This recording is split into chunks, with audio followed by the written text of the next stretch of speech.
What's up, Joel Vetters? How you doing, Joe? We're just getting set up here.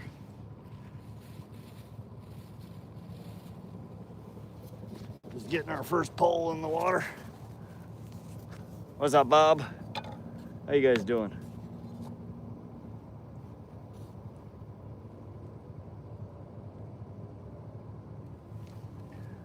We just got here. I'm halfway set up. We're getting the first pole in the water right now. Hey, Justin Hill. Yeah, we're back out. Did you sneak out the piece of steak? No, we didn't end up cooking steak. I just had a couple of microwave burritos and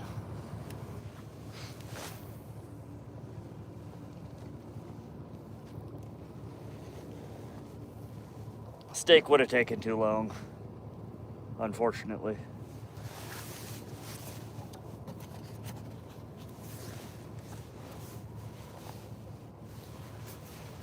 I will try and remember that next time. Usually we have a little bit of, scrap left over. The ribeyes are usually freaking massive. I don't eat the whole thing, so next time I will definitely try and snag a couple of bites. What's up, 570 PA? All right. We just got one quick pull in the water. We're gonna get set up on this other one with all these bugs, man. We're gonna set up this other pull with a high-low rig, I think.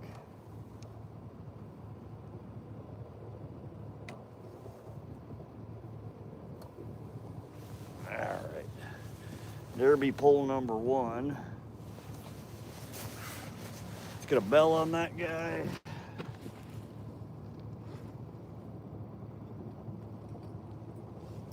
So we're set up here on the Missouri River. This is in between two dams. Above us is Black Eagle Dam. Below us is Rainbow Dam.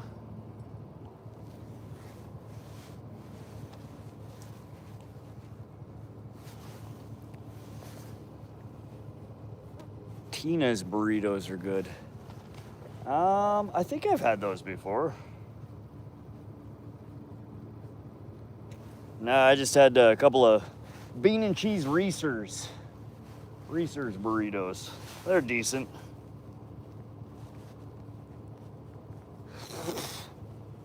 Oh man, these bugs.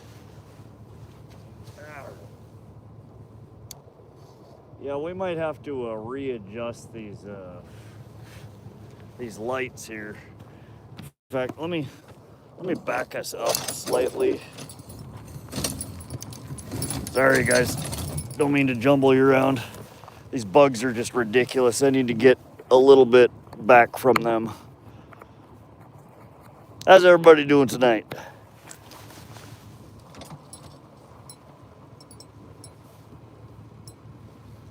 All right, one pole in the water. Let me go grab my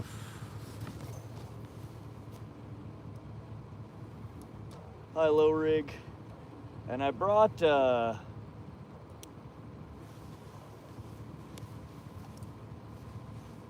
couple of, or a bag of frozen, I think they're smelt. I don't know what the hell they are. Bag of frozen fish, little minnows. So we're gonna try those on one of the hooks for the bottom rig. See if anything's interested in that. But give me a sec here, guys, to get set up, and then we will be back. I'll come say hi to everybody.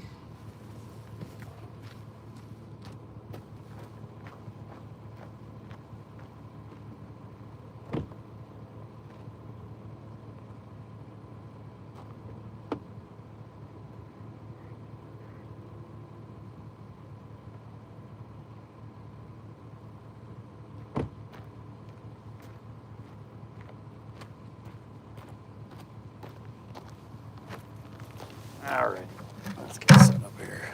Oh, shit. We're not even pointing at the poles. That ain't no good. There we go.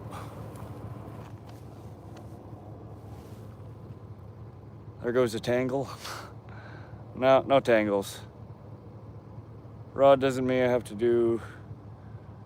to-do list. Nah. Dang. Yeah, and we just missed a rainstorm too. In between the time I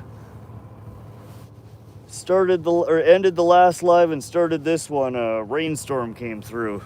So I don't know if that's gonna kill the fishing or not. We'll see.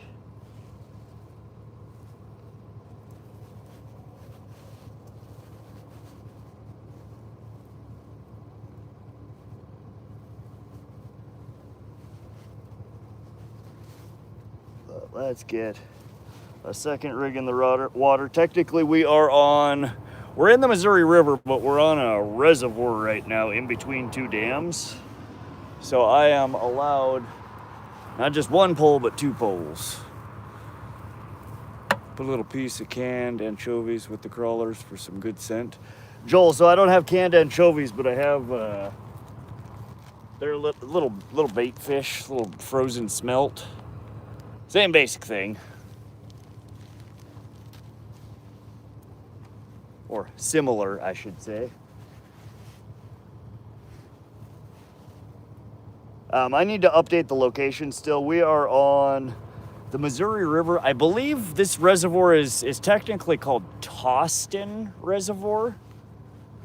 I'll need to look that up to double check. It's the reservoir in between the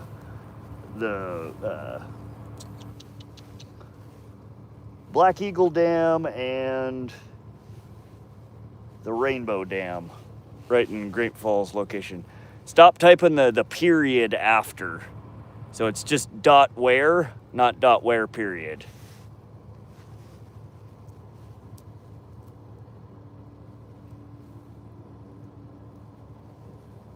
But I haven't updated it yet. It'll probably still say Sun River. What's up, Paige? Hey, Josie. How's everybody doing?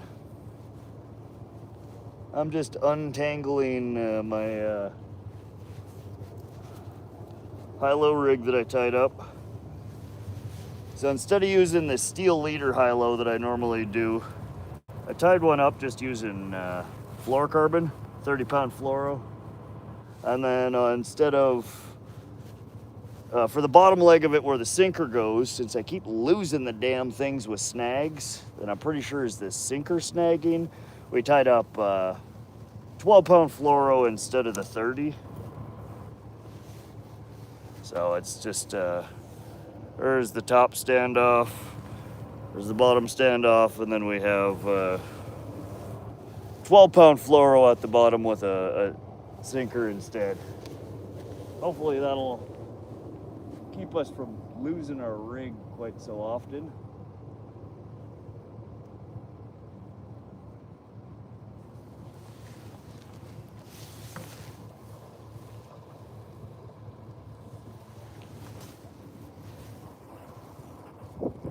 Hey, Steve.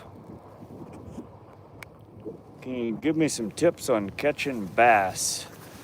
Cassie, most largemouth bass are caught within a few feet of the bank, structure, or right as your lure hits the water. So most people that fish for bass they'll cast around and then you move 10 feet. Cast around, move 10 feet. Keep moving, go looking for the bass. When you find them, pretty much anything you put in front of them, if they're hungry, they will bite at.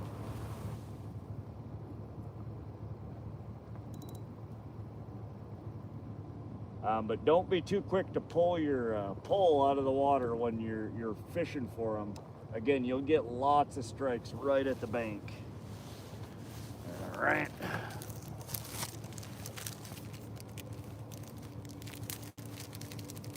Yeah, I still need to sit down and update those. Give me just a sec here, guys. We're getting set up with a new rig here.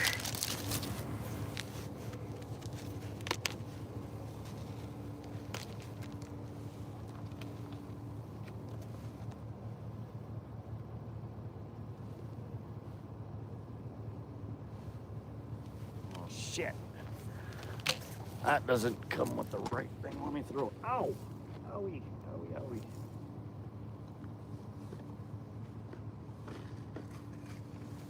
I gotta grab some clips. We got one pole in the water right now with our glowing jig head, floating jig head. And I'm getting a second one set up right now with a high-low rig, and we're gonna throw a bread ball on one and frozen smelt on the other. Have you heard of punch bait? I've got killer recipe. Punch bait is that I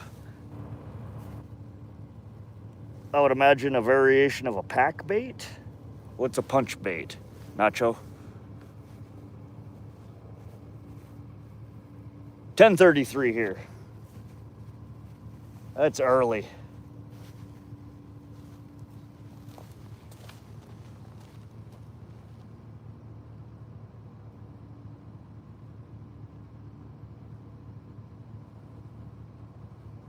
Again, we have one rig in the water already. It's just a night crawler on a floating jig head. And we're getting set up a second rig here with one frozen smelt and then a bread ball on the other.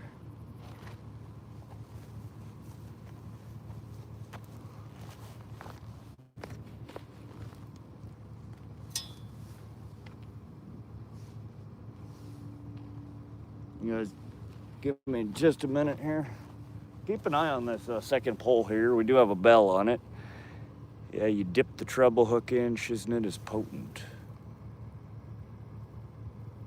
What's up, Falcon? Hey, fishing monsters. Finally something good. Doing good, Rod. Glad you came back to redeem yourself. Yeah, we gotta catch something. We gotta catch something. Steve, what up, man? How's your night? Doing wonderful. We're gonna try and catch some fish here.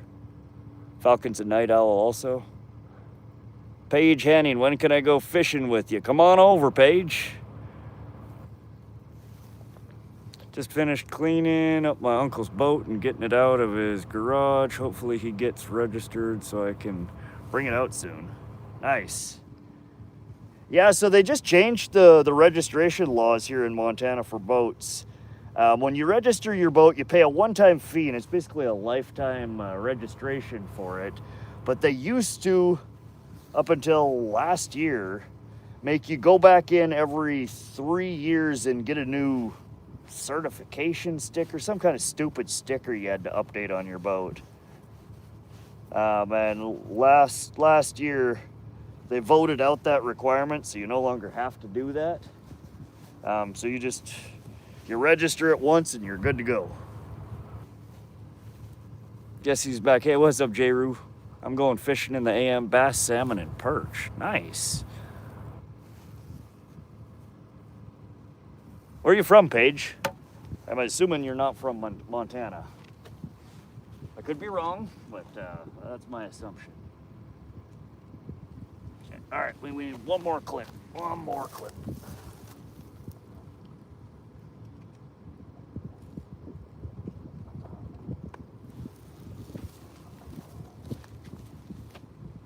We got a nibbly? Or is that just the wind? We do have a little bit of wind. All right, we're crooked here. There we go. I'm from Utah. Okay. Yeah, you're a wee bit of ways. I normally, if I go through Utah, I don't really stop for much other than gas. Really pretty state, though. Y'all have some really gorgeous scenery there.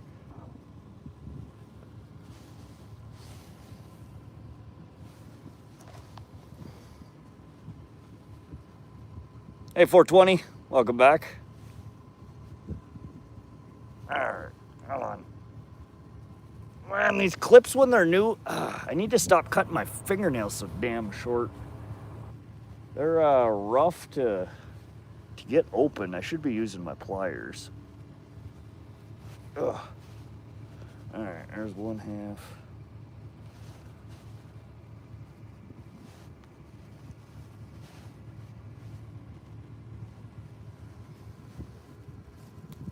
We're just getting set up. 420. We haven't caught anything yet.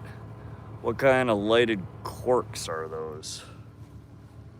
Oh, those aren't corks. These are what the hell's the brand? Whiskers Seeker Tackle is the brand on them. I really like them. They have replaceable LED lights in them, replaceable batteries. The batteries last about 72 hours of continuous use, something like that. And they just clip right on the end of the pole.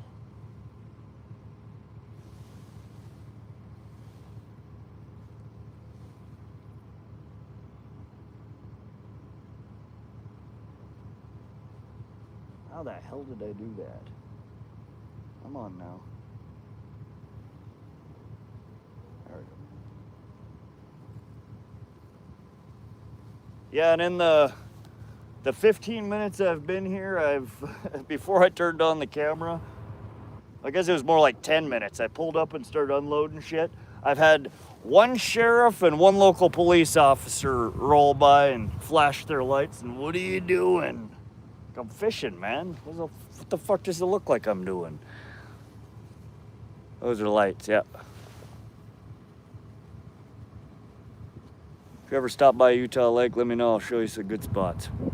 Heck yeah, appreciate that, Paige. Ooh, there's a little bit of wind. Let me go get my mic on so we can get rid of the wind noise.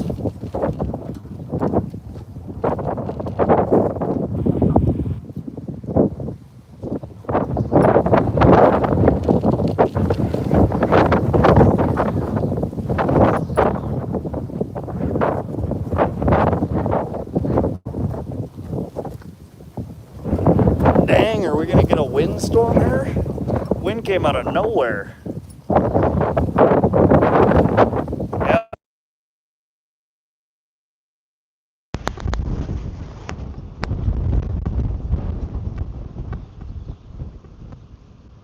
Nice. Rain expected at your location in 15 minutes. Awesome.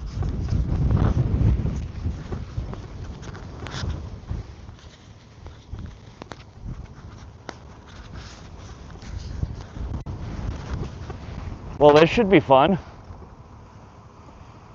I just have to worry about Utah cops and Montana cops.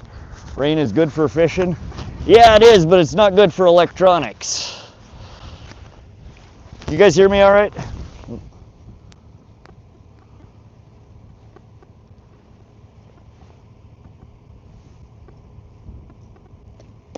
All right, trying to adjust, and the wind blew the... What the hell? Well, why are you spinny? Hold on. All right.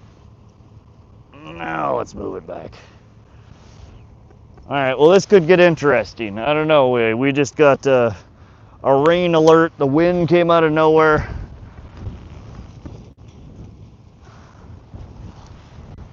Hopefully it passes over.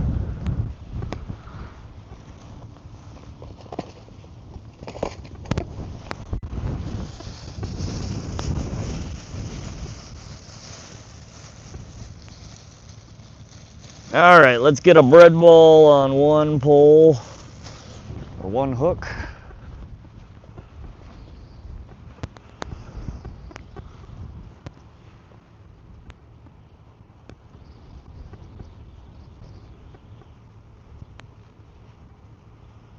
And we are just completely engulfing the hook in hot dog bun. That's what we're using today. Wow, maybe I should have checked the weather before I came out. Like, damn it, I'm not okay with not catching any fish. We're going back at it, and now I don't know. We might get dumped on here. Come on, road, get it together.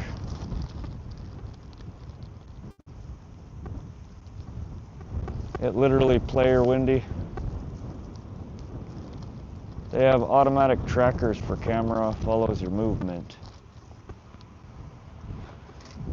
I know the drones do. Is that what you're talking about?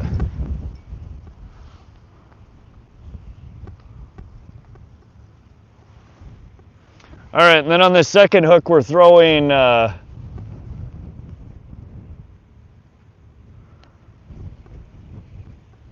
some frozen, I believe it's smelt. I don't know if it's gonna stay on there or not. They're pretty mush. All right, let's get this guy in the water.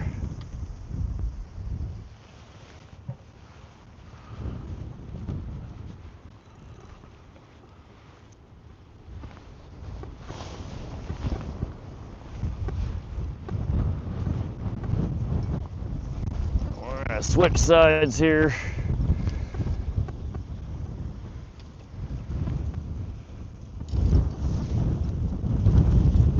Is that a bite? Or the wind?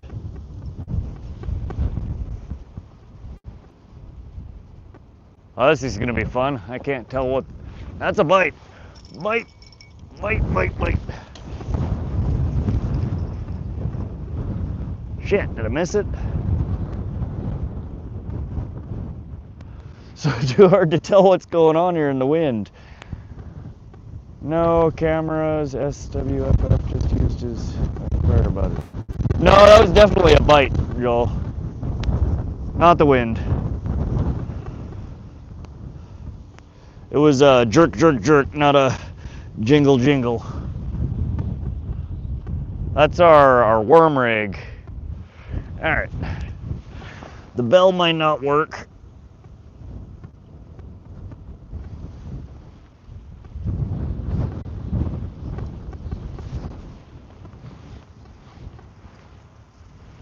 Osty, what's up, Osty? Sorry I'm blinding y'all. What's up, King of Say?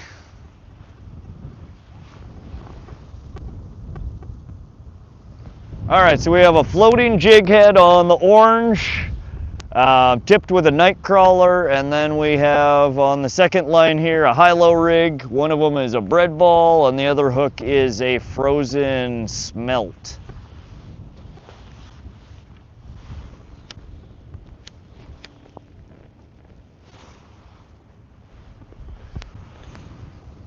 And I think I need to put a slightly heavier sinker on this high-low rig. Want to see rod catch? So yeah, it's we haven't had the greatest luck lately.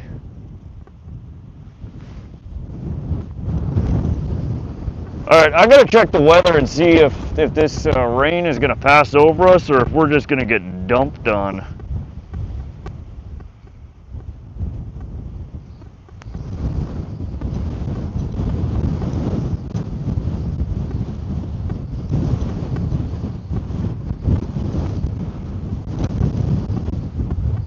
Moderate amount of rain for 1 hour. Awesome. This is going to be tough.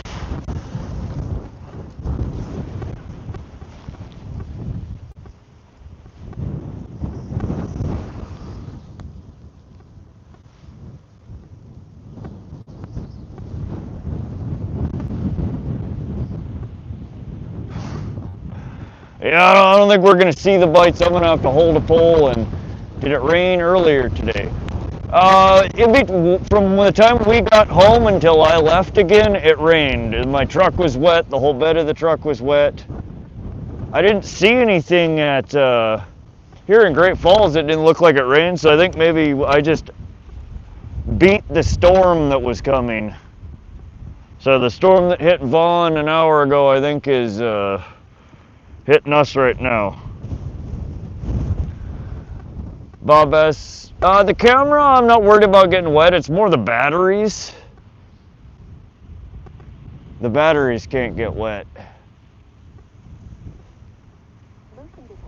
What's a good cigar to try? The only cigar I really like is technically not a cigar, it's a cigarillo. They're called Black and Milds. Good shit. Reese Pool. What kind of rig do you use to set your lineup when... Oh, I forget what it's called. I forget who makes it.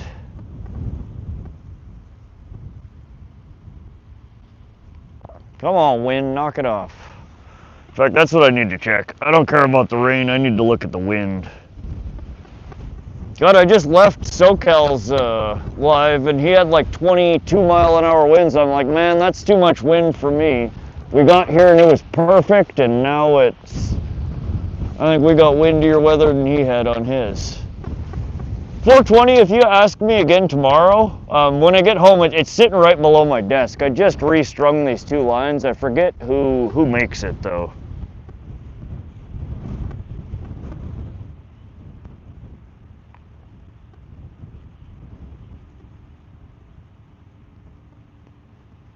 All right, we need wind.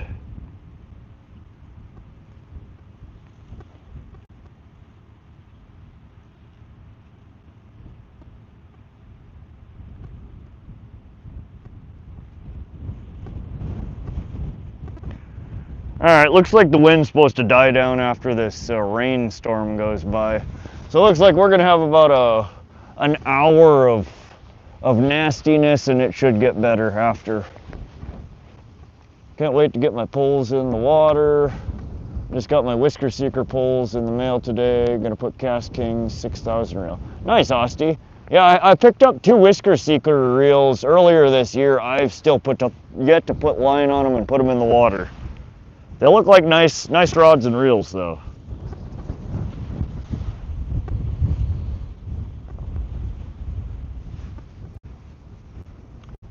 Mason, no, we just got set up. We haven't caught anything yet.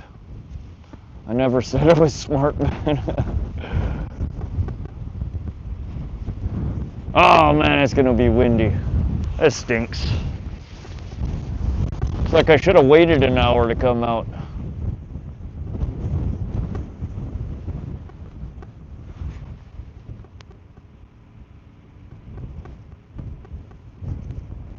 I had Cuban cigars when I was overseas. I never tried them.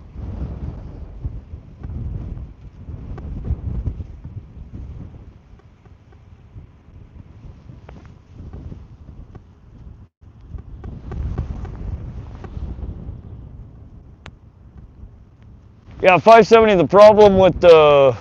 You're right, the 570 PA, or excuse me, the weather should hopefully make it for a good bite. I can't see if anything's biting. I need to hold one of these poles in my hand. Unless something bends the damn rod over, you're pretty much not going to see a bite when the wind's like this. So let's just hope for a big one. Marine Corps. I'm going to put 30-pound mono on the reels. Need to whip out some heavy sinkers. Austie, why mono? Why don't you go with some like 50 or 60-pound braid? I don't know why people still use mono for their main line. If you wanna use mono, use it for your leader, but preferably I would recommend fluoro.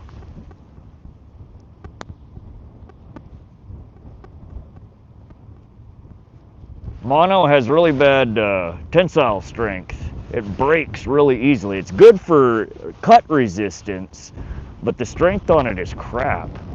And it's much thicker than fluoro, so it doesn't cast nearly as, or excuse me, than braid, so it doesn't cast nearly as well. It's got really bad line memory. I haven't strung a reel up with mono since I was 10 years old. I use a braid for everything with a fluoro leader. I'm scaring the fish. Am I that scary looking?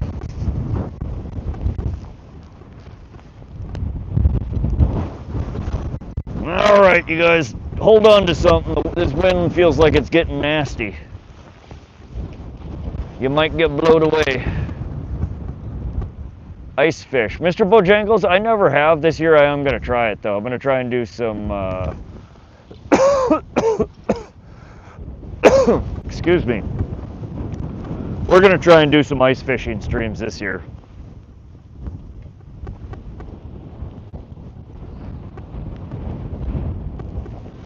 All right, maybe if I lower these down, won't get so much.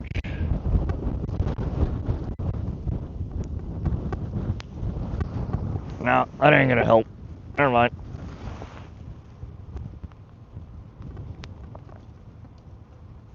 Alright, we're just gonna have to deal with the wind. It should be gone in like an hour or less. Well, here comes the rain. I'm feeling some raindrops.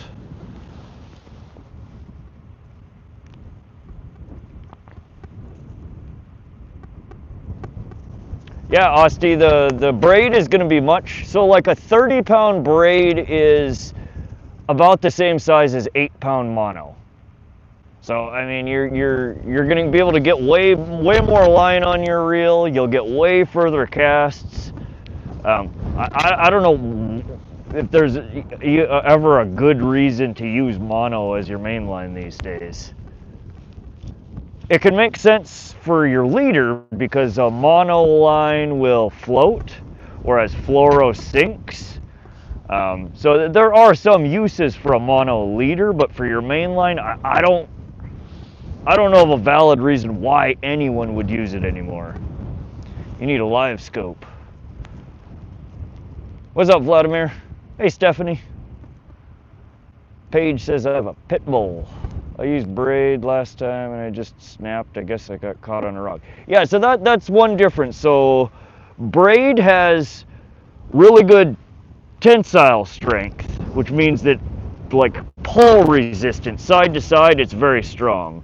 It has poor shear strength, so it does cut easy. That's why, again, oftentimes when you use braided line, you'll tie on, you know, either a 3-foot, a 5-foot, some people even use a 15-foot fluoro leader on it. That way, when you're reeling in, if you're, you know, going against rocks or, you know, zebra mussels or clams, you know, anything sharp, you're not, that's not hitting your braid portion, it's hitting your fluoro portion. But that's what I would recommend if you're, especially if you're setting up a brand new reel. Rig it with braid and throw on, you know, a 3-foot, a 5-foot, or, you know, even up to a 15-foot fluoro leader on it.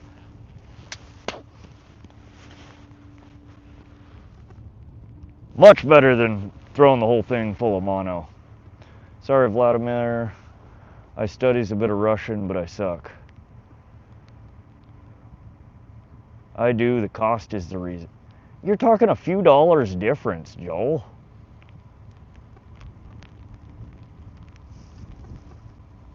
I mean, if that's all you can afford, a reel full of line is better than one without it, but the difference in cost between, you know, 100 yards of mono versus 100 yards of braid is negligible. It's a few bucks. Nathan, we just got set up. We haven't got anything yet. We're just started our night stream here. We're gonna get rained on here for, it looks like, up to an hour. In fact, I need to go cover the Starlink battery with something so it doesn't get soaked.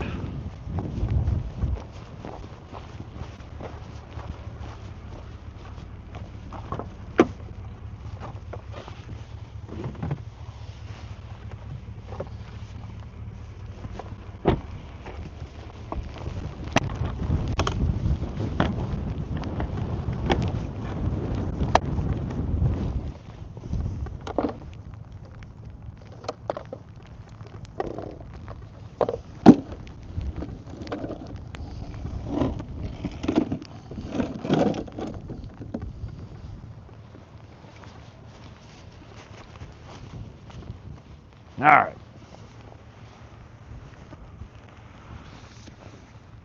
I run braid on everything unless it's deep, and then I use lead core. Yeah, it's the same thing, Nathan. I use lead core, but again, lead core is still a braided line. It's a lead core with a braided sheathing. So you're still using braid.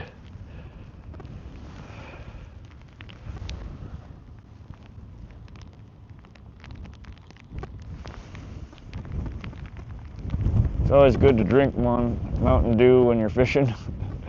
Sweaty, yeah, we got one in the bag here. What's up, Haz upon?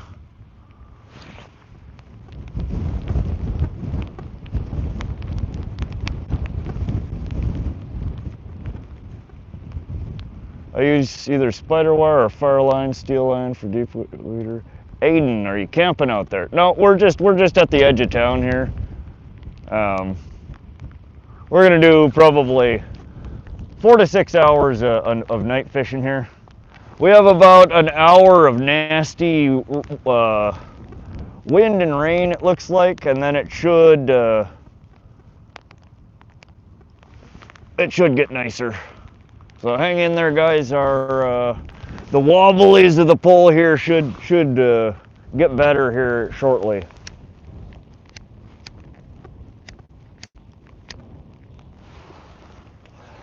Yeah, I used to use spider wire on everything. I've run Fireline on poles in the past. Last year I switched everything over. I use Suffix Advanced on everything now.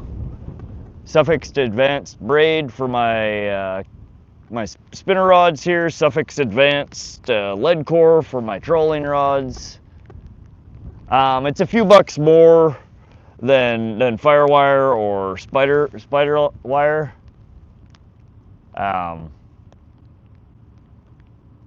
But it's like 30% smaller diameter. It's a more modern braid, more modern materials. Both spider wire and Fireline are older products. They're still good, don't get me wrong, but Suffix Advanced should be a better line. 20-pound Power Pro on a $100 spinning combo can catch any size fish. Yeah, Power Pro's another good one, but again, like Fireline or spider wire, it's an older product. It's not what would be considered a next-gen fishing line. It's perfectly adequate, though. It's good stuff. But it's been on the market for, the better part of 20 years, and they haven't really changed it at all.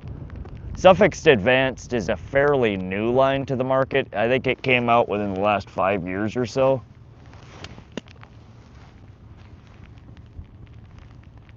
And again, they boast a smaller diameter, a greater shear strength for that smaller diameter. I don't know, it's good stuff. I started using it last year. It seems to get fewer wind knots. It doesn't wear out quite as quickly. But I think at the end of the day, any braid is better than a pure mono line.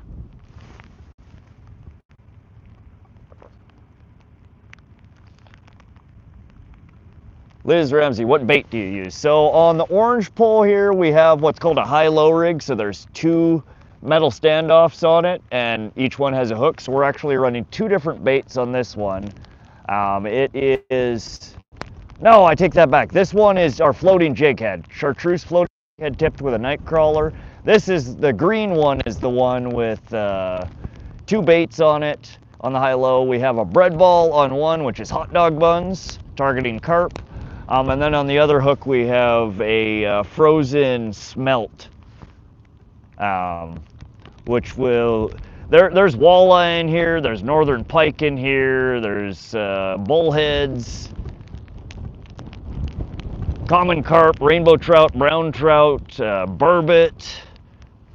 There's tons of different things that might bite on the dead bait. Yep, there's walleye in here.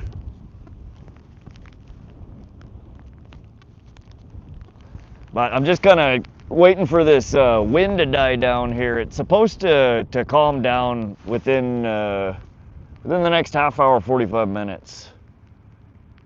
Where do you fish at? We're in fact, let me fix that right now. We're fishing on the edge of Great Falls on the Missouri River. It's between the Black Eagle Dam and the Rainbow Dam. I believe technically this reservoir is called the Toston Reservoir.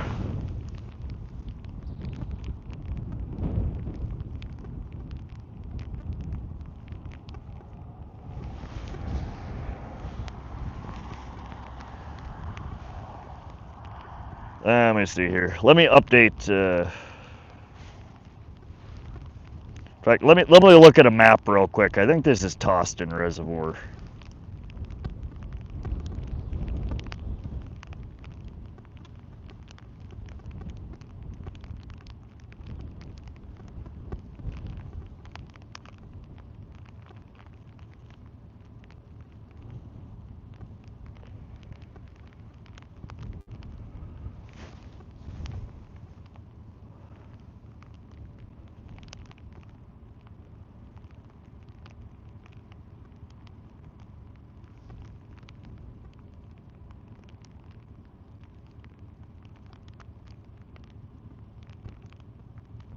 No, this isn't Toston Reservoir. What the hell is this one called? Siri, what is the reservoir between Black Eagle Dam and Rainbow Dam, Montana called?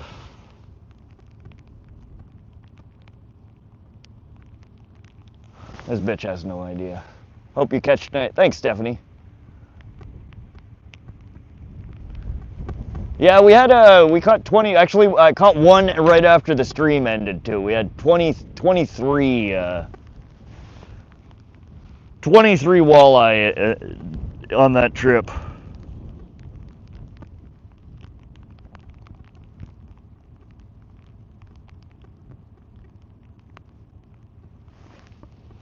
$22 of which were between 8 inches and 14, or 8 inches and 15 inches. The one that I caught right after the stream ended was 22 inches. Are you scared of bears? No. And a heap of pumpkin seed. Oh, I love fishing too, Liz. Alright, so let's do set, water body. We're just gonna say Missouri River. Yeah, there's black bears and grizzly bears here.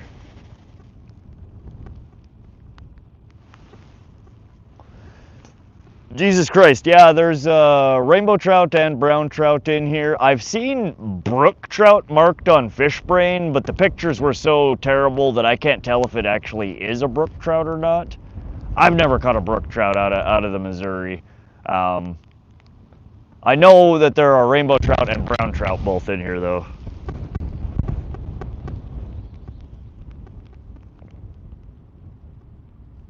First stream you saw, I was catching some beautiful rainbows. That was probably our Holter Reservoir stream, Falcon.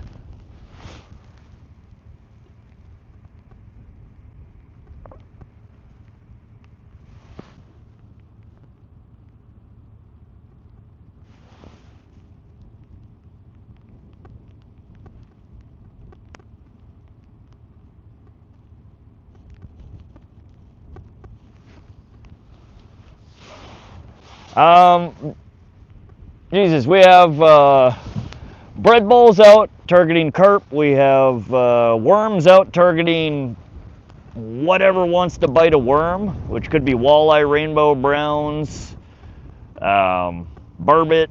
And then we also have frozen smelt out, which again could catch a myriad of different fish. We're multi-species fishing right now. But again, the things that I would expect will probably potentially bite are common carp, yellow bullhead, black bullhead, northern pike, walleye, rainbow trout, brown trout, and maybe even burbot. There's a few other things, but those are the most common ones that we'll see in this area.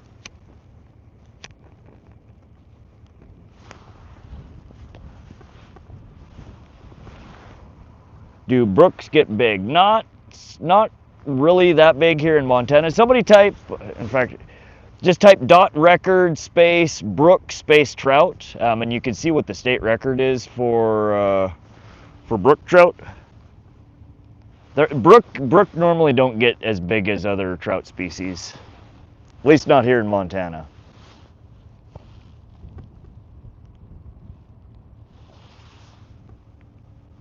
All right, feels like the wind is maybe dying down a little here. We'll give her another 10-15 minutes and then I'll throw the bells back on. They don't do much good when the wind's blowing 20 miles an hour. There you go.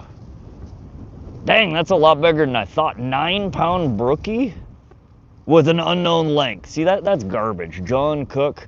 That record has stood since 1940 because it's bullshit.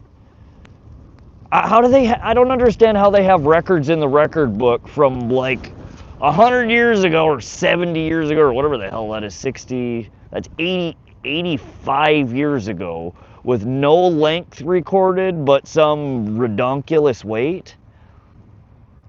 Yeah, that's a long-standing record because it's horseshit. That's, you know, your friend's friend who caught that, you know, 30-pound goldfish. And it's like, whatever, dude. Pictures or it never happened. Right pole got a bite? Did it? Again, we do have quite a bit of wind here. Let me pick this up and we'll see.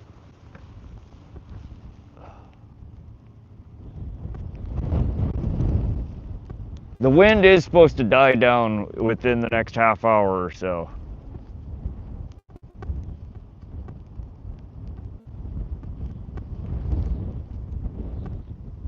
Makes it really tough to see the bites when the wind's blowing like this.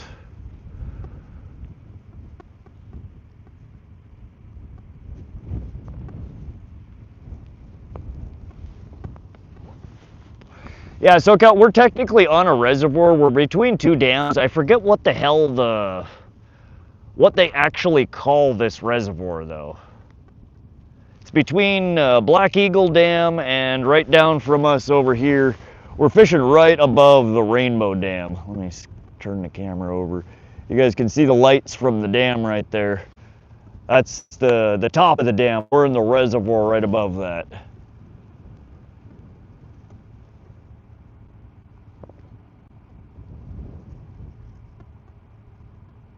"16 miles an hour. She's a wee bit windy." Yeah, I hear the wind now. It was probably the wind. Yeah, I have my Bluetooth mic on, which should kill most of the wind noise, but you guys are still gonna hear a little bit when those gusts come up.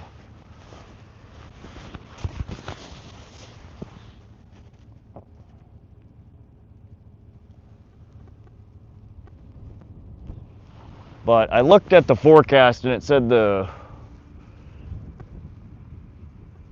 Black Eagle Dam and Rainbow Dam. So Black Eagle Dam is upstream from us, Rainbow Dam is right below us.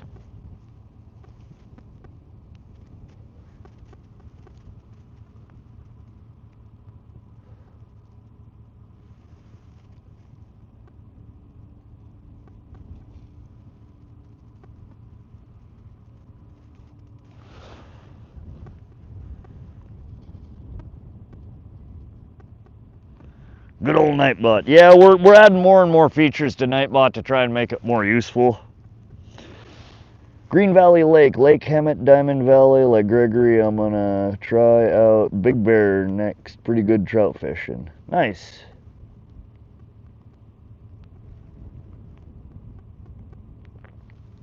I'm in Cali. Love trout fishing, even though they're stocked. It's still fun. Never caught pike with shrimp. Yeah, I've never got, the only thing I've ever caught off a shrimp is bullhead, basically catfish species. No, I take that back. At Lomo, we've caught goldeye off of those. And that fat turtle that we caught last week, that might have been off of, I can't remember if that was off of the cut bait or the shrimp. We had both on that line.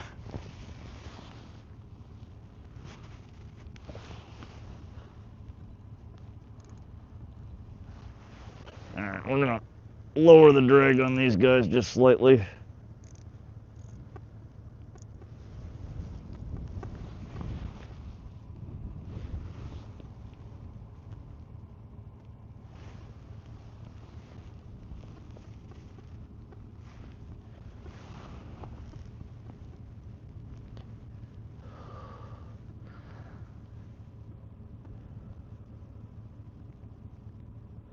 Listening to the dulcet tones of rod fishing. What's up, Crash Gray? What are the things on the poles? The lights? Those are Whisker Seeker Tackle night lights. They're LED lights that have replaceable LED bulbs on them and replaceable batteries. I just picked those up. We've been using them for a couple of months now. I really like them. It just helps you see the poles a little easier at night. Yeah, so that the locals call it the long pool, but that's not the official name for it. Sorry, my spelling today, it's been horrendous. That's all right, Paige. Autocorrect likes to make us all seem like we're illiterate.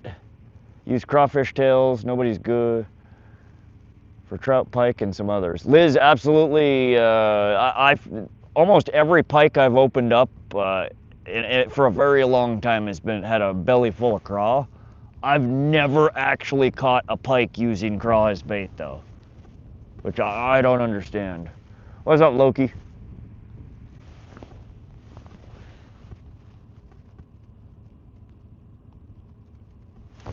Yeah, so Cal, there's an official name for it. I don't know what the hell it is though. The long pool is just what the locals refer to it as. But I'm fairly certain that's not the like legit name of the reservoir.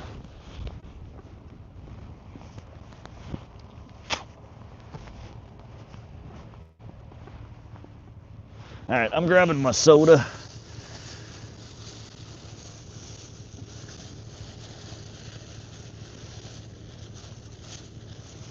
All right, feels like that wind has died down slightly.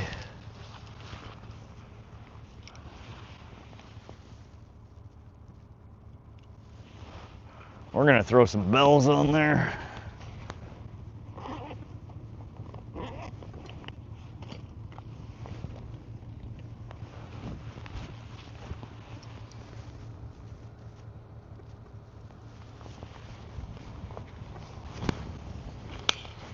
Let's try not to lose them tonight. All right, as soon as I put the bells on there, the wind comes back. Caught a pike once with a belly full of artificial frog. Oh yeah, Joel. I've caught big pike on minnows. Live minnows or dead minnows, Mr. Bojangles? I see the crawfish in the belly of catfish and trout. Yeah, almost every species around here I've caught. There's only one water body that I've opened up that there weren't any craw in it, and that was Willow Creek Reservoir. For whatever reason, those were full of some kind of snail. Only other name I see for it is... So Broadwater Bay is actually upstream from oh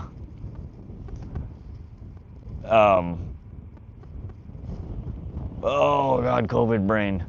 Broadwater Bay is the area where the boat launch is, where I put my boat in on the Missouri. That's actually in Great Falls. That's upstream from the first dam.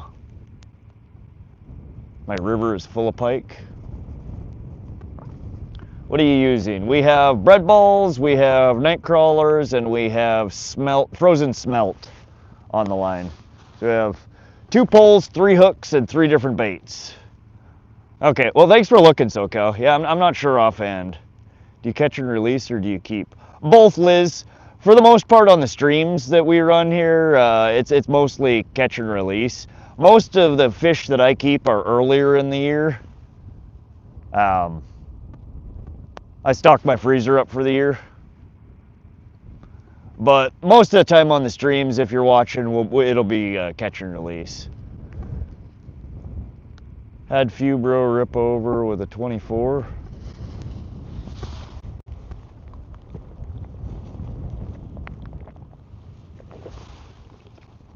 All right, go away, wind.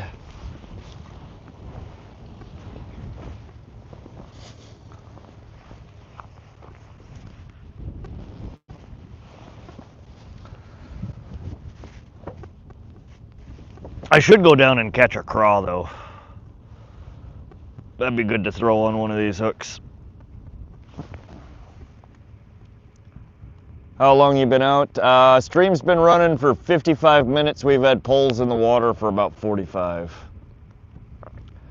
What's your favorite fish to eat? Northern pike, walleye, and channel cat. Oh, here comes the rain again.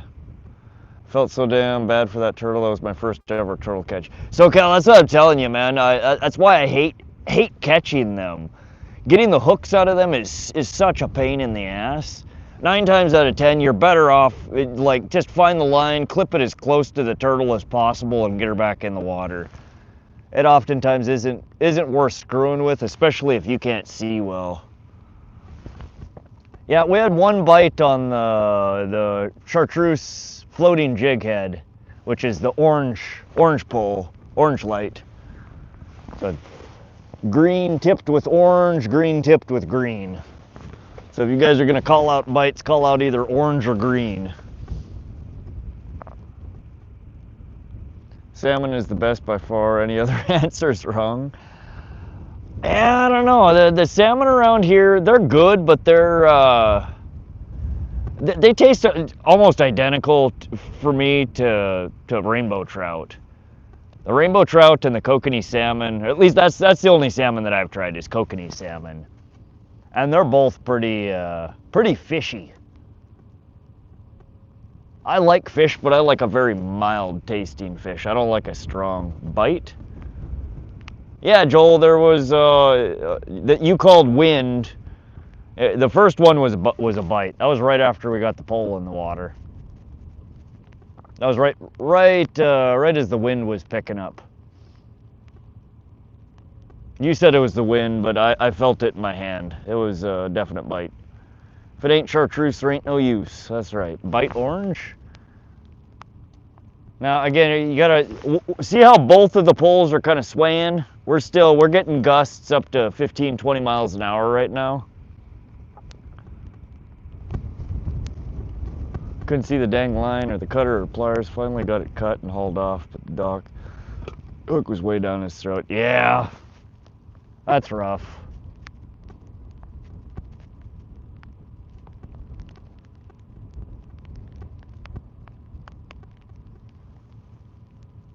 Now, I hate catching turtles. People ask me what my least favorite thing to catch is, and that will immediately be at the top of my list every time. I hate catching turtles. Wouldn't like to catch a snapping turtle? Earlier, my guy was agreeing with you. Did you say you eat carp? No, I've never tried carp before. Fish coming in like 15 minutes. It was heavy and big too, 18 inches across, I'm guessing. Nice. That's even bigger than that soft shell I caught a couple of weekends ago. That one was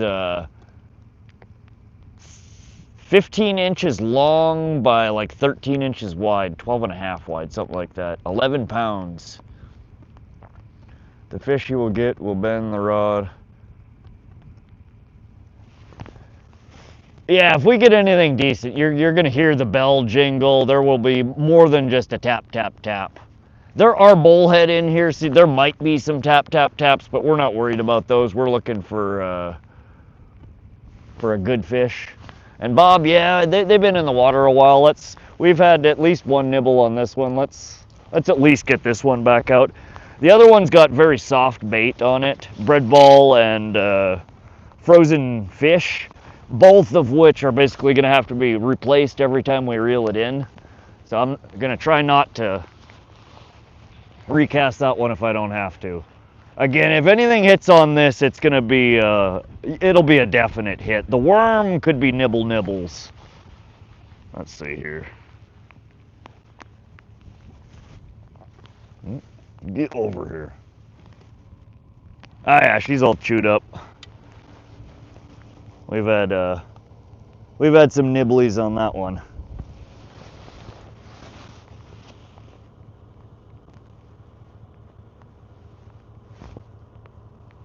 We just need this wind to die down. It's so hard to see bites when it's like this.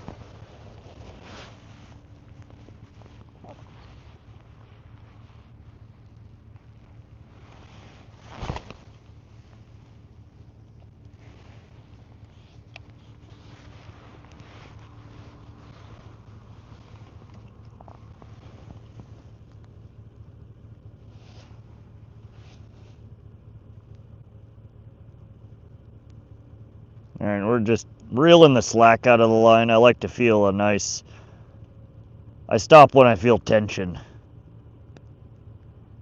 That way we can see a distinct bite even when they're smaller.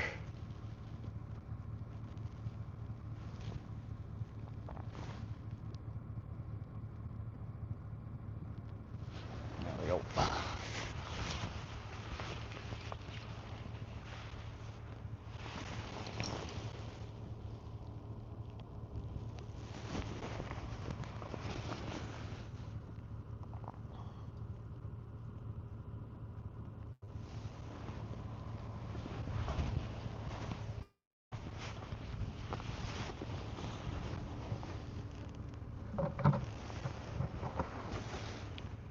Knew you had some bites earlier. I watched it. Yeah, it's like I said, it's so hard to tell when it's windy.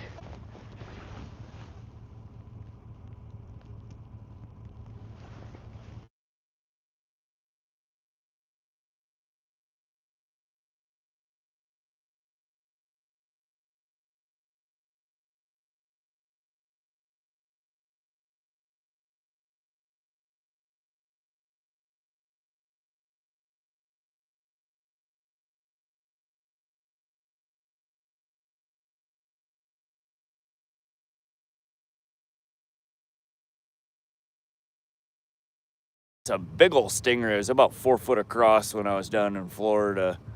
I foul hooked the damn. He just swam over my line and got. Ooh.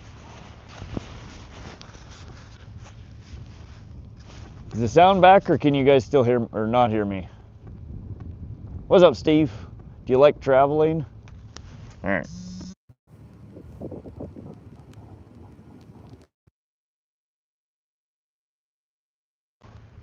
Sound should be back. Appreciate the sub there, Iman. Yeah, Paige, or excuse me, Liz, I love traveling. Thanks, you guys. Thanks for letting me know. I only knew I had a little cat on earlier because I had a drag so loose he was able to run.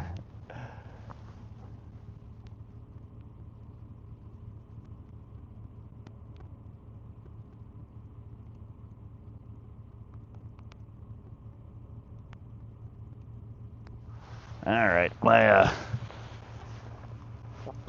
I need to stop tomorrow and refill the old fish whistle. I'm running on fumes here. Audio's good. It's back. How'd you do earlier, SoCal?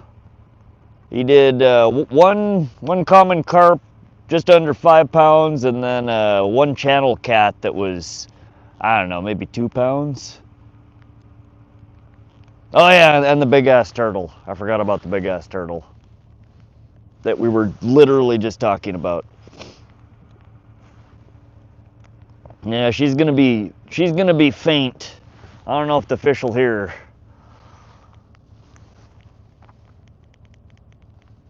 And Mia, I can always tell when you've used my fish whistle because you always turn it back off.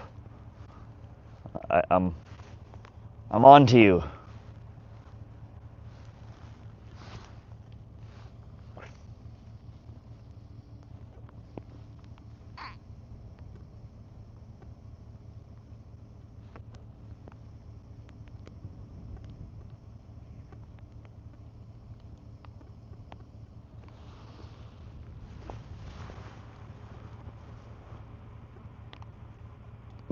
Women are a nuisance as well. Nah, she just be blowing the fish whistle when we're nowhere near the fish. There they go, they're jumping now. Nah, it's still just the wind.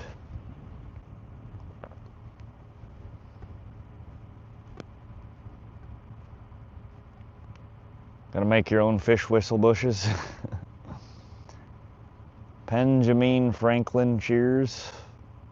How many fish you got in? None so far, Northern Fishing. We've been live for about an hour now. About 45 minutes of which it was raining and wind blowing so hard that I couldn't tell you if we had a bite or not. Seems like the rain we're back down to just a sprinkle, and the wind feels like it's dying down.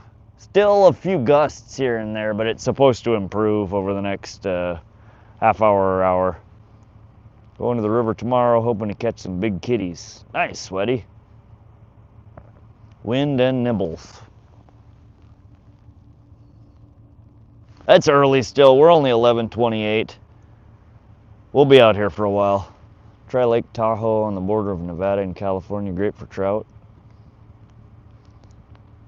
My grandma wasn't a nuisance, nor is my mom. My girlfriend is okay most of the time. B Fatty says, jump in. You first, buddy. Yeah, when you blow the fish whistle, they hear it through the lateral line.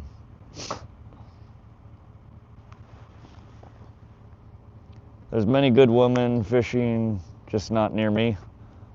Any cold fire pens over there where you at? Cold fire pens. No, I don't think so. Not that I've seen.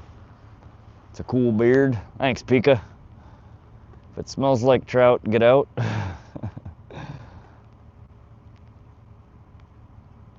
Yeah, Liz, there's so much good trout fishing around here. There's no way in hell I'd be driving all the way to Tahoe to trout fish. Hopefully take my boat out tomorrow afternoon too. Shoulder's feeling okay today. Should be able to drive. El Dabo, take it easy, man. Give it some time. Injuries like that take a while to heal. I mean, I'm not saying you can't use it, just go easy on it. You will, once it's fucked up, they're so easy to re-injure. Rotator cuff and the ligaments and tendons that you stretch when you injure it like that, they take months to heal.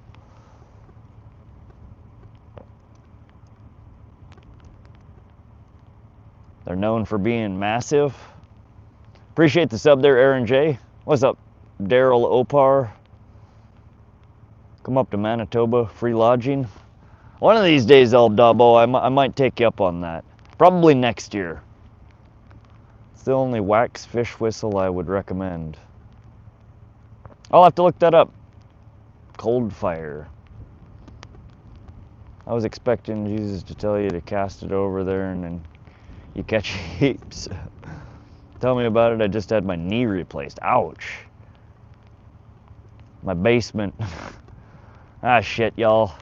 If I go visit El Dabo and y'all don't hear from me for a while, it's because he's got me chained up in his basement. Please send help. Where are you? We're in central Montana, Daryl Opar. We're fishing on the Missouri River, in between Black Eagle Dam and Rainbow Dam. Take it from me, if your shoulder's jacked up, don't push it. I spent 18 months recovering because I wanted to push it. Yep. I dislocated my shoulder more than 3 times in the Army. The cartilage is completely gone.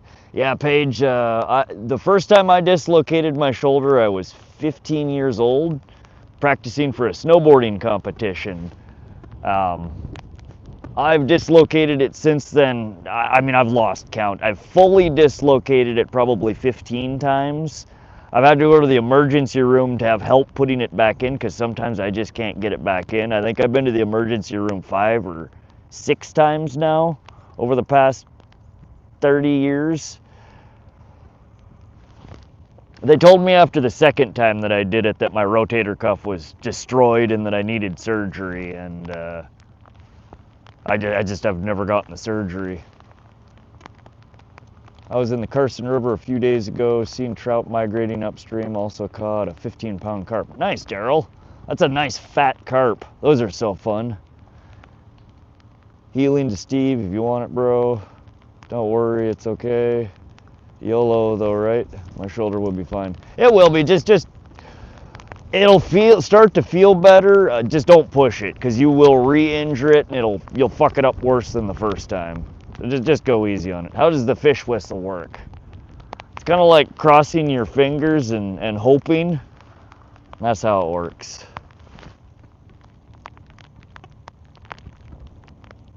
Pretty similar to air fishy, fishy, fishy, fishy. Oh God, here's the rain again. I don't know if you guys can hear that or not. I'm gonna go throw my one bag in the... In fact, both of the bags are gonna go in my truck until this rain ends. Took me frickin' 2 days to dry out my bags after the... Oh, okay. We need to keep that one. That one's holding my fishing cart in place. I'm gonna go throw this one bag in the truck so it doesn't get soggy.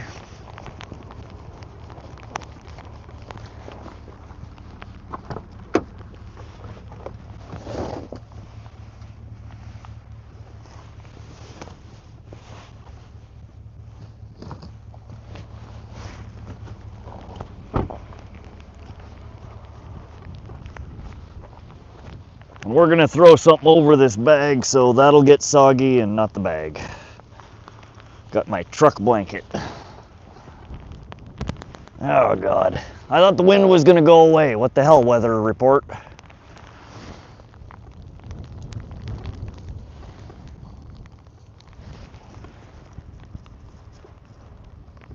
Oh, for sure I've done that drill. Not my first. Oh, okay, El Dubbo. Do you throw any spoons for trout?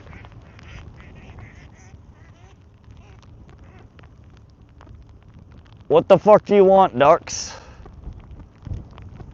God, that scared me. Like, what is that noise? There's some angry ducks down there. At least that's what it sounded like. Did y'all hear that? Actually, the Here Fishy does work. I have a video on my channel that proves it. One time a witch turned me into a newt. That's unfortunate. What are the deepest waters that you've been fishing in so far? Well, we were fishing at Tiber Reservoir last weekend. I think the deepest that gets there is 140 foot or so.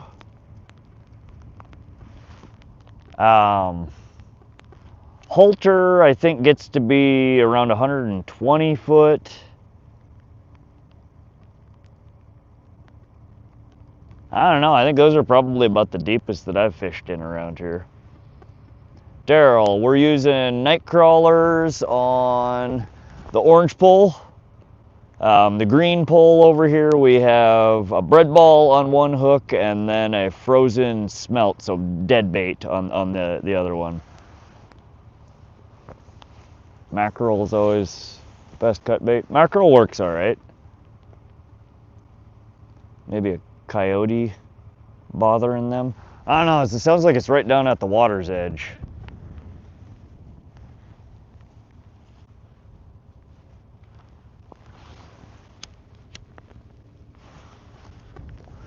It just randomly started screaming. There's a lot of spoon makers over here in California. It gets a little crazy. Have you used the Diddy sauce? No, we haven't busted out the Diddy sauce yet. I got skunked today, but tomorrow's another day. It happens to us. The best of us sometimes perfect. Yeah, protection. Yep.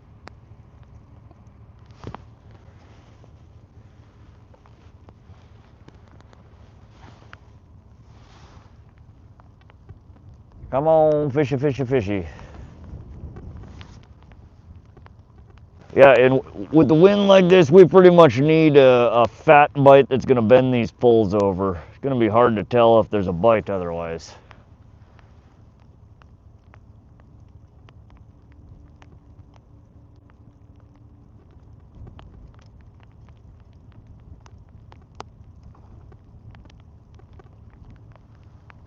Something's splashing around in the water down there. That didn't sound like a fish though. I don't know.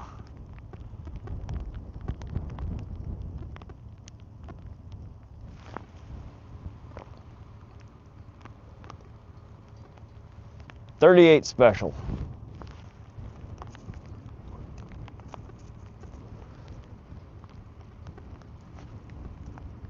Bust a clip, son. Deepest part of Lake Michigan is 925 foot on the northern end. Yeah, that's deep. I don't know if I think I think Flathead Lake might be super deep like that.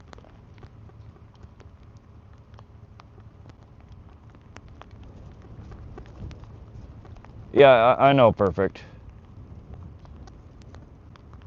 Yes. It's Oh,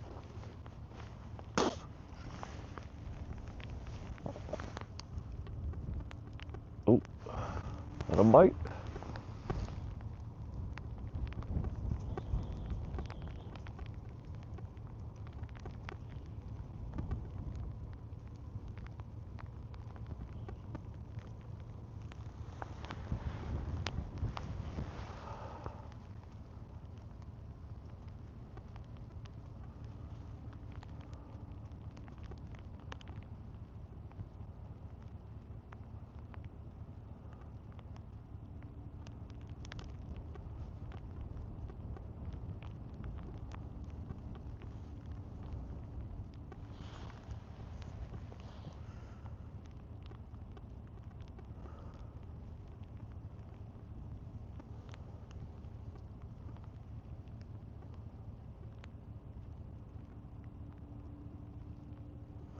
Sorry guys, hold on. Somebody's messaging me for some work stuff.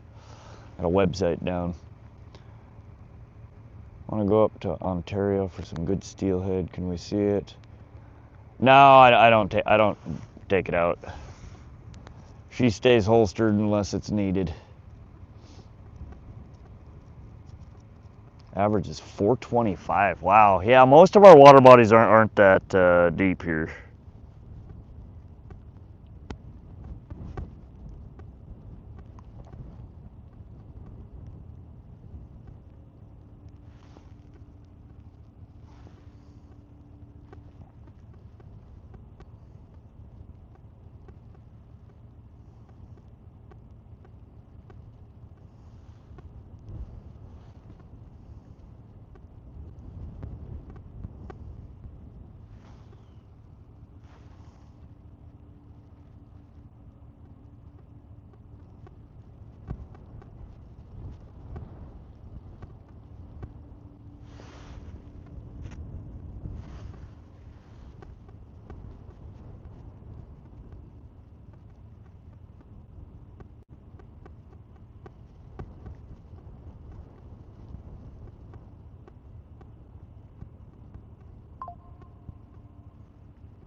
Rain is expected to stop at my location in 8 minutes.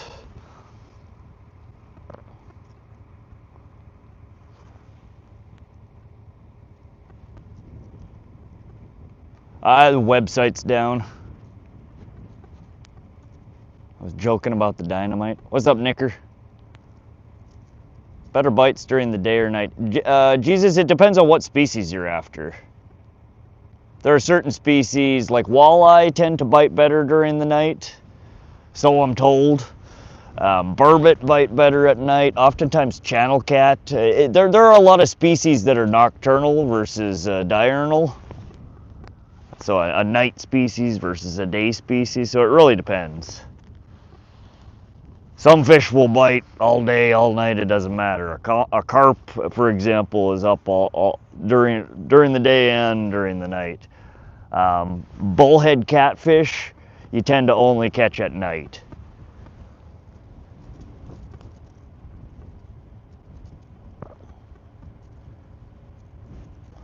If you ever notice, population is where deeper water is. They need more.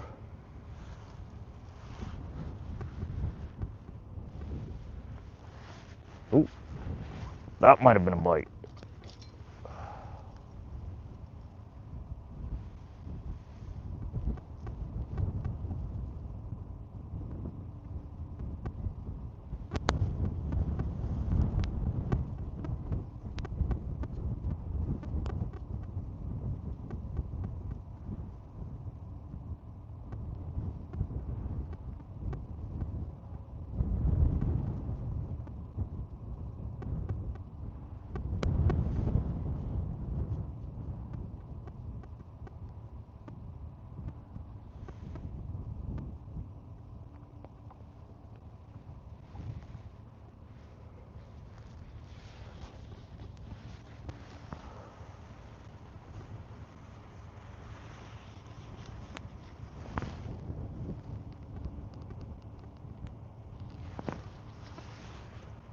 So are gar. Okay. Yeah, we have gar in eastern Montana. I've never fished for them. We're in central Montana. Oops. Damn it. Yeah, it felt like there was a nibble there, but I don't feel it anymore.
Evening shot can be deadly. Night fishing is cool, but the views of the daytime are nice. Yeah. You don't get as cool of a view at night. Oop, shit. My mic falling off here. Sorry. We have very magnetic dirt apparently around here. All of it stuck to the magnet on the back. What time is it there? 11:44 p.m. We're in Mountain Standard Time. Fish are not fishing tonight so far. Yeah, we fished for 3 hours earlier when we were waiting for me to get off work, and we had nothing.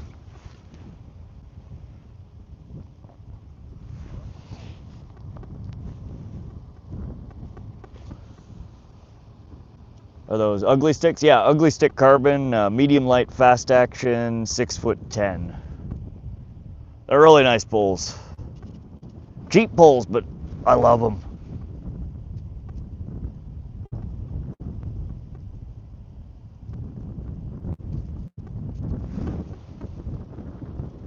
.30-06. Yeah, I hunted with a 30-06 for a few years. Then I switched to a 308. Pigeon?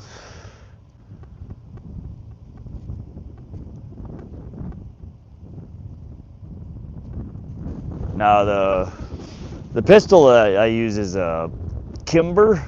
What is it? A Kimber 38 Special Pro Carry.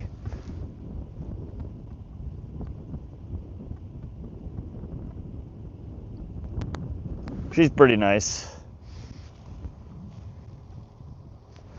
I hope your channel goes viral, Rod. You're a cool guy. Thanks, Paige. I appreciate you saying that. We're just out here fishing, having fun.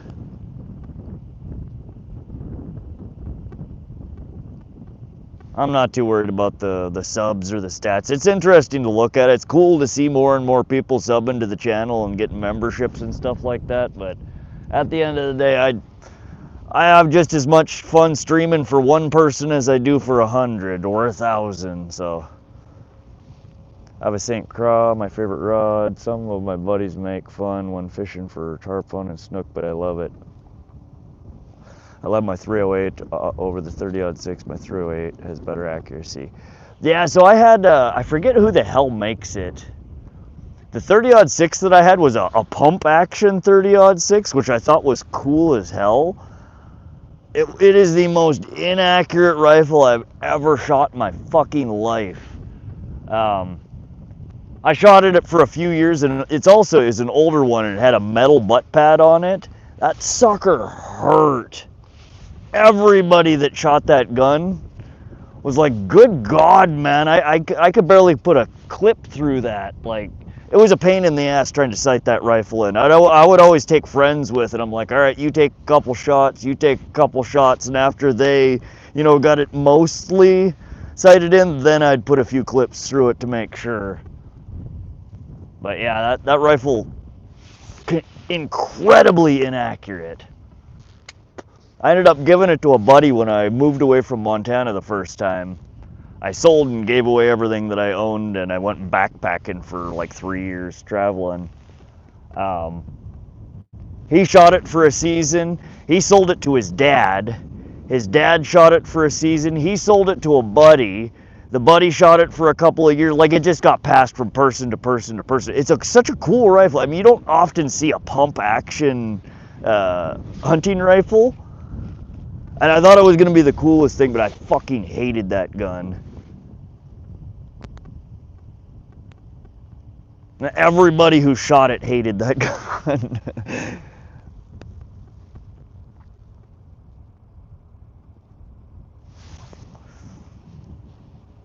Try the Diddy sauce. Yeah, we may have to throw that on there. Pump actions are definitely cool. I got a rare 22 pump action. It doesn't work.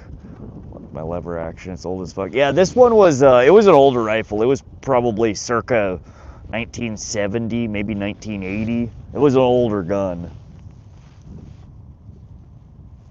But yeah, probably the most inaccurate firearm I've ever shot in my life. And it legit, it hurt. Like, you would, I mean, I've been shooting since I was little. I know how to fire a rifle, and I mean, after putting a couple of clips through it, you would legit, like, get, you know, purple welts, bruises on your shoulder.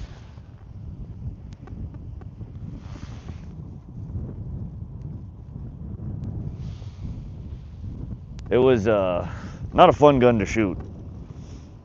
300 Win Mag is my go-to for deer and elk. I also have a Japanese pump action rifle are getting grandfathered. Oh yeah?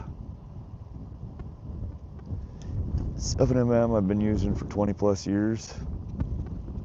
Yeah, 7mm, that's really similar to a 308, if I recall correctly. I want to buy a 300 Savage. Guns and fishing, my two favorite things. I have a Japanese World War II rifle, 7.7 by 5.1, a steel plate, 10 rounds and you're done for a few days. It hurts. Yeah, that's how that 30-06 was. Everybody always wanted to shoot it, but after a couple of rounds, they're like, all right, I'm good.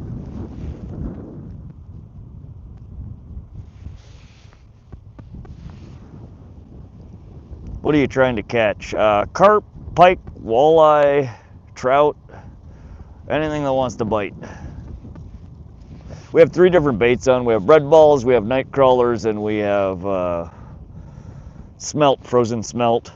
So there's a possibility we could pull any number of things out of here. Or nothing at all with my recent luck, but I want to buy a SOCOM 16. I actually just posted a video of the Japanese rifle a couple of weeks ago. So we're doing hunting live soon as winter comes. Nah, JK, I haven't hunted in years. I'm more into fishing these days.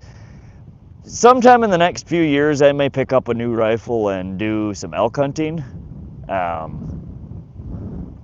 I don't have the passion for hunting like I used to. I don't like the long hikes. I especially don't like dragging the shit.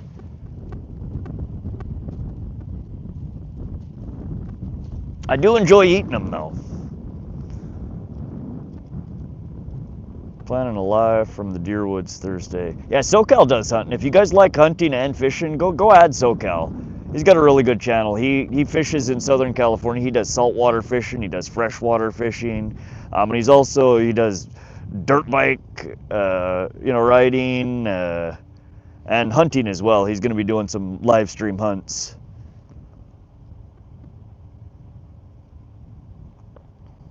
His channel is so_cal.outdoors. It's amazing. I hope you catch one. 100. I have to go to bed. Get up at 4 a.m. It's also 1 a.m. Thanks, Bob. Always appreciate you stopping by. We'll be at her here for a few hours. Hopefully we can get something. That's why we're back out here. I don't like ending the day on a skunk, and we fished for 3 hours earlier today and got absolutely nothing. So we're back out here. I have an AR that I modeled after my service rifle. It's got the classic A2 style sights with an M4 style. Nice. My buddy sent me a crazy pics of huge elk in Colorado. They all hang out on the other side of the private property. Deer and elk, they're the wild game. They're smarter than you would think. They learn. They know when hunting season is. They know where private properties are. Especially that, the big bucks, the ones that have been shot at for years and years. They know what they're doing.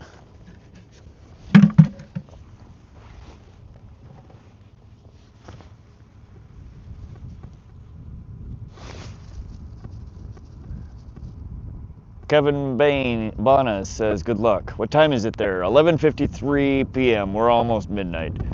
Guess says, check your fishing rod. We're in the wind, Guess. The movement that you see is the wind moving the poles around. When we get a bite, you'll see a definite dip in the pole. The bell should ring. You should hear it. John Navarro, welcome to the stream. Bye, everyone. Thank you, Rod. Thanks for coming to hang out, Bob. Always a pleasure to bring you along fishing. We'll see you on the next one. You can see the fence and giant elk on the other side of the fence, like 20 hunters praying. Right, JK? I'll check SoCal out now. Yeah, all of you guys should. If you like my channel, you would like SoCal's channel as well. He catches all sorts of cool fish, especially when he's ocean fishing. Little sharks and rays and all sorts of crazy stuff.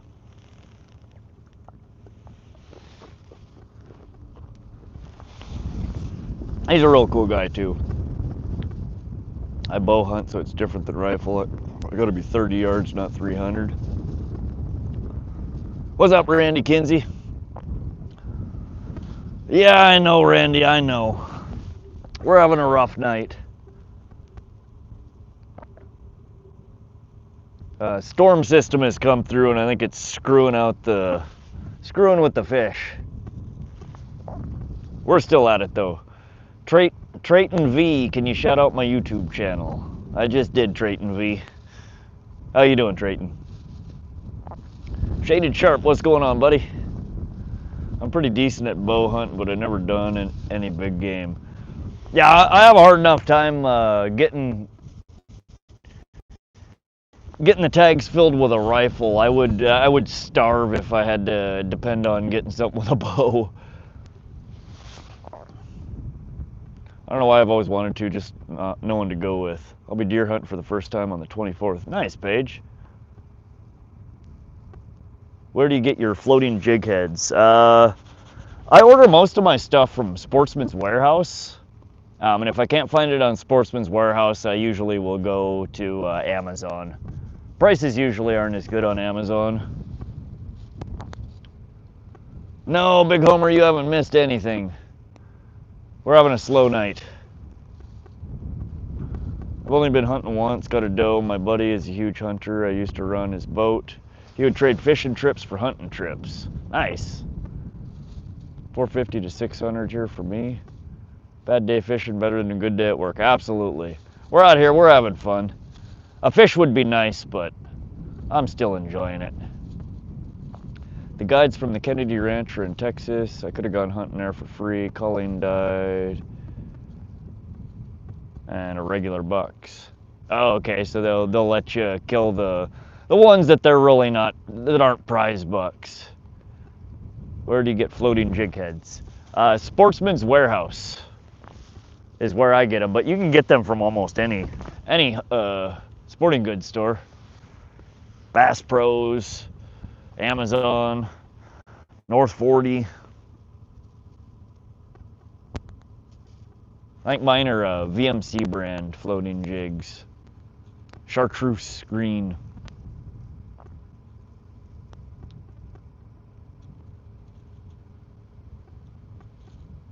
Cabela's, yeah, pretty much any sporting goods store should have some form of floating jig.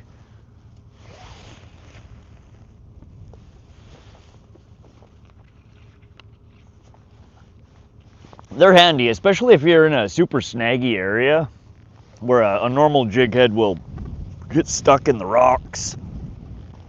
The floating jig head doesn't get stuck as often. You, instead of using the jig as the weight, you use an inline weight, you know, either 10 inches, 12 inches, 18 inches, however far up the line you want it. Usually I run mine about 16 inches or so.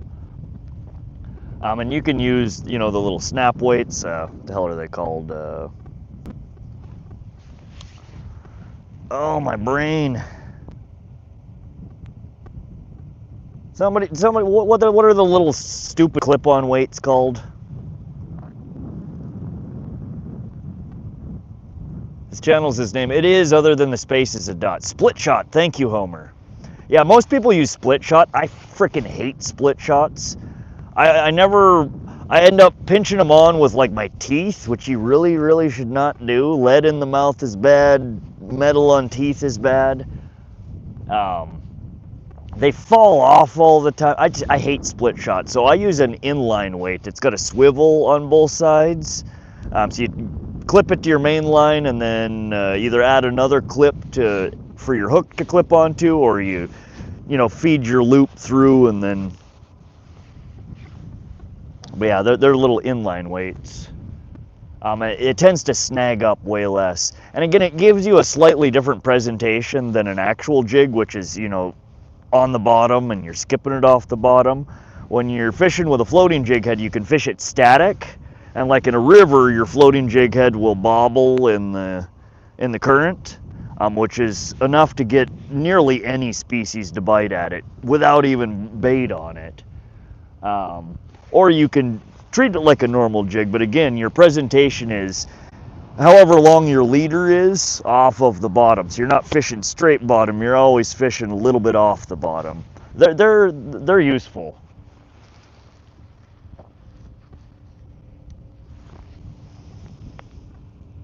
How cold is it there? If somebody wants to type .weather space Great Falls space Montana, I would say we're probably in the 60s right now, low 60s maybe. It feels colder than that though with the wind. I've always used my teeth, but I will use my pliers from now on. Yeah, I always, as I'm biting it, I'm telling myself, get the damn pliers. I always forget. They're just a pain in the butt. I swear to God, like 9 times out of 10, after casting it a few times, I've lost one or more of them. They never stay on the damn line. So I switched. Recently, I started using the inline weights, and I really like them. They're a bit more expensive. Thanks, Kevin. What's up, Coco? How you doing tonight, Coco? I can't bite weights or cut line with my teeth. It's a really bad idea. You got to get out of the habit of doing it if you do. Split shots are good for the fly, but if you know your rig, it's always better to add a weight the right way. Absolutely, El Dabo.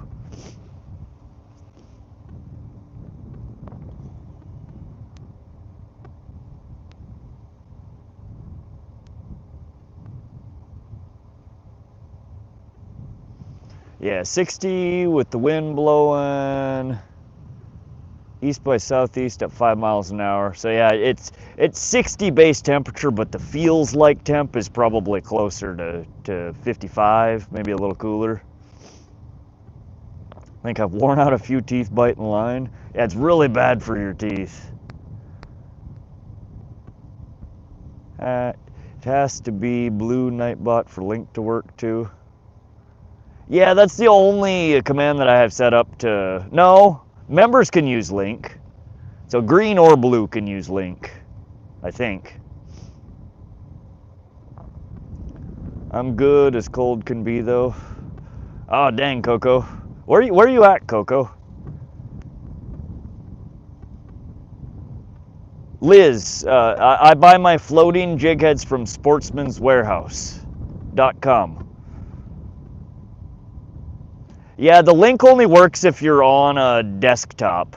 For whatever reason, YouTube blocks links from being clickable in vertical lives. I'm usually able to wrap the line around the split shot, so I've never done that, Big Homer. Maybe that's why mine always fall off. So you ice fish in the winter. I have never ice fished before, JK. This year I'm going to try it, though. 50 degrees Fahrenheit where I am. That's chilly. Where are you at, Shaded? Peekaboo, speaking of nocturnal species, ever seen Bigfoot? Nope, I've never seen a Bigfoot, Pika. What works good with catfish, tilapia, and bass other than worms? Catfish will bite on almost anything. My most effective bait for catfish is cut bait, dead bait. Either white sucker or chub is what I tend to use for them.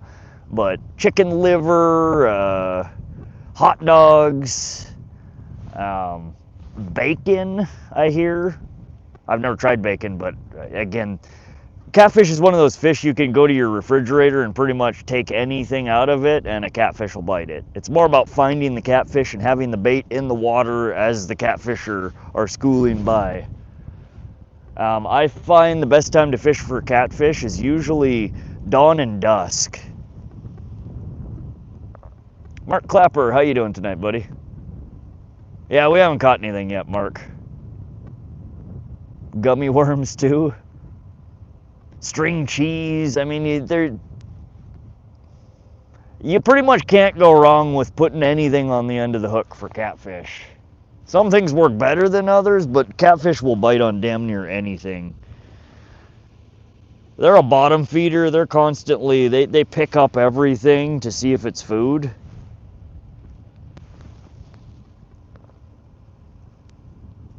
Have a homemade mount of Bigfoot above the fireplace. I tried bacon, it works, and yes, catfish as long as they're hungry, they'll bite anything. Rotten meat, yeah, anything that's stinky. So we used to make stink bait. We'd take, chunks of fish, chunks of chicken, just chunks of meat in general, put it in like an old ketchup bottle and throw some like vegetable oil in there, some garlic, just a bunch of random crap, and shake it all up and leave it out in the sun for a couple of weeks until it gets real stanky. And then you throw whatever on the end of your hook, and then you carefully open up the lid and hold it away and give her a little juice. And yeah, that stuff works wonders. Just do not spill it in your car. You might as well burn the car afterwards. You will never get rid of the smell. Big Red soda, cornflake balls, yeah, anything with red 40. El Dabo, it's fish that meows. Chicken spines, like the one I'm holding. I don't catfish, but it's crazy following catfish channels and barred people. Stinky for channel cat, cut bait for blues. Well, that's that. Yeah, I guess the advice I give is for channel cats. That's all we have around here. We don't have blues or flatheads or wells. All right, come on, fish. Let's get this party started. We will try one more time to blow the faint fish whistle here.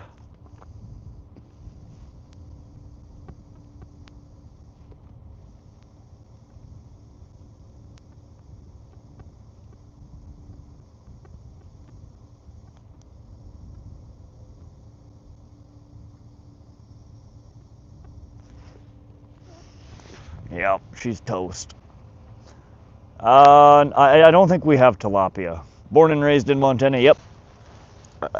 I've lived all over in the States, but I grew up here in Montana. I moved away when I was 18 for college, came back to Montana, left for a few years traveling, came back to Montana. I did live in Cali for about 14 years, but I'm back in Montana. It's like a black hole, it just pulls you back. I'll blow mine too. Thanks, Randy. Anything helps. I had to drive 10 hours to catch this catfish. Put some respect on it. That's a long ways to drive to catch anything, but you gotta do what you gotta do. He hit a blinker.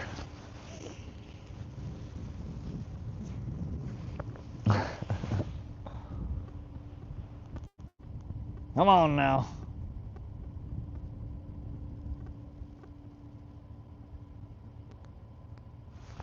What time is it? 12:08. Let's check the bait. Reposition the lines. It has been really windy. We may have missed some bites.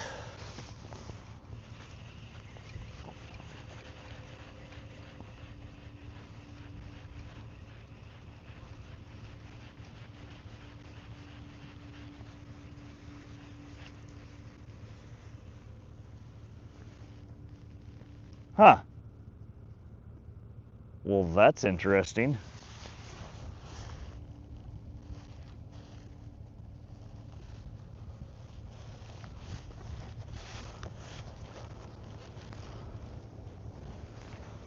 So, what do you guys think? Is that a missed bite?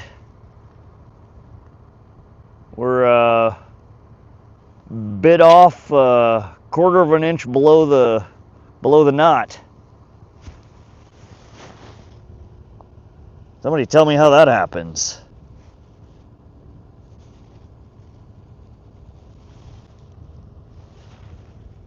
That's fucking 30-pound test.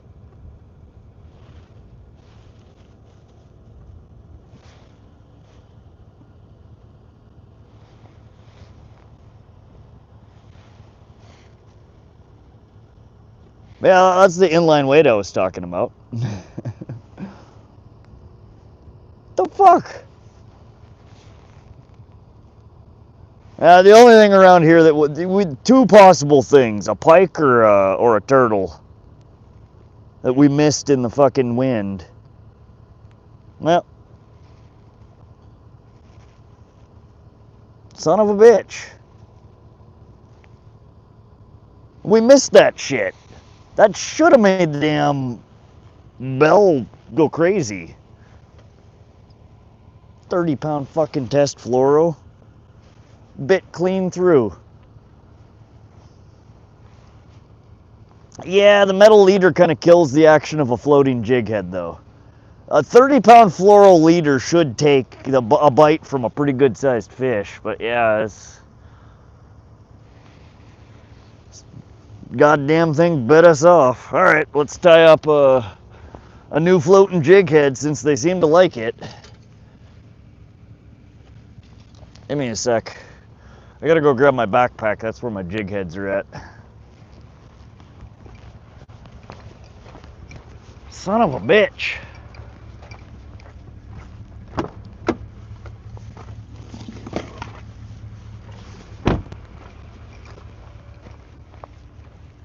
Man, that's crazy. You would think for a pike to bite that shit off, we should have had a solid bell alert. I guess we just missed it in the wind. It's crazy.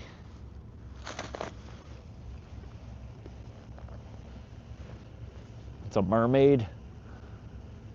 Make sure the bell thing in the middle isn't stuck. Nah, it was still jingly. There must have just been just enough slack on the line that it was able to make a clear chomp through it. I don't know. Have you guys seen the teeth on big pike? They're like scissors. One chomp just at the right spot, and I'll cut clear through it. God damn. All right. One jig head.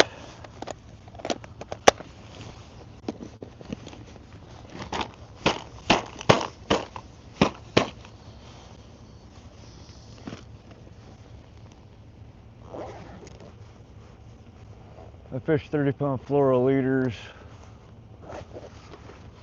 Hold on, I can't see what you're saying.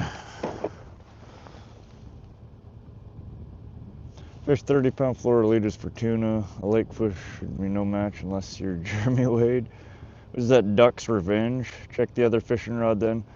I'm gonna leave the other fishing rod out until we get this one tied on, then we'll check the other one. I say let the bell hang off the line a little. I don't like putting it on the line, especially with braid. Again, a fish bites. Braid is super strong pulling, but it has very poor shear strength. The bell thing is sharp. I don't want to cut my line off if I get a solid bite. Do you ever yell any catchphrases when shooting? No, Pika, I don't. Turtles too, even babies can cut 30-pound line. Oh yeah, turtles have very sharp beaks on them. It's very dark over there. It's because it's midnight. Udex. Other rod bait probably gone. It might be. Liked and subbed. Thanks, Super Slav. Welcome to the channel. I just breathed. Pike took it like you owed it money. Pretty much, yeah. All right, let's get another one tied on here. We'll get her back out there pretty quick. Since we've had multiple bites, these floating jig heads work real well. But again, it limits me. I can't put a steel leader on it because it no longer floats.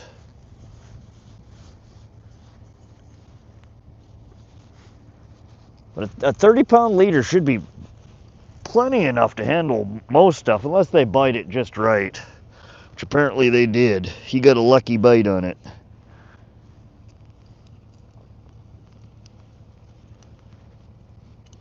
Little bastard. We'll get her back out there and we'll get her.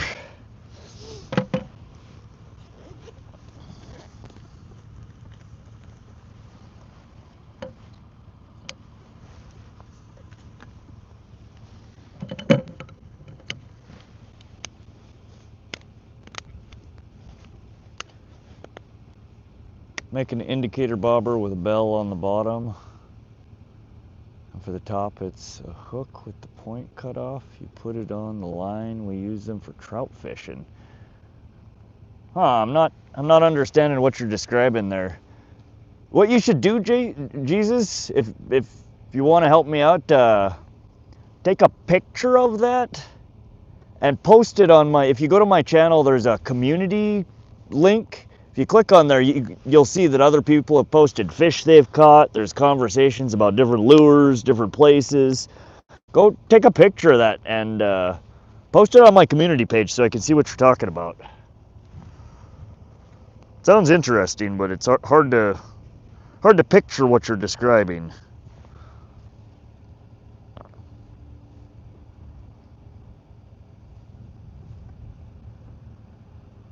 What's the biggest fish you've caught so far? Pika, my biggest fish I've landed, weighed, measured, gotten pictures of was a 22.5 pound, 42-inch carp. I've had fish on the line much bigger that I've just not managed to get in the net.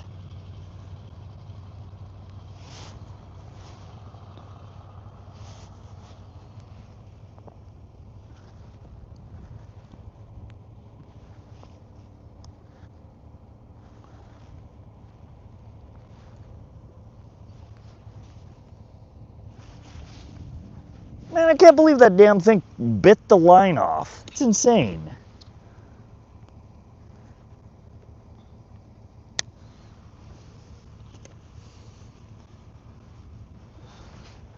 Usually I at least get to fight them for a little while before I lose them. Not just plain frickin' one bite and gone. Thanks, Jesus. Yeah, and again, it's helpful on the community page because then, you know, all of my viewers can go and look at it and comment on it. And that goes for all you guys. If you guys want to make a post on the community page about fish you've caught, places you're fishing, recommendations for gear, different things to try, feel free to hop over there and make a post on the community page. It's open for anybody and everybody to post on it. When the fish bites, it lifts bobber in a pretty unique way of fish. Huh. Yeah, it sounds cool. I'll photo dump you if it wasn't so insecure about the way we look cold water fish. Oh, come on now. Don't be shy. I'm out here looking like I crawled out of a dumpster half the time, so ain't nobody. Don't be worried about people judging. That is probably the best life lesson you could ever learn, is to stop giving a fuck what other people think. You do you. As long as you ain't hurting nobody, people's opinions are irrelevant. All right.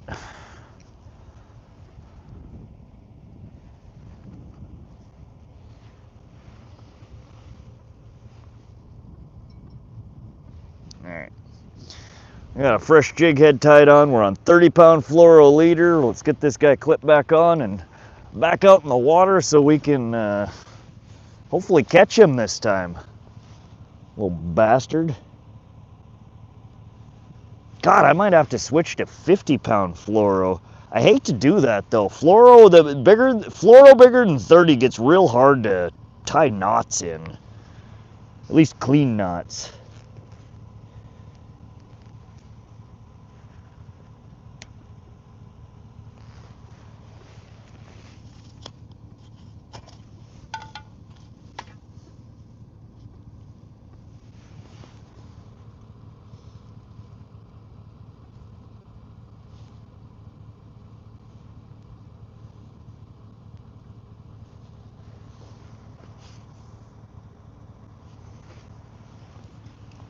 Oops. Yeah, that's all we got there is just a floating jig head, half a crawler, and this is about a 1/2 ounce inline weight. Might be a 3/8 ounce. Somewhere 3/8 or a 1/2 ounce, somewhere around there. 40-pound fluoro is like tying a knot and wire. It really is. It's a pain in the ass. And most, like the eyes on the hooks, so I tie a double loop uni, which is you go through the eye once, you come back out, you go through the eye twice, and then you tie your uni. And most hook heads, I have a hard time getting 30-pound fluoro through once, and almost none of them you can get through twice. Especially the smaller hooks. You end up having to use, you know, like a 2-aught plus hook in order to get the damn leader line through the eye.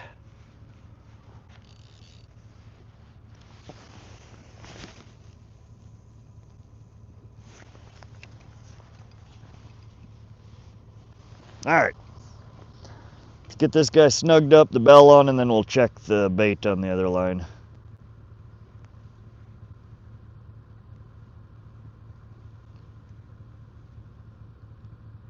Still can't believe that shitter busted us off without us even noticing. That's some shit. I mean, it's a good sign the fish are biting. I'd love to catch a nice fat pike, but that's what I suspect that was that bit us off.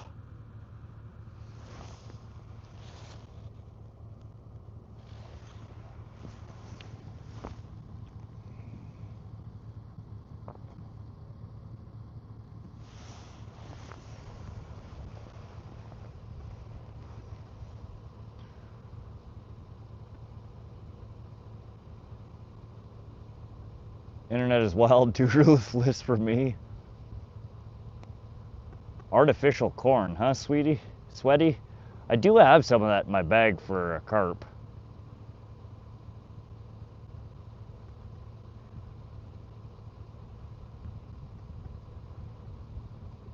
There's no other group like the Rod Squad, no judgment, just fishing and fun combo. That's right, Big Homer.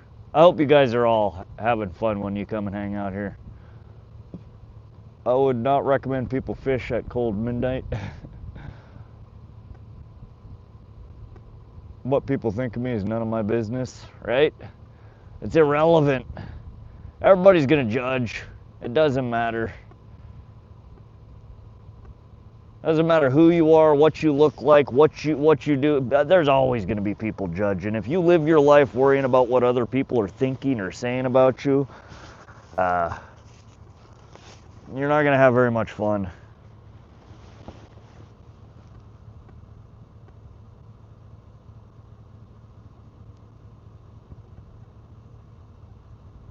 The turtles are biting. I noticed it, my guy. I tried to tell you, and I believe it was a turtle. 420, we picked it up. I picked it up a couple of times because I saw some bites too, but... Skinty, did you catch something today? We've not landed anything. We just got bit off by something. I assume it was a pike or a turtle.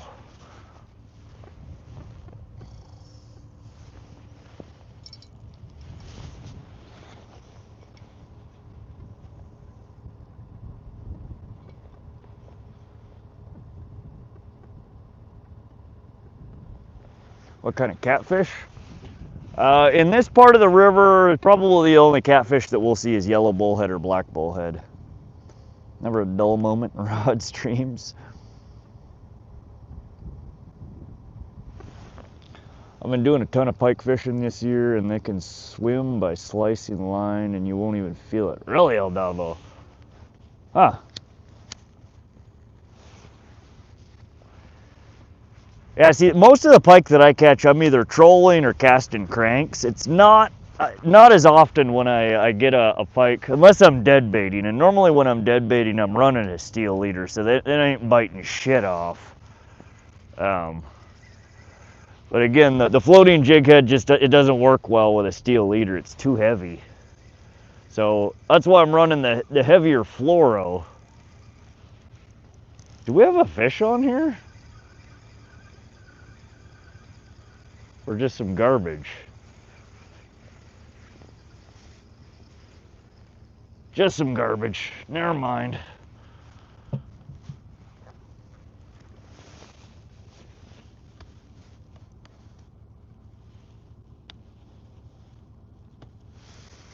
let's get this slime off of here, rebait,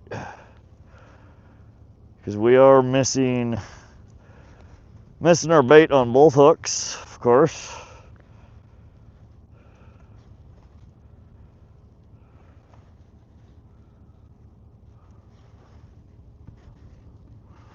Well, I take that back. We have the head. We have the head of our minnow left.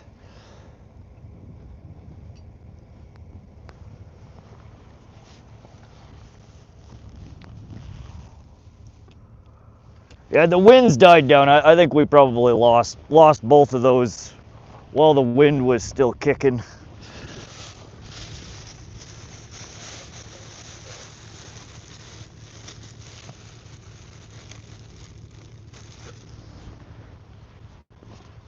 All right.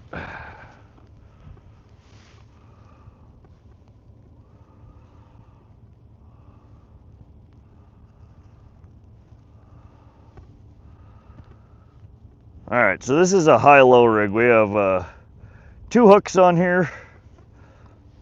We have the top standoff, which I have a hook on here for carp. We're putting hot dog bun on there. And I'm literally just mashing it around the whole hook. This stuff softens up within a few seconds in the water. And you'll pull your hook right through it when the fish bite. And then we'll get another minnow on this guy. So we just have some de-thawing mushy minnows here. I think it's smelt. No, it's not smelt, it's shiners. That's what they are, shiners.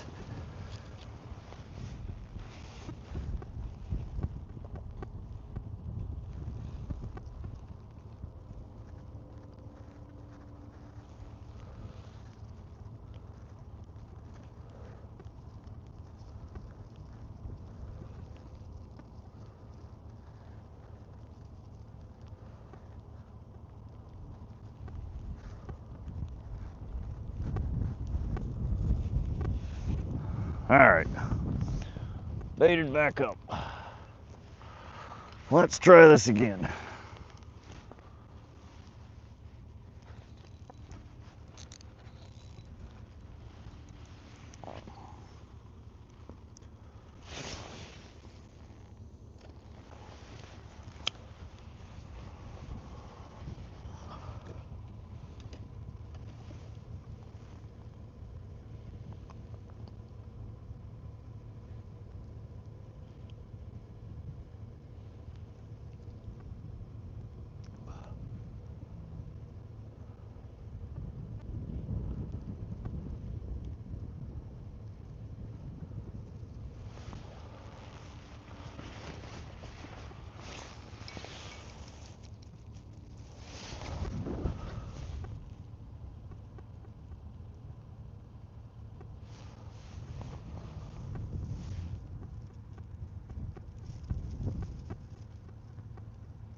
All right, good to go.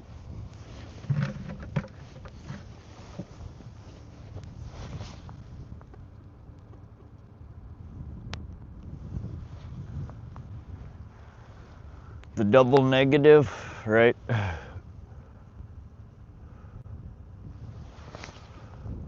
Eat the head. You eat half, I'll eat half, El Dabo. You first, buddy.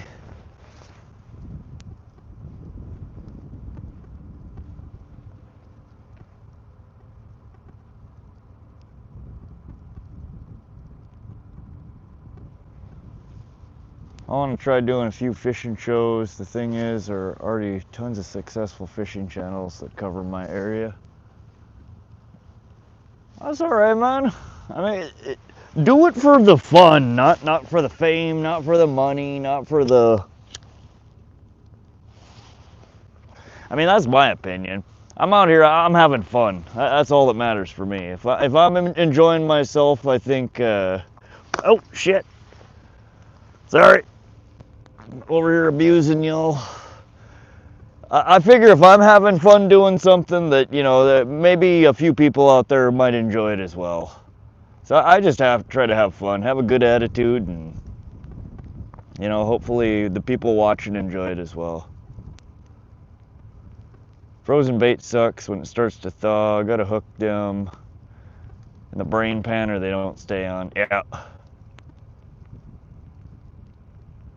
Make sure the skin's on. It kind of helps with staying on the line. 1150. You got a few more there.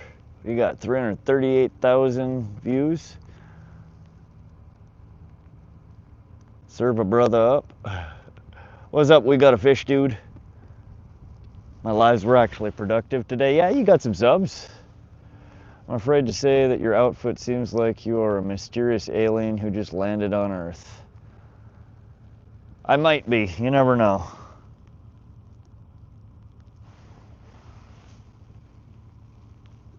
Alright, we're just snugging these lines up. Here comes the rain again. I'm having trouble posting on the community. When I add a photo, the post button doesn't work. Huh. Did you try adding any text in the post as well? What it might be, Paige, what I suspect it probably is your photo might be too large. Not necessarily dimension-wise, just size-wise. If you go, oh God, what the hell's the website? Just go to Google and search image optimization and it'll pop up. It's like, there's a dozen of them, but the one that I usually use is like Optizilla or something like that. If you upload your photo there, it'll losslessly compress the image and allow you to re-download it, and it'll significantly reduce the size of it. Live streaming is different. No live streams from my area. Fights, bro, on orange? Was there? Damn it. I'm looking at it.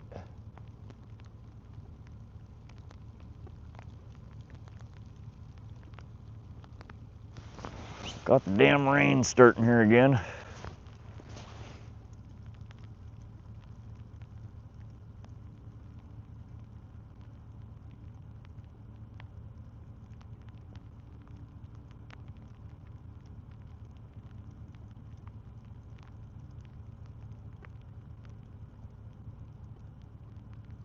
I'm not seeing anything.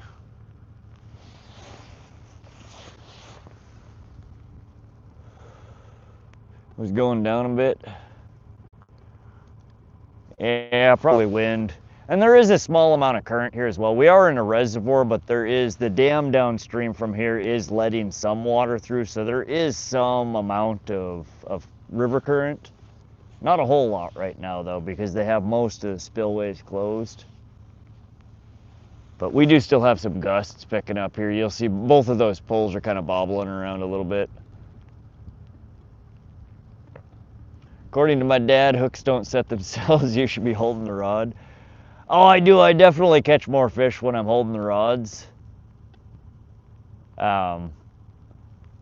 We are using on 2 of the 3 hooks though, circle hooks, and that is a circle hook or an octopus hook is, I always consider them essentially a self-setting hook. The way that they're formed, when a fish bites at it and goes to pull away, oftentimes they will set the hook on themselves.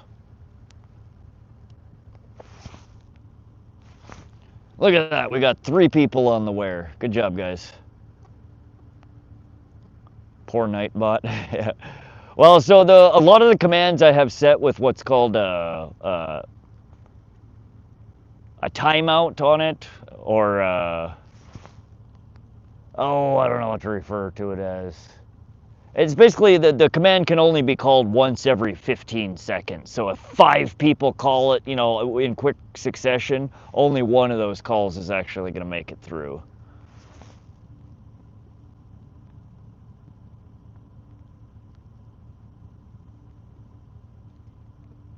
Come on, we need a fish. Let's get our first fish. It doesn't need to be a big one, just a fish. We need to get the skunk off.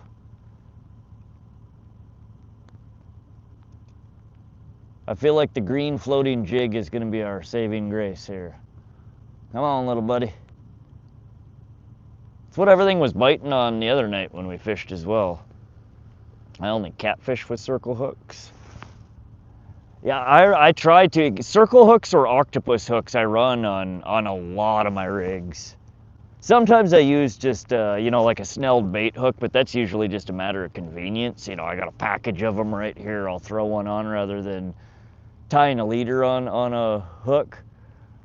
But I seem like I have, it seems like I have a much better hookup ratio and landing ratio with circle hooks or octopus hooks. I use them for catfish, I use them for carp, I use them for walleye. A lot of the trout rigs that I tie are circle hook or octopus hook style. I heard tomato juice gets the skunk smell off. Yeah, Joe, we'll go ahead and bathe in tomato juice. He lived in Ennis as a kid, huh, Semper? Yeah, that's a small town. Cool off. There you go, SoCal. Thank you. I only eat fish with circle hook. Oh, catfish. How do you make holy water? You boil the hell out of it. That's funny.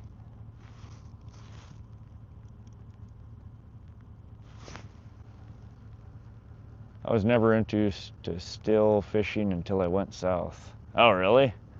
Jeffrey Dahmer, get a job. Jeffrey Dahmer, I have a job. Stop eating people. Don't eat testicles, don't eat body parts. It's not good for you or the people that you eat. Oh yeah, that's right. You're dead. Somebody killed you in prison. What are you doing here? Why can't you tell secrets in a cornfield? Too many ears? What's up, Manuel Gran Pescatore?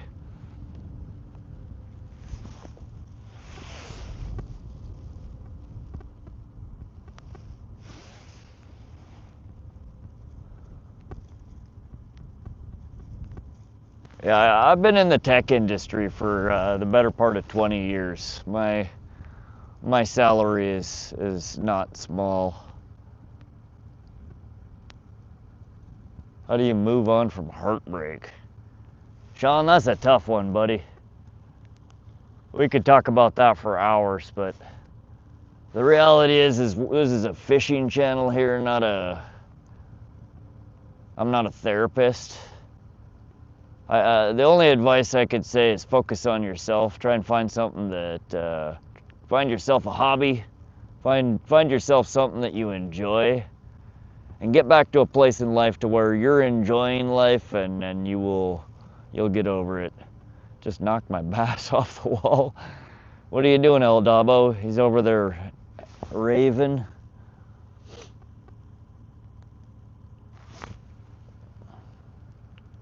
Get out your normal routine, get out your energy environment. Yeah.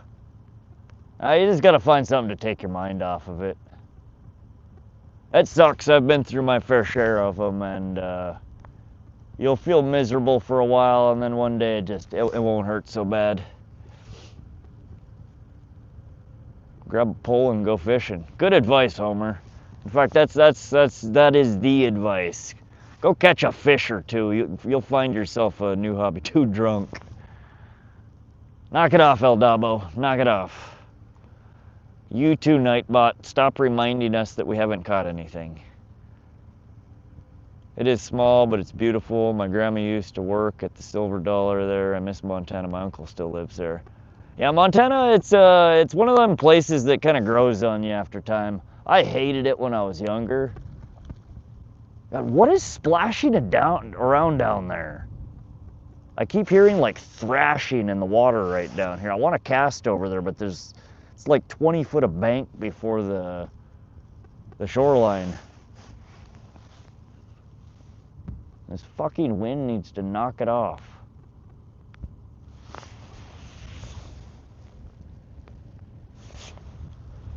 What's up, Mia?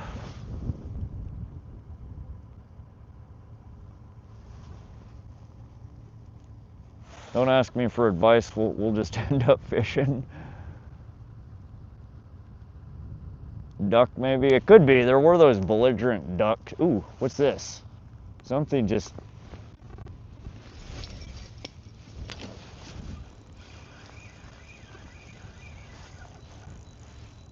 Hold on. We might have something small on here. Or we picked up a dead beaver or something. Nope. Nope. Damn it! The seaweed monster got us. Damn, I thought that looked like a bite. The pole bent over. I reeled into it. Oh, and that's one thing. If you guys have never fished with circle hooks before, I find normally if you pick up the pole and like do a normal hook set, it's not as effective as just reeling into it. Leave the pole in the holder, or instead of jerking at it, give her a few reels. Get some tension on it before you set the hook. Shit!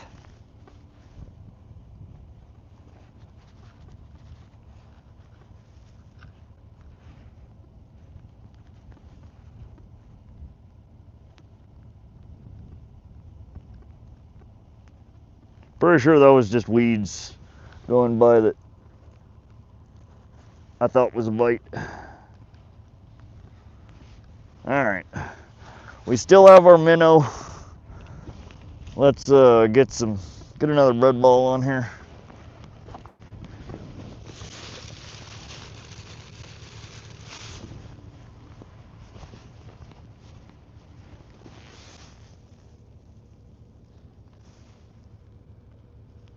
Were any of y'all watching that? Did you see that? Wasn't just me, right?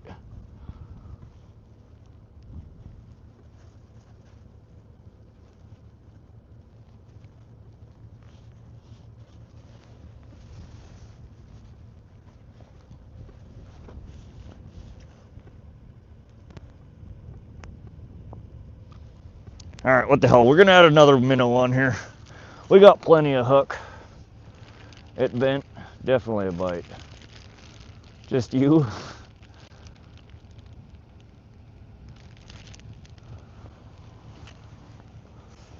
Yeah, it looked like a bite to me, but all we ended up with was swamp monster. Alright, let's try this again.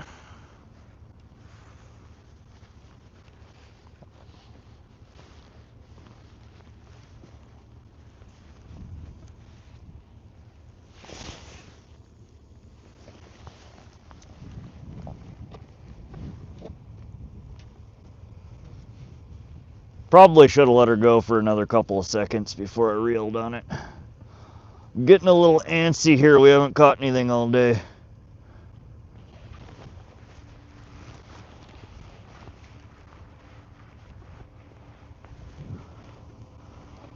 Ah, shit.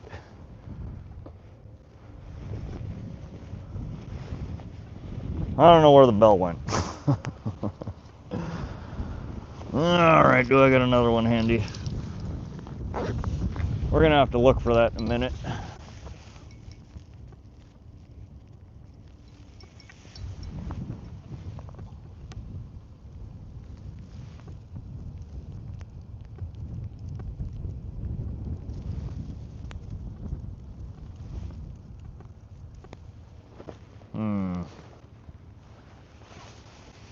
Flashlight on.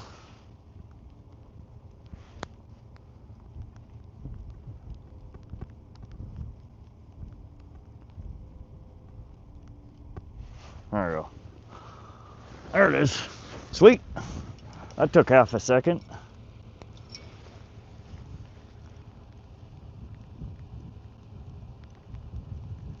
Time to hit the bells with some glow-in-the-dark nail polish. That's actually a really good idea. I need to do that. Flashlight off. God damn it, Siri. Siri hates me. Bet that was a hog. Yeah, she went. So I just reeled into it and.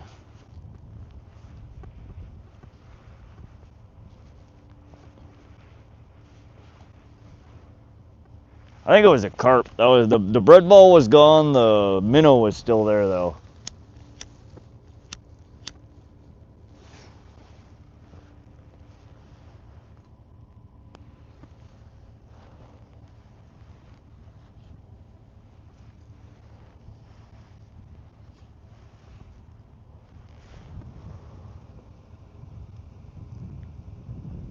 Glow in the dark nail polish works so good. Does it? I need to do that on the tips of my poles and probably the bells. And I'd like to add some to some of my lures as well.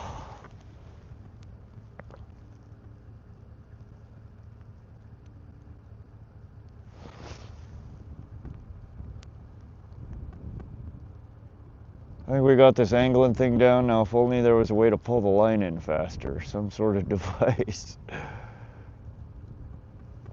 What cigs you smoking? American Spirit Mellow Menthol. Where is this? Central Montana. This is the Missouri River.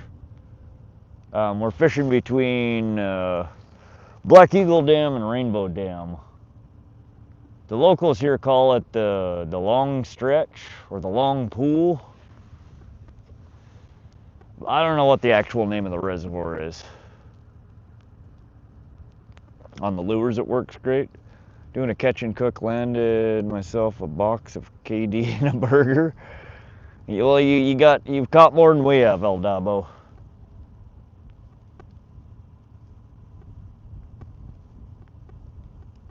Damn it, that's the second good one we've lost. We got bit off without even knowing it, and then the Loch Ness Monster there just tried to drag the pole in and...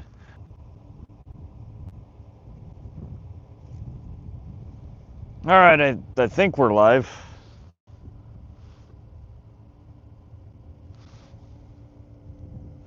You guys see me now?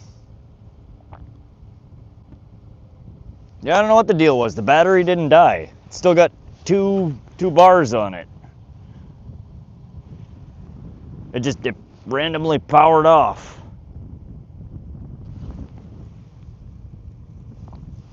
Thanks, Elon.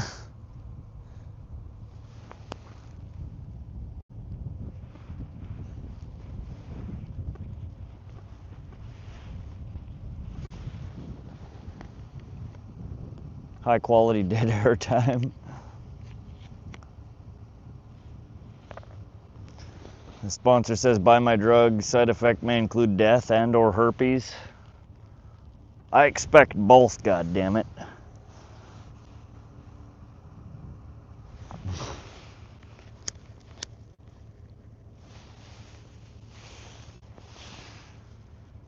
Welcome back, guys. Sorry about that. Some technical difficulties here.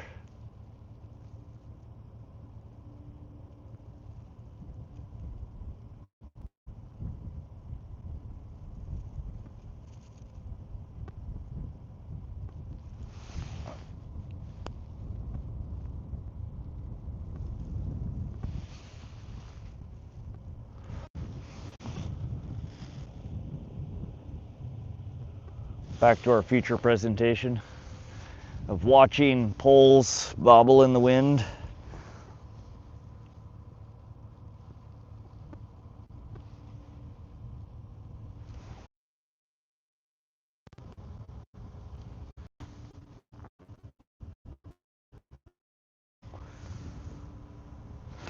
It's not Starlink down, that's just YouTube.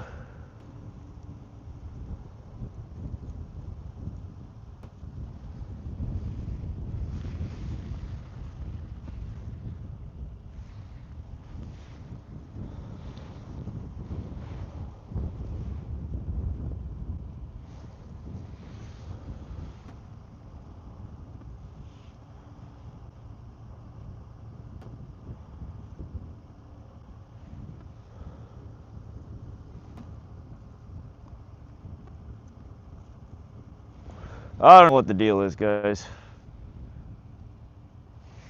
The previous hiccup was definitely Starlink, but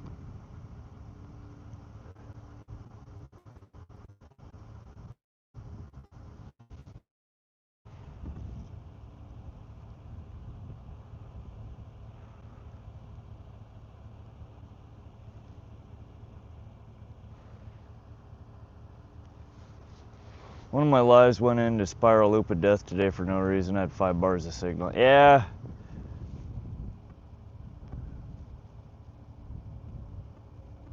Not sure what the issue is. Again, Starlink's connected. It wasn't that this time. It just YouTube Live just crapped out.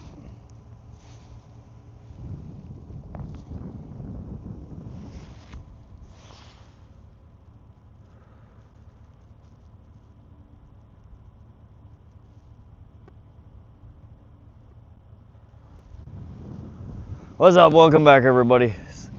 Sorry for the technical difficulties. I have no idea what's going on. Starlink's up. Starlink seems to be stable.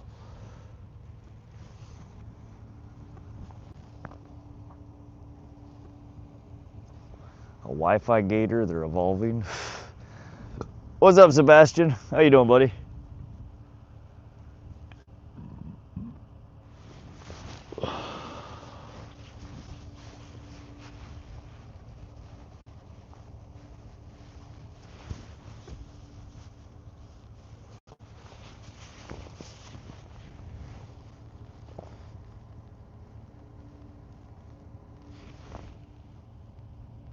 Come on, fish.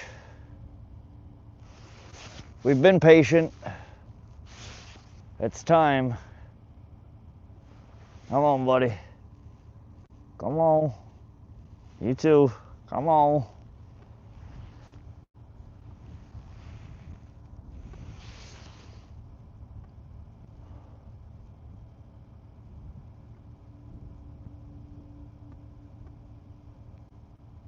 I should have went to Maroney Dam. It's a pretty far drive.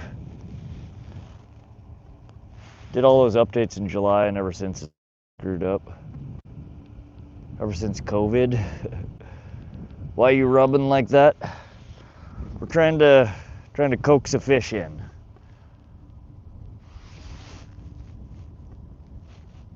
We're just giving her a little love. Please don't stroke rods like that. I know. Don't y'all tell me what to do with my...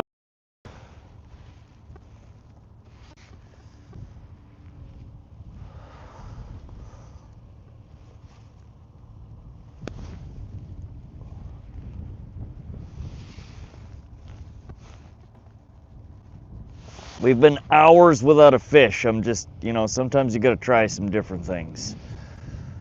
Maybe your whisper sweet nothings. We'll try that next, Paige. We'll try that next.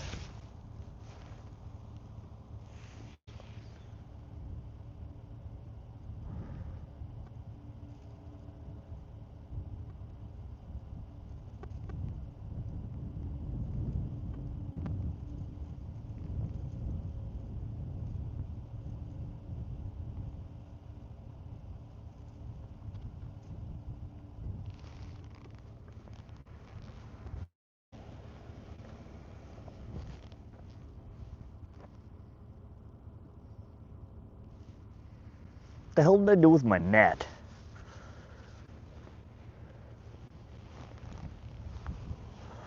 I should probably figure that out. I thought I set it near the water. No, right here. Probably a good idea to know where the net is.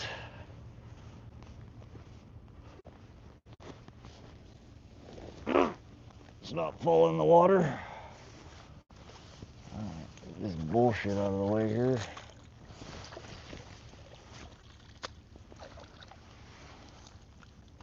Alright.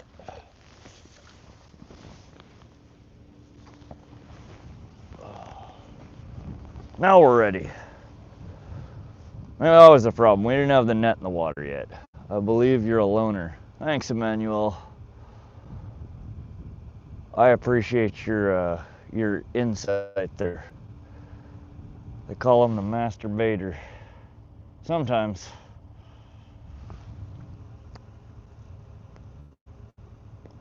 Canceled my trip till Saturday. I'm taking a me day. Welcome back, Bob.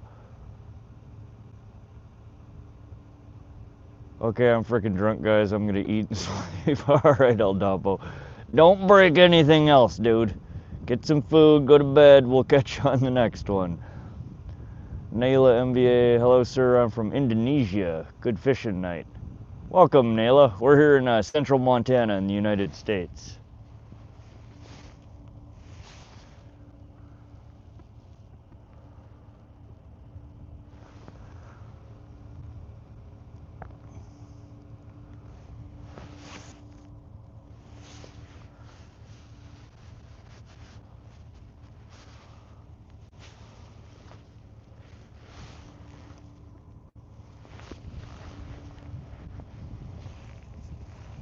El Dabo out. I'm a decent baiter. My cousin Mose, he's a masturbator. Nice, Hercules. Nice.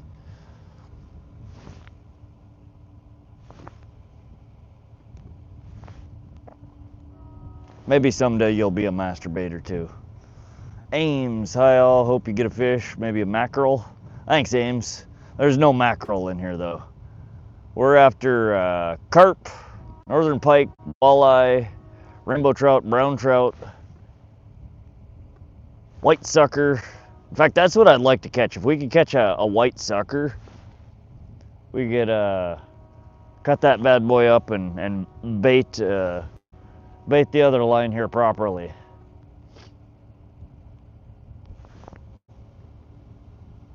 Turtle soup.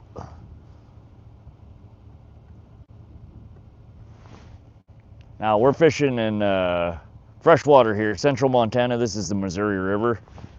No mackerel here.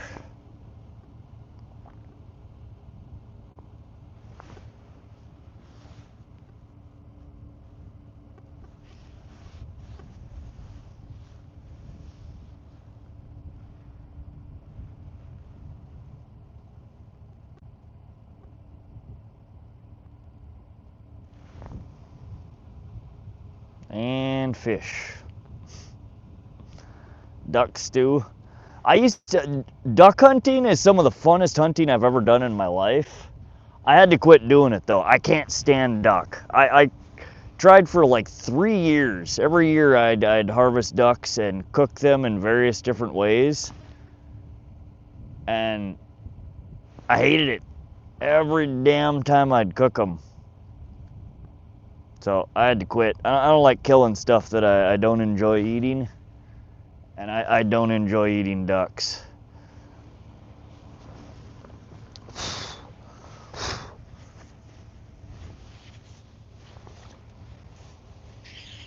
I don't know, I cooked them, you know, a dozen different ways and they always turned out terrible.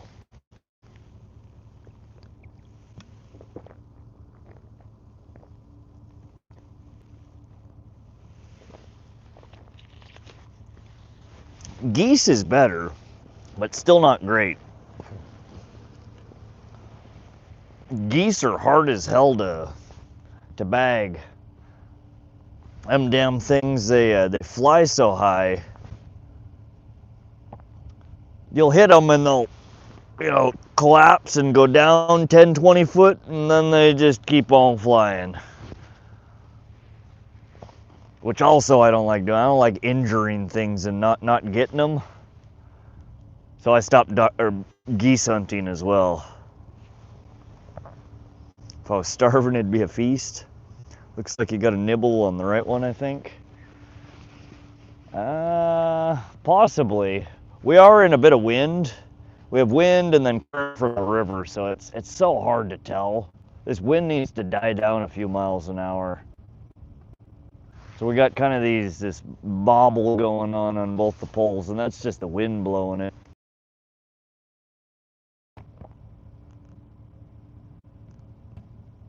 It could be nibbles though. There are bullhead catfish in here, which are pretty small, and they have wussy little bites. They're just, they nibble, they take little bites at the bait. They oftentimes don't eat the whole thing. Pheasant's actually not bad. Pheasant, grouse, Way better than duck.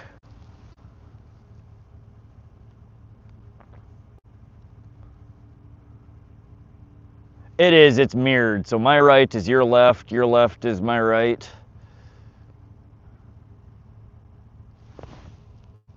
So that's why we have different colored lights on here. So if you're gonna call out bite, call out orange, orange or green.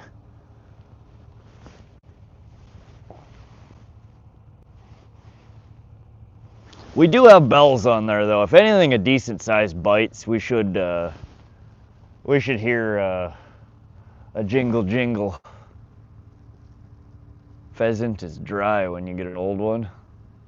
Any good fishing stories? Oh geez, I don't know. I probably have lots of them.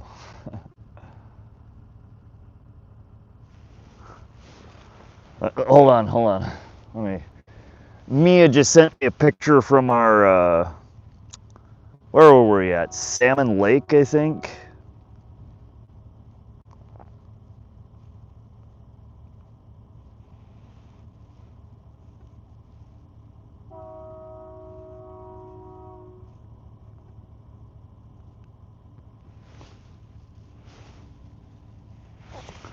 There's one of my biggest catches. Pulled in an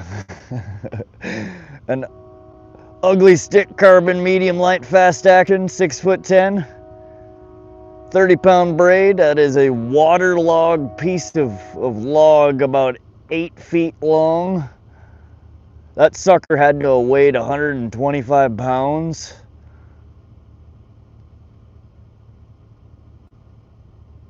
That was a pretty good catch. Looks like a gator.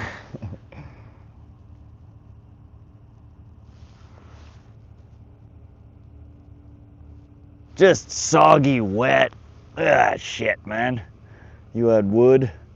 Oh yeah, I had big wood. How was the fight? That sucker took me probably a solid half an hour to reel in. It's just waterlogged. That shit is heavy. A largemouth barker.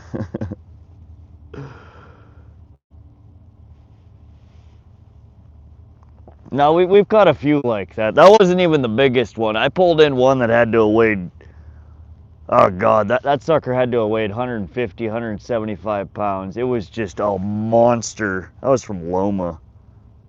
Let me see here. What else we got?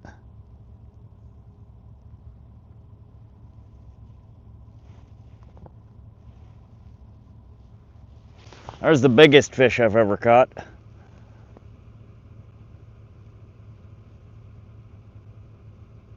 She was big.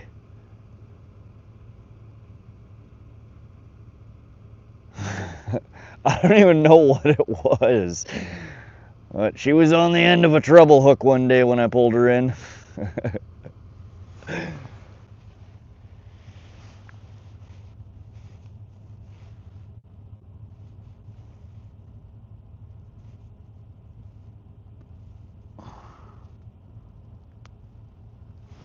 I don't know which was more impressive. That one was the same day. I caught a brown trout on a brown trout spoon. She's a lunker. What's up? We got a fish, dude.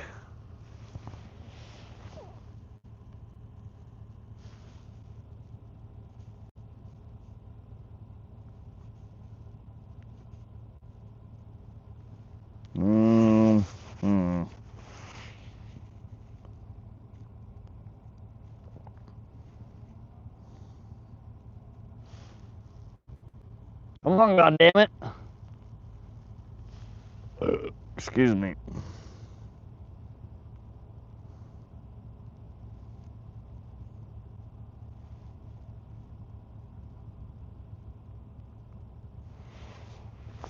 That was a fun fish. Look at that sucker.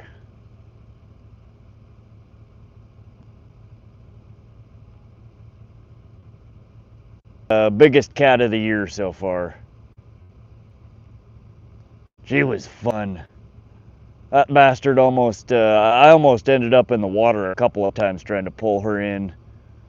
I was on a pretty steep embankment, tripping over goddamn rocks and bushes and...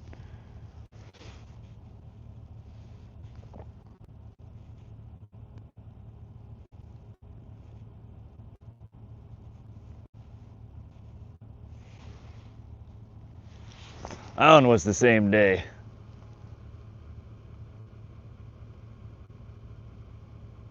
That was a 8.5 pound carp. Pretty good sized one.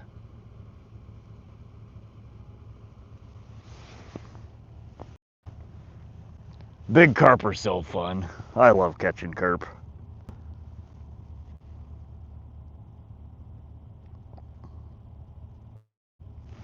Yeah, there's a better picture of that cat.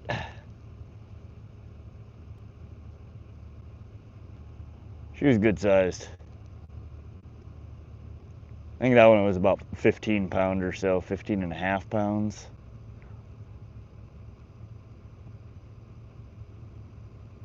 That was a fun day. I caught so many fish that day. 7 different species and some real big ones.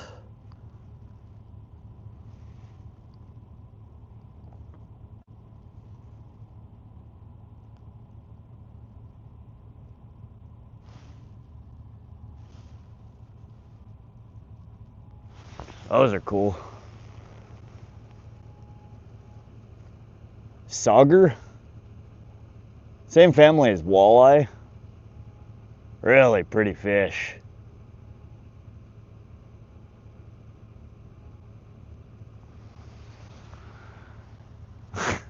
Emery, unfortunately, this live stream is a bit pointless and without any observable purpose whatsoever, so adios and good luck. Thanks, Emery. Get fucked, buddy. There's plenty of other places to be on YouTube if you're not enjoying yourself. You have 9 different species on your fish brain app? Nice.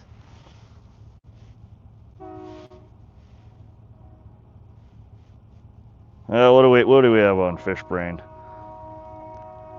I don't post everything on Fishbrain. I post interesting stuff. Let me see. We have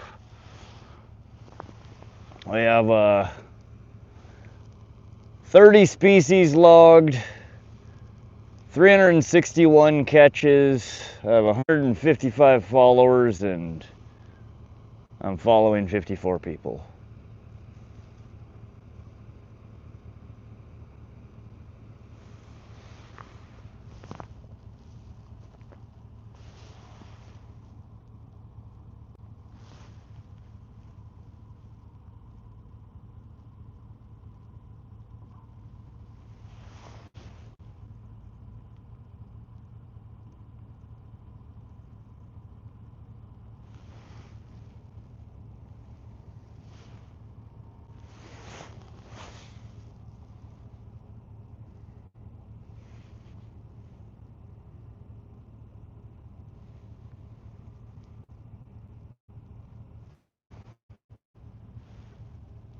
There's a pretty nice walleye I caught last year.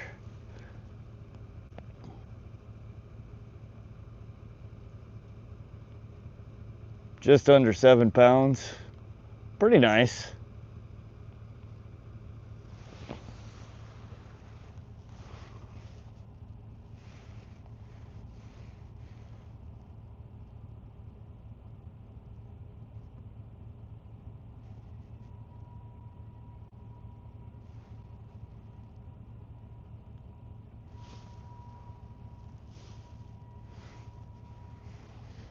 There's a nice brown trout we caught last year at Salmon Lake.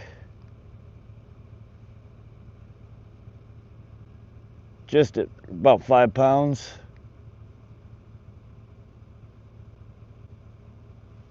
How do you target walleye? I have some in my lake, but I haven't caught any.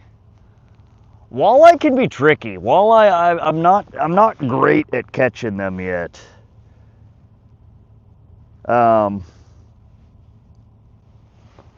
The rig that we're running here, the floating jig head, tipped with either a worm or a night crawler or a leech, can be real effective at walleye. A lot of people troll for them or use crankbaits. I've never had a whole lot of luck with cranks on walleye. The big one, the 7-pounder, 6-pound, that's what I styled after when I tied it. Tipped with a crawler. Bottom bouncing minnow next to structure. Yeah, it was a pretty nice brown. That's the biggest brown I've ever caught.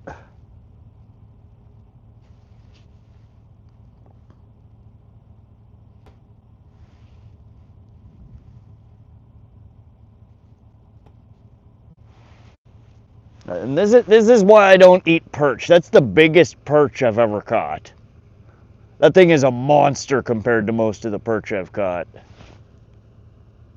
There's not a whole lot to them. It's not really worth buffering again.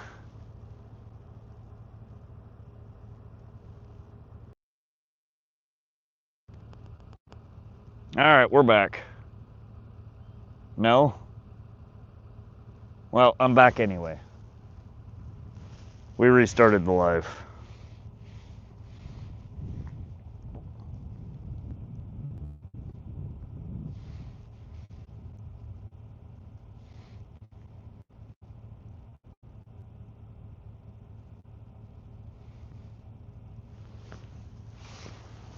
There's my sausage of a pike.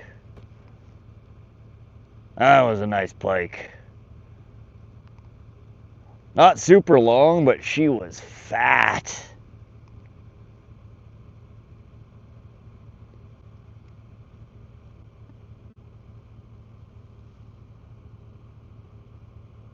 Yeah, good sized pike. Well over 20 pounds. It looked like a sausage cosplaying a pike.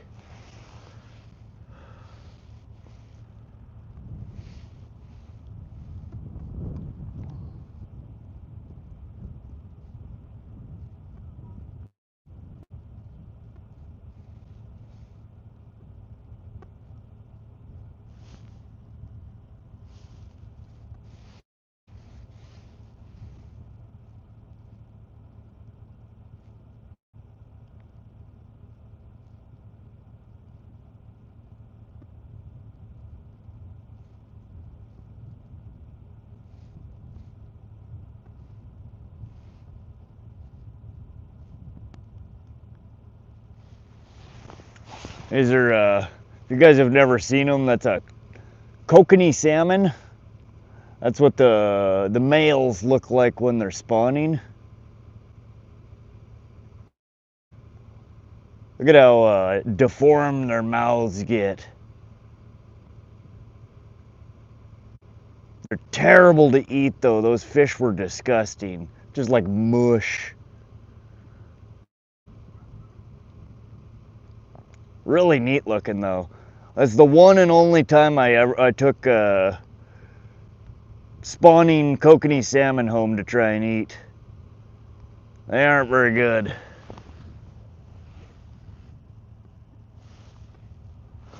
Definitely neat looking though.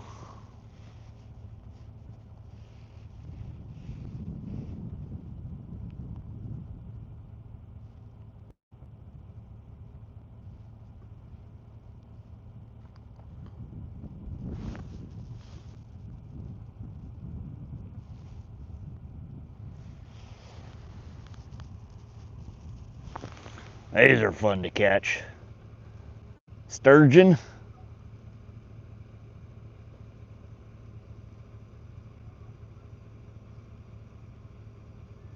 Looks like somebody photoshopped a bird's head onto the fish. Yeah, they're bizarre looking when they yeah, the spawning male, they're at the end of their life cycle.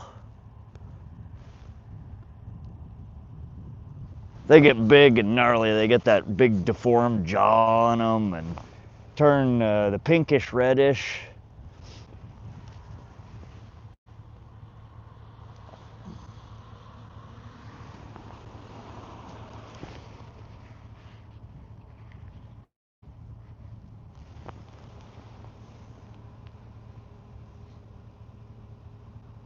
I want to catch a salmon like a grizzly with my mouth. If you do, get it on video. Post that shit on YouTube. Try fishing with crack like Hank Hill. Yeah, we'll get right on that, Henry. They'd probably taste all right if you got them in the ocean. Yeah, they're just, when they're at that point in their life cycle, most of them have stopped eating for a significant period, and they're all they care about. Their only purpose is, and they stop eating, and the meat is just, it's mush, it's blah. You know, fresh salmon is usually, you know, a fairly firm meat. These ones were just, you know, it was almost falling off the bones as you're filleting it. It's gross. But let's do a bait check here, at least on the floating jig. We've been out here for a while. Good God, we need to catch a fish. We need to pick a better spot next time.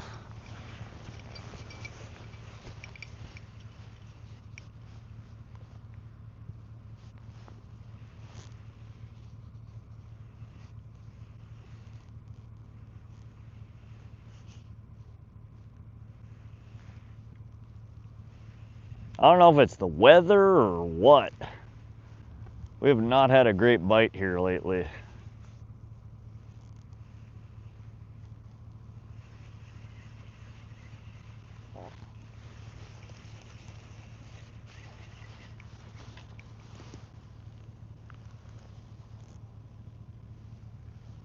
Oh shit, they got our worm. Usually helps to fish with bait.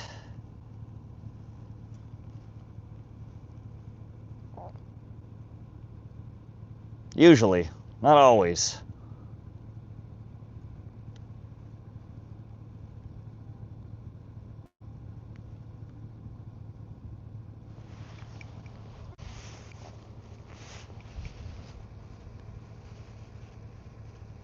Homer must have had a lot of girlfriends. Actually, do not post that video. Send it to me and I'll post it for you as a test to see if it's worth posting.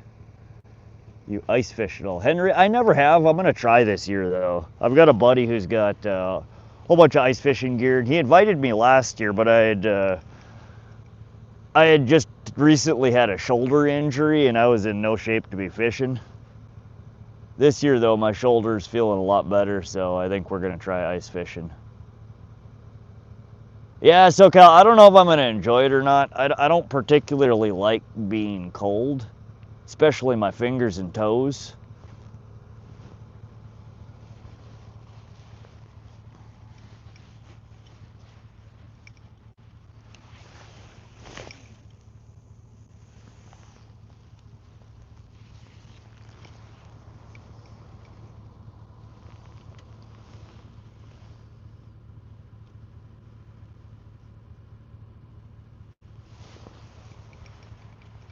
But we'll see.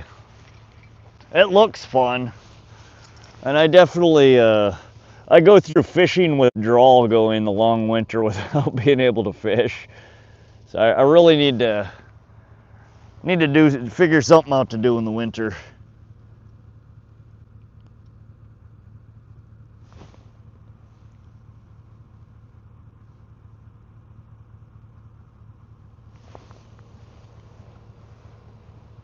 My buddies and I use portable heaters in our tents. It gets toasty. Yeah, so once you're all set up and stuff, I'm sure it's fine, but the process of setting up and getting cold and miserable during that, like, eh. Sometimes you gotta step outside to cool off. SoCal and tent burners going, it's cool, not cold. Yeah, I'm more so worried about the, you know, the half an hour it takes to get your tent set up, get your holes cut, you know, the like setup process.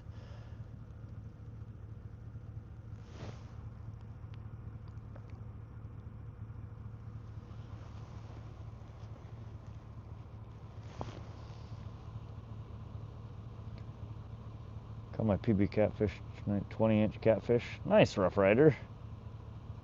What kind of catfish?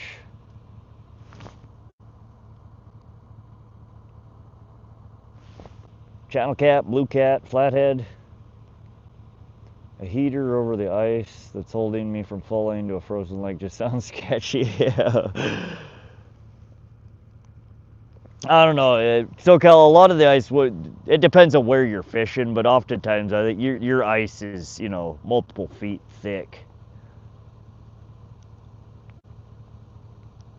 Blue catfish. Okay. Congrats, Rough Rider. Heck yeah.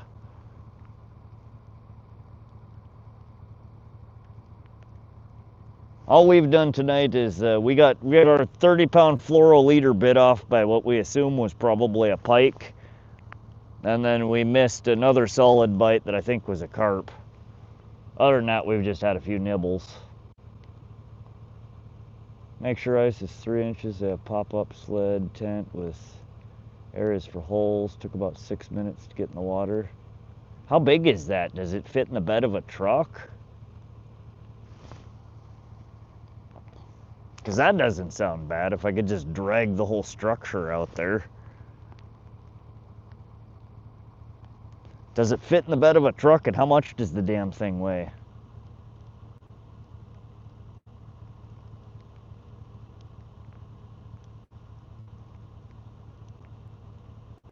Oh God, here we go with the rain again.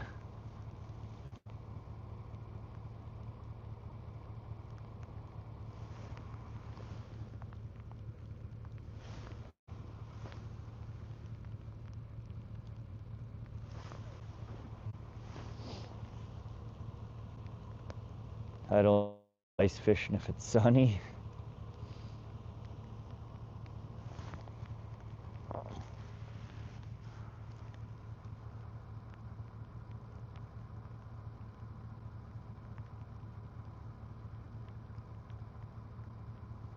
Come on, buddy. Wake up.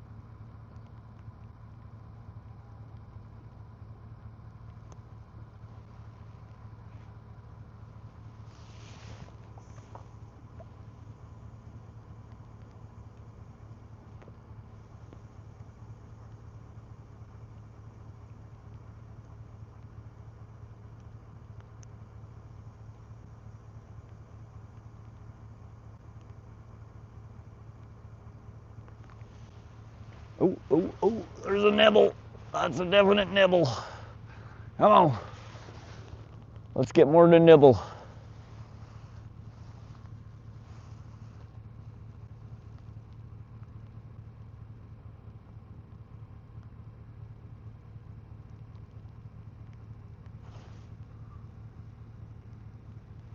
No? I saw a nibble.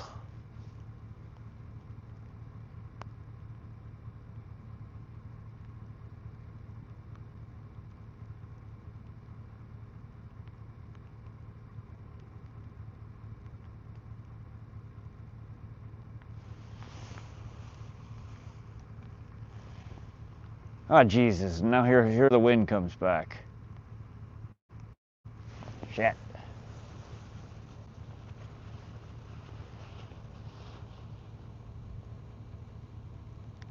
Tight lines, my guy. Thanks, Tyler. Turtle, move it slowly.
Hey, Howlin' Baits. Welcome, buddy. Catch a buzz, if nothing else. That's right, Jonathan.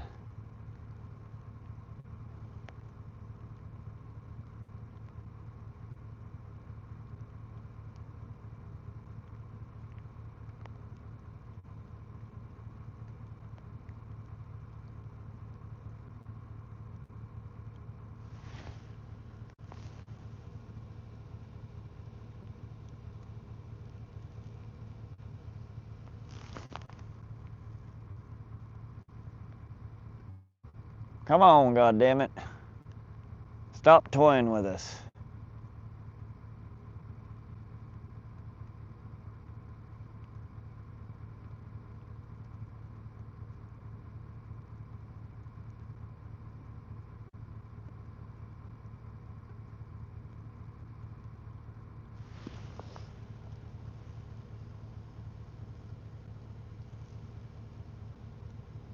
It's funny how fishing and drinking are strongly associated, but I fish way more than now that I'm sober. I rarely drink when I'm out fishing. You fish in a river or a pond? Tyler, this is the Missouri River, but technically it's a reservoir. We're between two dams, Black Eagle Dam and Rainbow Dam near Great Falls, Montana.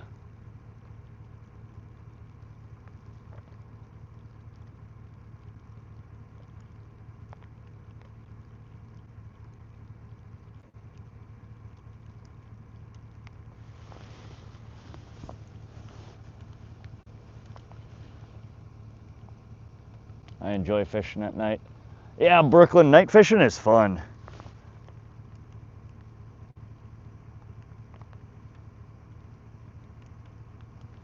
We're rapidly running out of decent, warm nights, or moderately warm nights. So I figured we need to do a few night fishing streams before it starts getting too cold to fish at night.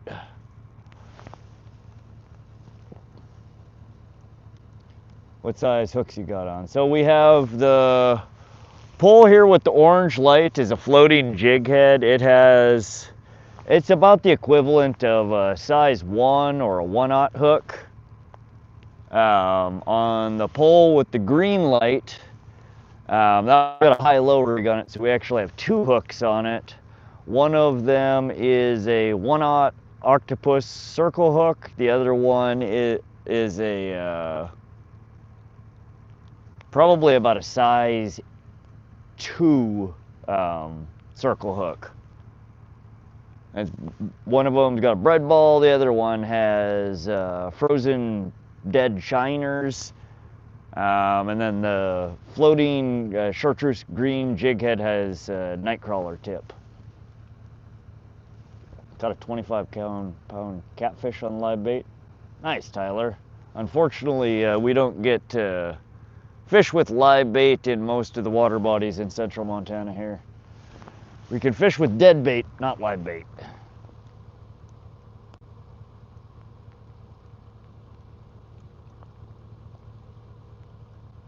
Yeah, Bob, I don't mind getting wet either. I don't like the gear getting wet. My camera gear, the batteries, my backpacks. For the next 4 days in the 80s. That sounds nice. Couldn't really recommend night kayak fishing, kind of a pain in the ass.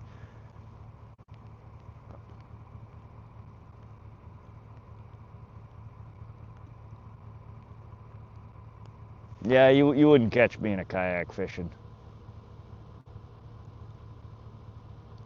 Caught my PB catfish on a little bait hook meant for trout. Looking forward to checking it out. Alex McGee, what's up? Alex? True cleanup. Hey Haka, welcome to the stream. Come on, fish.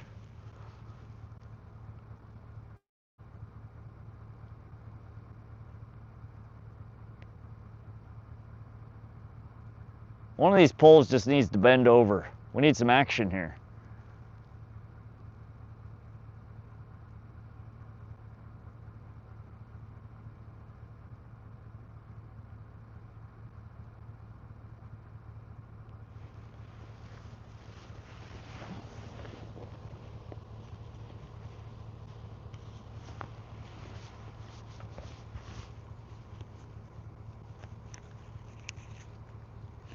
Just one good fish. Let's do this.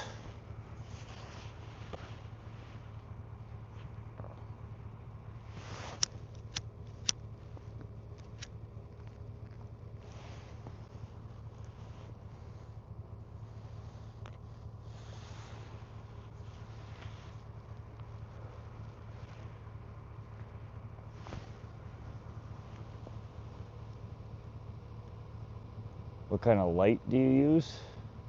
The headlamp, this is a Whisker Seeker tackle light. They're pretty cool. The battery life lasts a real long time on them. They have 3 levels of brightness. They have a blue light, they have a red light. They have fancy like flashing features on them. They're real nice. The pole lights are also Whisker Seeker tackle.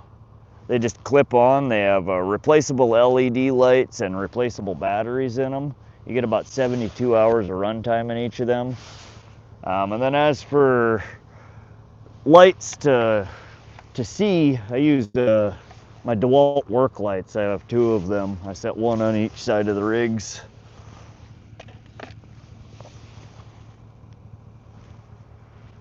Not the greatest night fishing setup in the world, but it works for now. Don't eat anything out of the Chicago River. My PB carp is 4.5 pounds because it's the only one I've ever weighed. Yeah, I usually don't bust out the scale unless it's something, you know, quite large. I'll throw stuff on, you know, the measuring stick, the tape, because that's quick and easy. It's way more time consuming and more stress on the fish to weigh it than it is to measure it. Derek, close your eyes.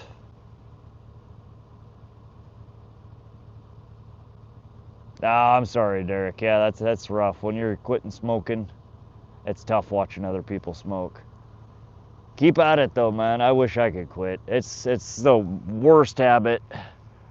One of the shittiest decisions I ever made in my life was starting smoking.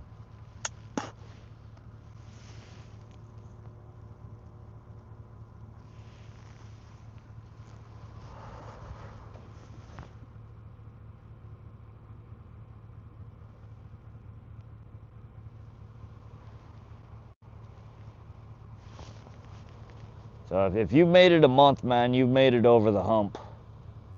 I quit 12 years and now I'm smoking again. Ah, Alex. Honestly, I'm not even sure the scale is accurate. It was a lip gripper built-in scale that I used on the carp today. Yeah, the mechanical scales, they're hit and miss. They tend to get more and more inaccurate over time, especially once you've weighed a couple of big fish on it. The springs stretch out on them. I would take the weight, any weight that a mechanical scale gives you, with a grain of salt, unless you're using, you know, like a certified postal scale. But even those, they need to be recalibrated quite common, or quite often.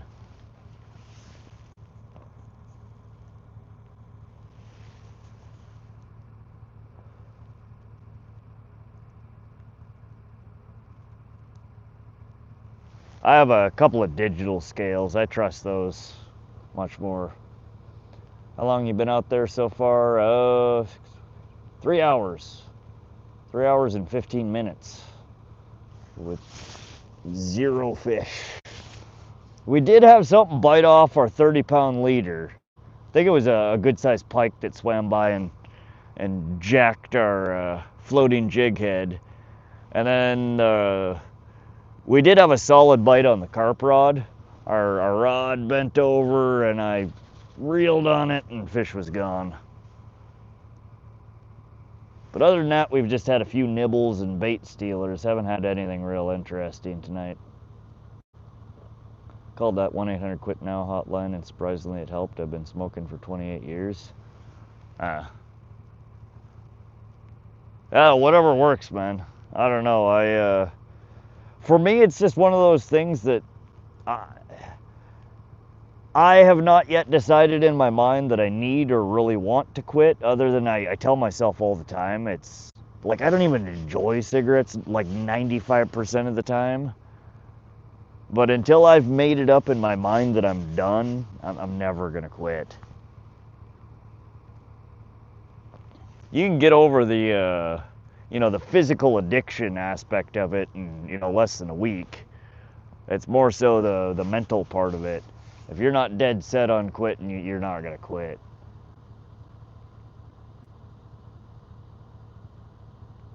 Fishing is cool. Okay. What's up, Mr. Mackey?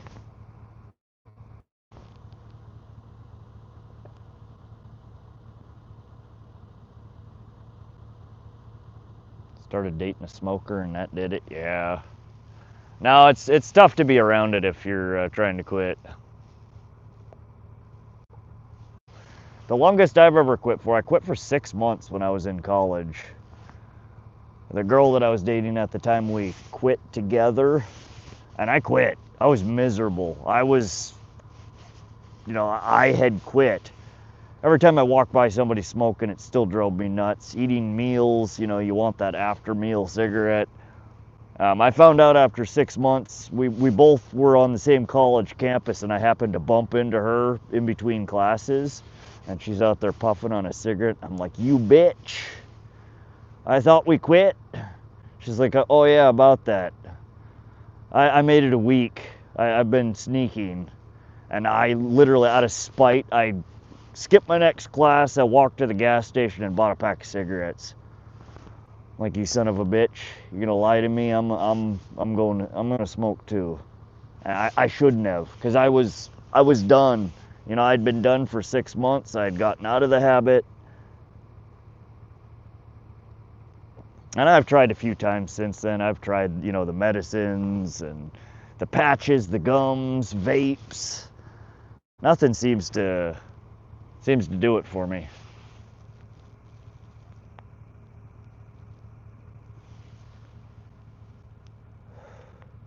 I get a bad day, a stressful day, and it's over. I'm smoking again.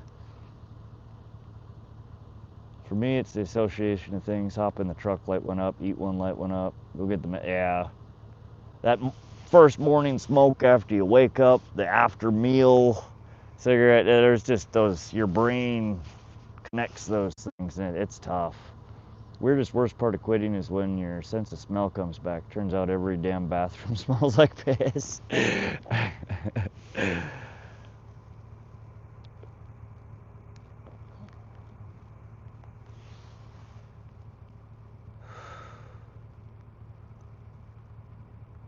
Good God, why is nothing biting? We've had the second stream we've had this week or in the past few days that just nothing wants to bite. I guess that's not true though. We did get bit off. We got a carp bite. We just haven't landed anything. Maybe you should have skipped class and made her smoke your stogie. There you go. What's up, Dave James? We have not caught a damn thing. We did have something bite off my 30-pound fluoro leader. I think we had a big pike swim by and snatch our floating jig head. We had a storm roll through earlier and the poles were bobbing and dancing. I couldn't tell what the fuck was going on. But by the time we did a bait check on it, I reeled it in and the fluoro leader was bit clean in half. Whenever I watch, you don't get anything.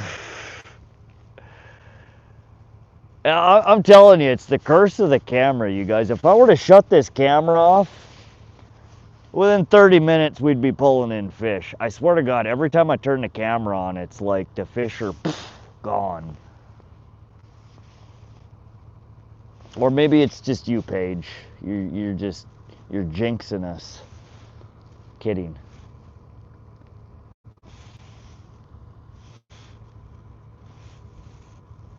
Right? Look at his videos. I just hop over onto my fish brain. You'll see I catch quite a bit of fish and some big ones, but it's rare on stream. The moment I turn the stream on, I don't catch anything.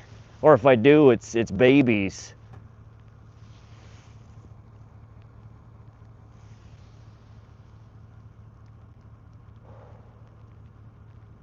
But sorry to disappoint. We're trying.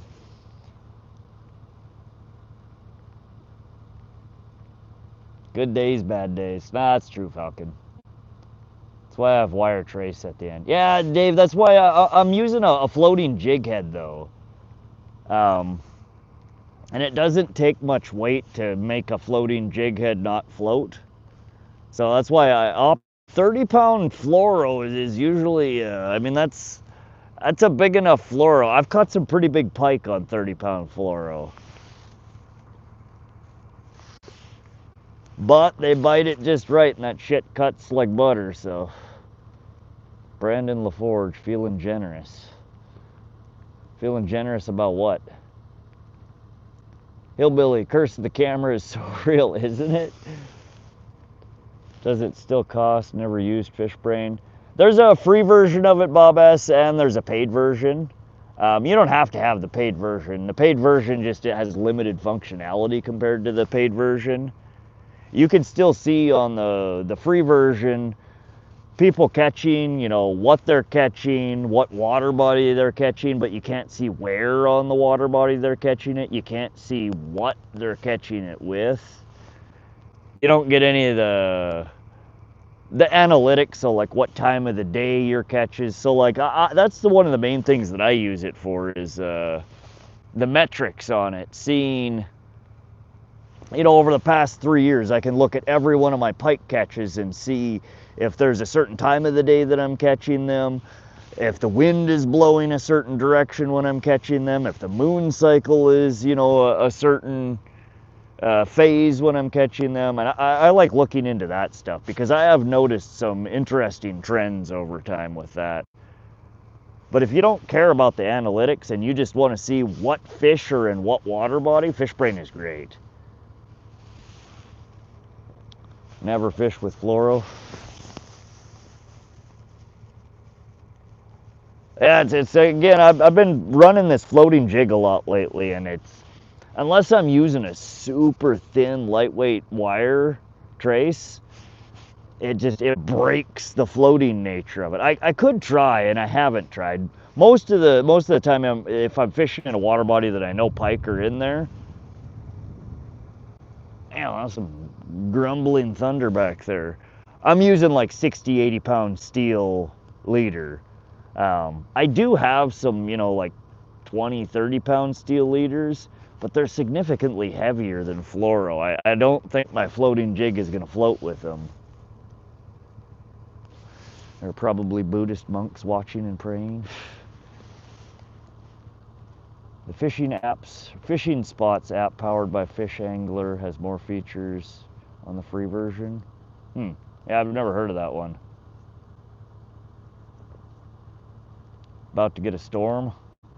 Yeah, we had a storm roll through. It's raining right now. We're getting sprinkled on. But about 15 minutes after we got set up, the wind started blowing like 20, 25 miles an hour. It was just, our poles were dancing all over the damn place. I couldn't tell a bite from, you know, from the wind. And by the time we pulled the line in, it was just, we had half the leader left. It was bit clean in half.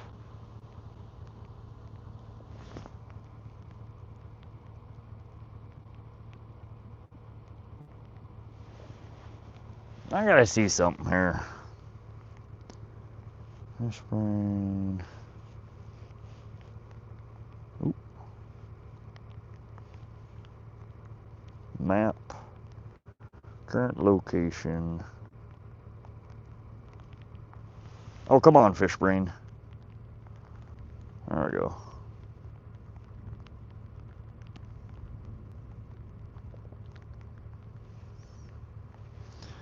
Yeah, so we're fishing right in front of a couple of holes, and I'm casting out kind of like the edge. That's kind of where I'm casting, is the edge of this hole. The other pole's more straight out, so somewhere in the deeper. Wrong spot if nothing in 4 hours. Yeah.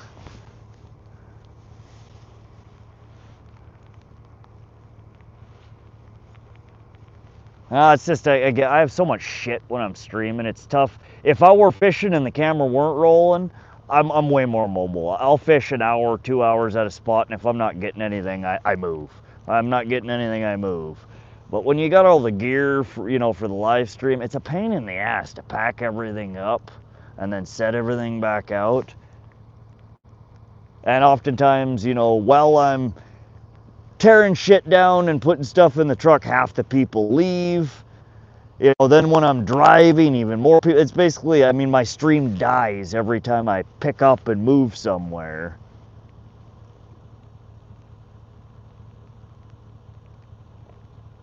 Before storm, go home. Y'all ever try Pam on your bait for catfish? You know, Alex, it's been a long time since I've heard that. I did hear back in the day people raving about that. I've never tried it.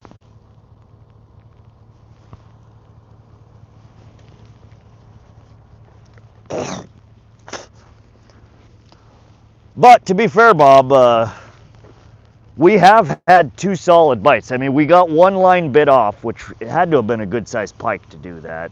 And then we had another solid bite on the carp pole. So it's not like we've been dead tonight. We just haven't managed to pull anything in.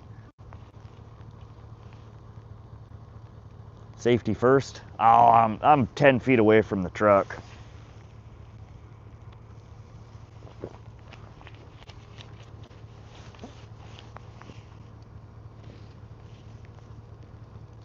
Just watched a video of a dude comparing bluegill to rags with Pam, and the Pam caught.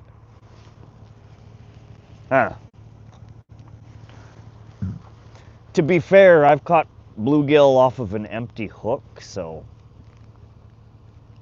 when I set my son up for fishing for bluegill, we wander around the parking lot until I find a little chunk of bullshit, a little piece of broken off bait, you know, chartreuse or red or orange, something that's going to stay on the hook and he's not going to have to rebait it every time he casts out. And he'll catch bluegill all day off that. Bluegill, I mean, that's not that impressive to catch it with Pam.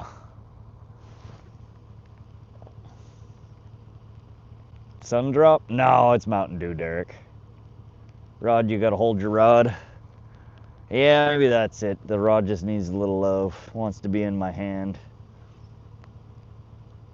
Bob, it's actually fishing first, stupidity second, safety third. Bluegill on one rod and rags on... Oh, you're talking about the bait that they put out. I see. So bluegill, cut bluegill are live. Bluegill on one hook and a rag soaked in Pam on the other. Okay, I misunderstood you.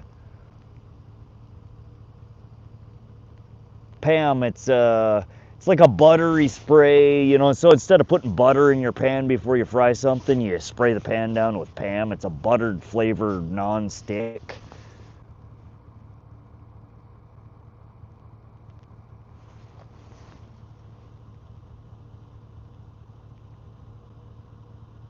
Yeah, but WD-40 is also highly corrosive and incredibly toxic and should be nowhere near a fishing hook or the water. I don't care how well it works as an attractant, don't do that.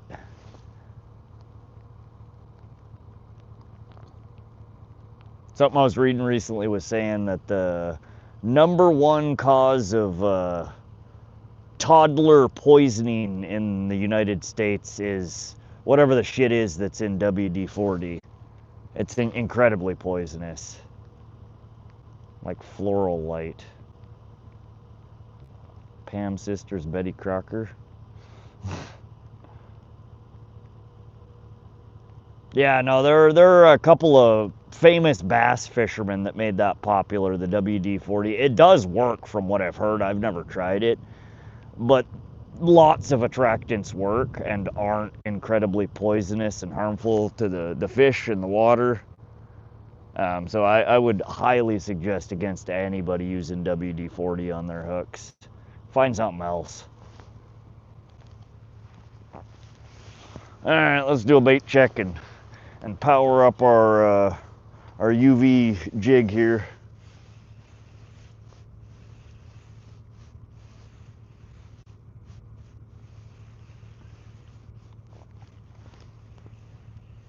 We still got something jumping over here. Driving me nuts. There he is again. What are you?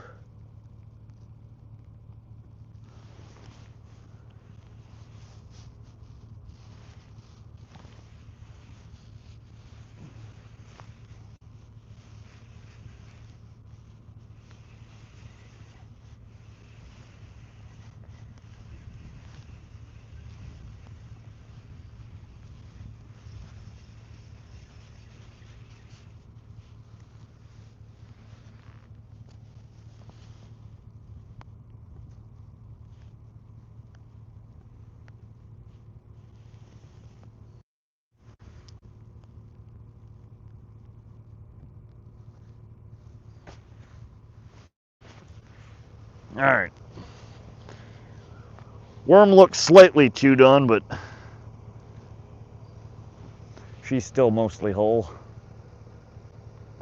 All right, y'all, I'm out. All right, Alex, thanks for stopping through the live. If you haven't already, hit that sub button. Come back and fish with us again sometime.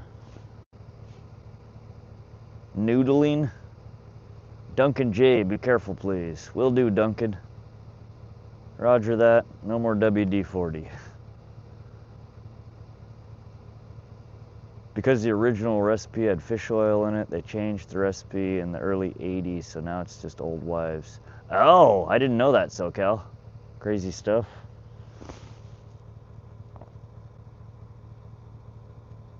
Yeah, I just know that if you look up, you can't get the exact ingredients of WD-40, or you know, the exact amounts of the ingredients. But if you do look it up, it contains a bunch of highly corrosive and toxic shit in it.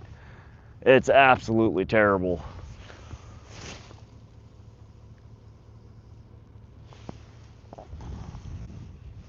All right, so we're gonna swap sides here. I'm fishing the floating jig upstream a little bit now. So we're gonna switch pole holders.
Buffering.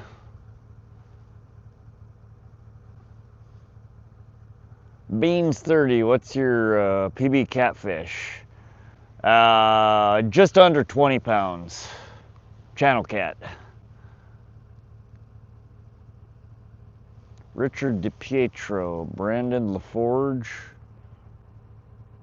I don't know what you're talking about. I'm not Brandon, if that's what you're asking. It's okay. All right.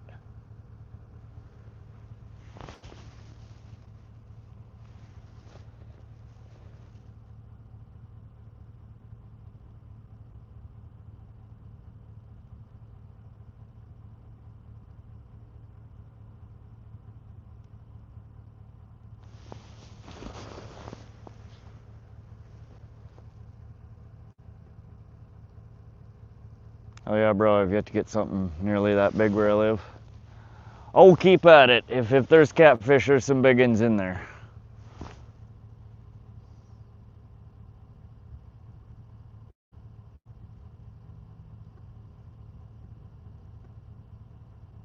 And I found I've the bigger catfish that I've caught have all come off of cut bait, dead bait. What's up, Cindy? Good morning. Welcome, welcome. How'd you do fishing yesterday?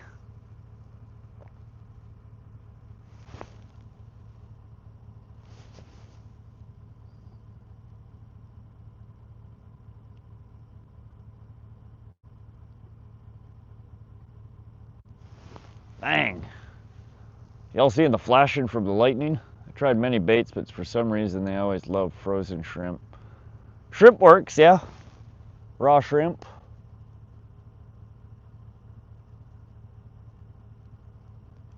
I've caught a bunch of catfish off of raw shrimp, but again, the biggest ones that I've caught have all come off of fresh cut bait. So a fresh killed white sucker or fresh killed lake chub, creek chub.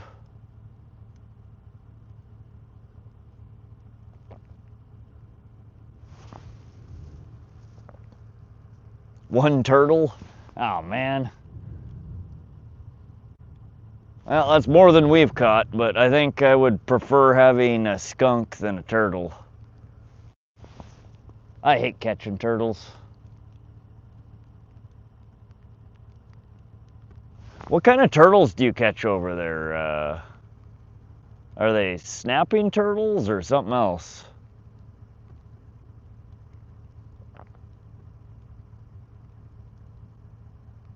Good morning, Cindy. Rod made me catch. Yeah, Bob, blame it on me, Bob. I'll take the blame. That's all right.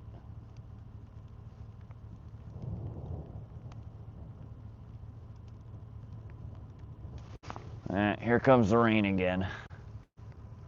Petroleum distillates like mineral spirits, naphtha, which act as solvent and carrier, along with mineral oil or petroleum-based oils for lubrication. Yeah. Now, the mineral spirits and naphtha are highly corrosive, incredibly toxic and poisonous. Most petroleum-based liquids are.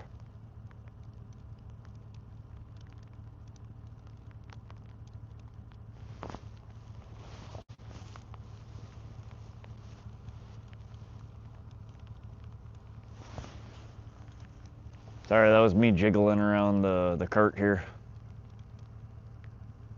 Then left message, Cindy, on a replay.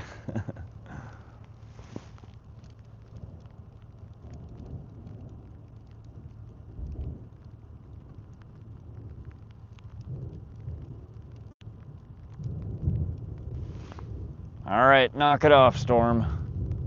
Good Lord. Have you tried regular cheese? They go crazy for it. I've tried string cheese. I've never tried like cheddar cheese or anything like that. Oh God, here comes the rain.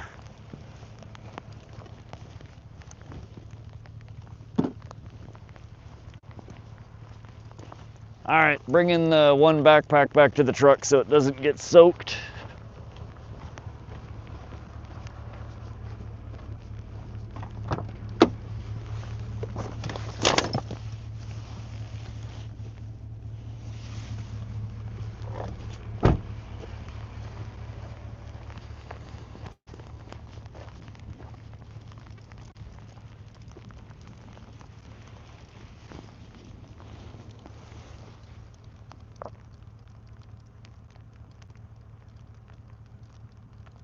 How do you keep, like a regular, like cheddar cheese? I can't imagine that stays on the hook real well.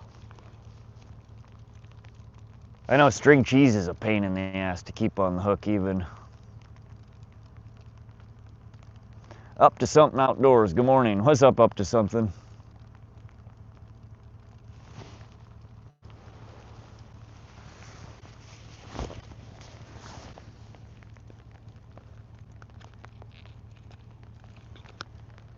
Come on, fish. Let's do this before this storm chases us off.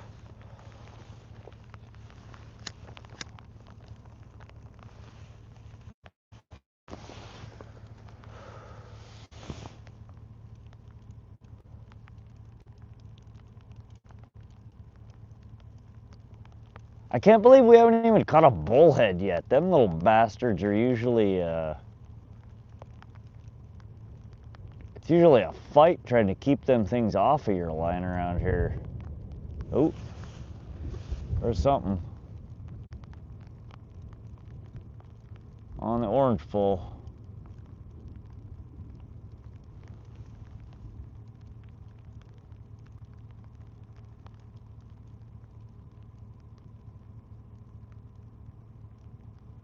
Oh, buddy.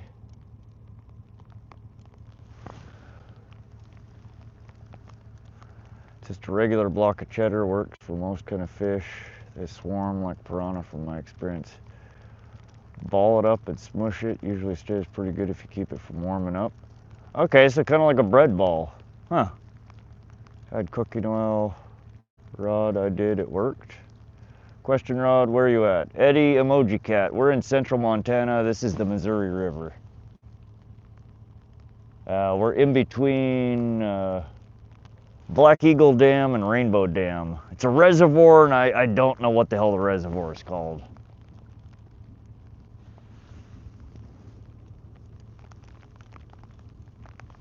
Most of the locals call it the Long Pool, but I don't know what the actual name for it is.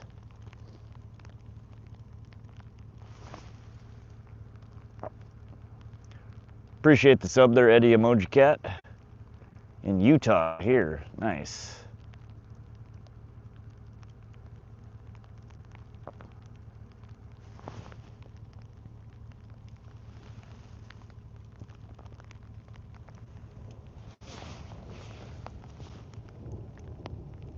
All right, now I'm just tightening the line here. That's not fish, that's me.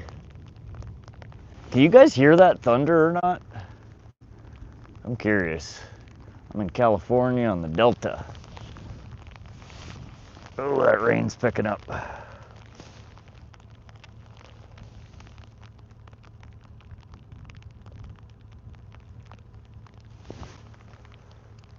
little bit.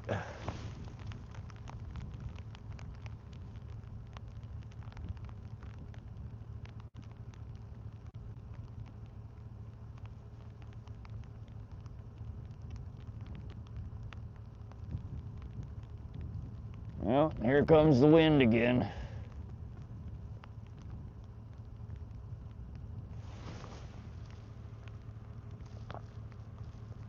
Gonna make a pot of coffee. Nice, Bob. I didn't ask where you're fishing. No, Dave, somebody else did. Eddie asked. Oh yeah, that's right, I'm blocking all the background noise. I forgot about that, SoCal. Yeah, we've been having some gnarly thunder.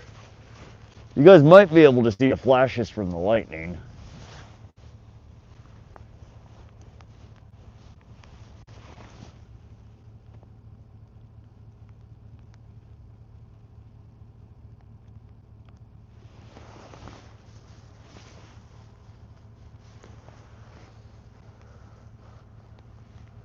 Oh, Dave, we're on the Missouri River right outside of Great Falls, Montana. If you've watched, previously I streamed at Giant Springs State Park where the fish hatchery is. We're just downstream from there.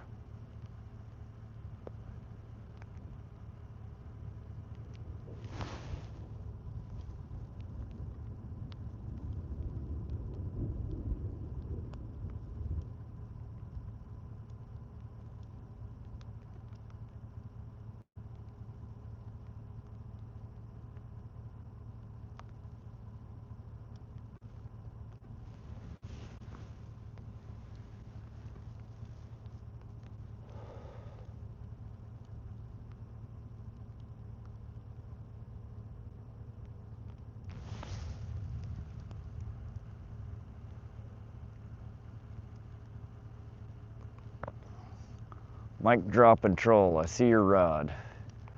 You see two of my rods there, mic drop. Do you like them? What's the target species? Common carp, northern pike, walleye, rainbow trout, brown trout. We have three different baits out. We have bread balls, neck crawlers, and we have frozen shiners. So we have a few different options out there. Yeah, Dave, I do have my truck running in the background with the headlights flashing on us. Water level drops so much, can't find a good spot. I just realized I was way behind. I do that all the time, SoCal. I'm like 30 minutes behind. Dave James, to help with the light and I don't like running the lights, the headlights without the truck running. I don't want a dead battery. I have aftermarket headlights in there, and for whatever reason, if I don't have it running, they put a pretty good draw on my battery, and it makes me nervous. What's up, Corcel? Welcome, welcome. Up from the boat harbor about a mile, there's a parking lot by the river. Walk up the trail about 200 feet. That's where I was catching them.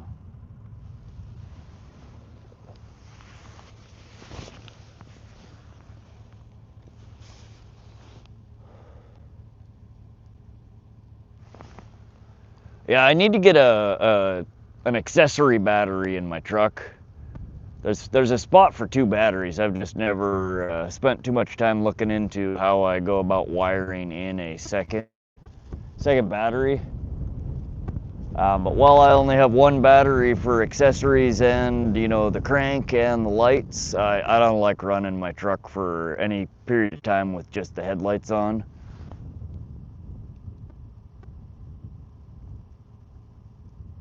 So it doesn't consume that much gas just idling. So I mean, we're probably spending $5-10 for the stream in gas. I'm not worried about it.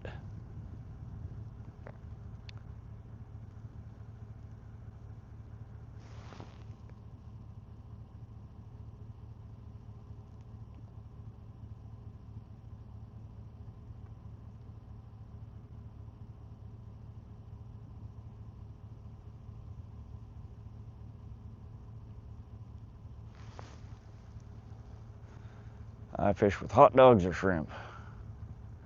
I refuse to pay to go into the harbor.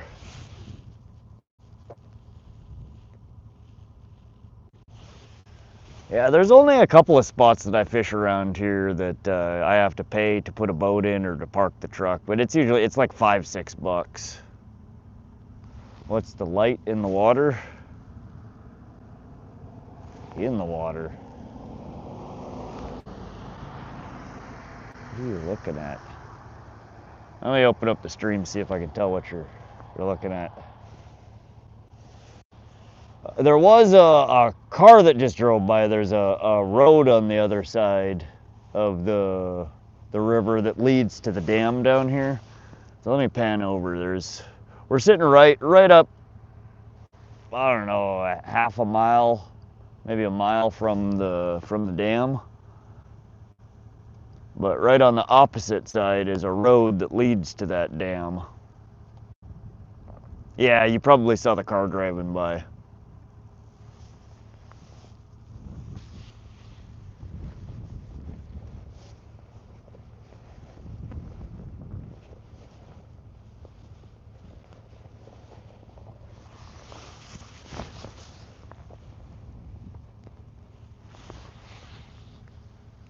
Lightning, yeah, we got lightning and thunder. It's still sprinkling.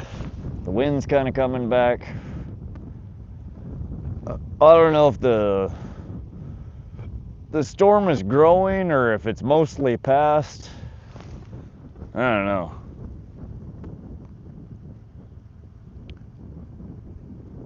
Maybe we'll bump into one another sometime, Beans. Yeah, I run into people from Fishbrain all the time. Usually pretty funny.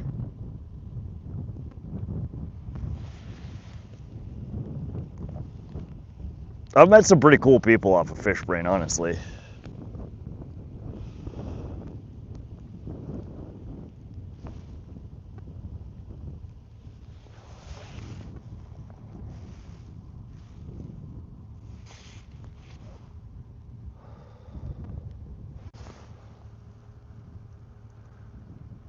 Does anybody remember the Zebco steel rod?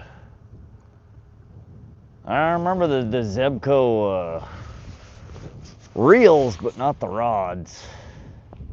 I haven't used a Zebco since I was like 10, 12 years old. Been a long time. 30 plus years.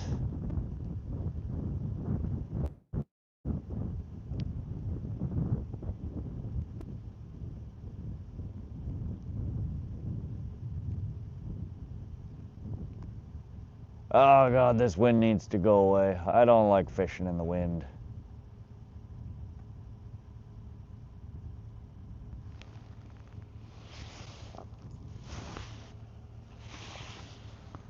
Be careful with lightning and your carbon rods. Yeah, I know. UFO? I don't see a UFO.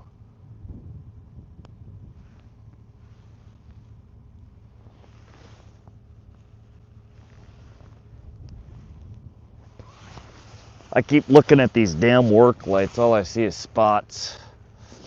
Back in 1964, my grandfather gave it to me when I was 6 years old. Kevin, we're fishing in central Montana, near Great Falls. You're old AF, Bob. Is that Sasquatch? I don't think so, Anthony. He was a good fisherman.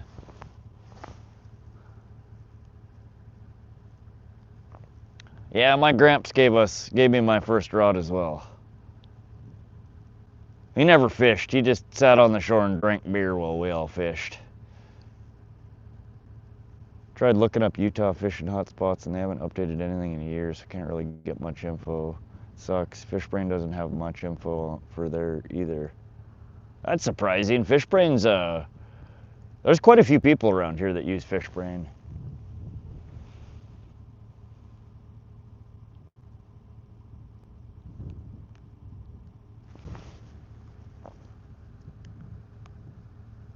Wind coming up the mountain tonight was insane. Did you ever have a scary fishing experience? Get paid benzo. There have been a couple of spots that I fish at. There's one near Sun River, Montana, on the Sun River. There was one night that I was sitting out there, I was night fishing, and just the hair on the back of my neck started standing up. I heard some rustling in the bushes. Had a real musky smell. I'm pretty sure it was a big old grizzly or brown bear that was coming up on me. There's some thunder. There's no way you guys didn't hear that one.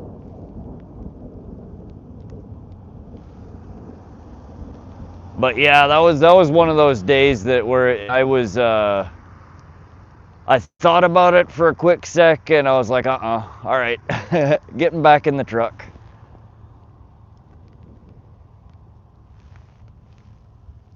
That's not how I want to go out. I don't want to get eaten by a bear. I hit Fish Lake in Utah and slayed trout.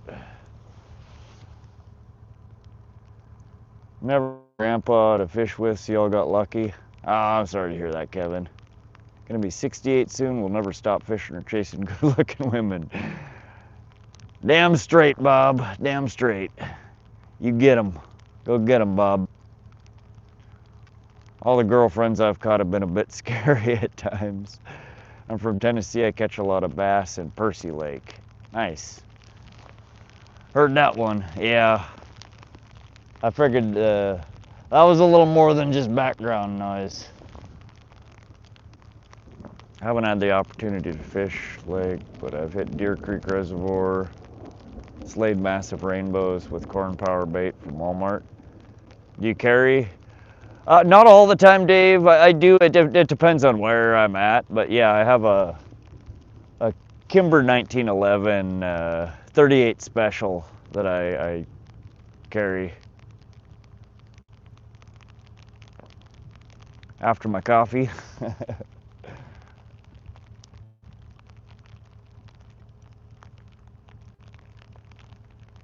Yeah, if I'm out in the boonies and area where there's coyotes or wildcat or bear, I will generally have a piece either on me or in the truck. Crackheads, normally I have one, but I don't always carry.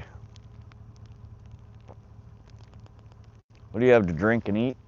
I ate 2 microwave burritos before I came out tonight, and I have a couple of Mountain Dews with me.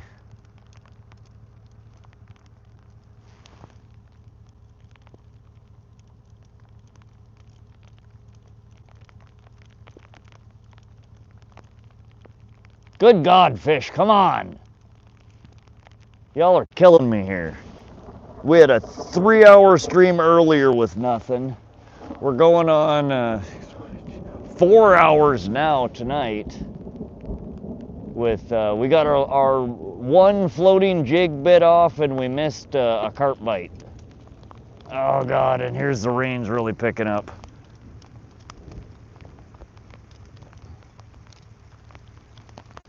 Ooh, them are big raindrops. All right, guys, I don't know about this. We're getting some pretty heavy rain.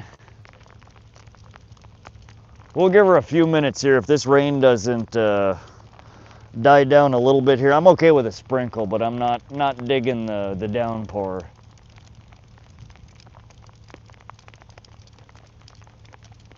We might be packing her in here if this rain doesn't let up a little bit.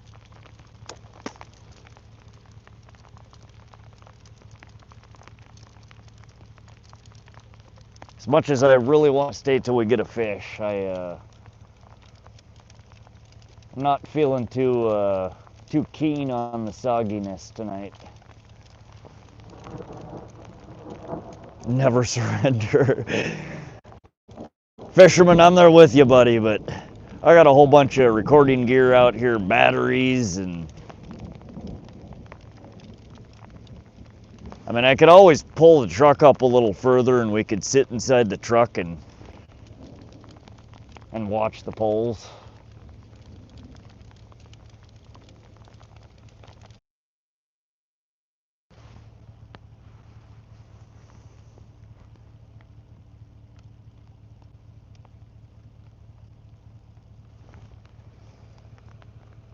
Y'all see me now?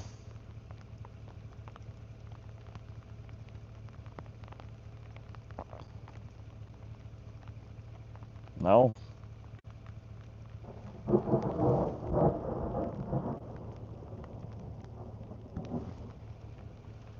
Yes? All right. Yeah, I moved the Starlink and the battery into the truck. It might have crapped out while I was moving it.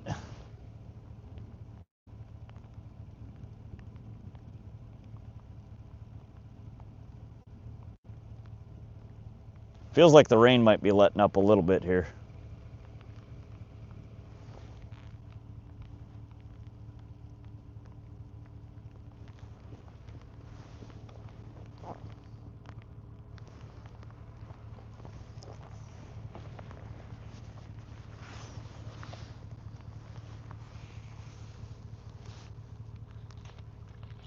Oh, come on, fish. One of these poles just needs to hit.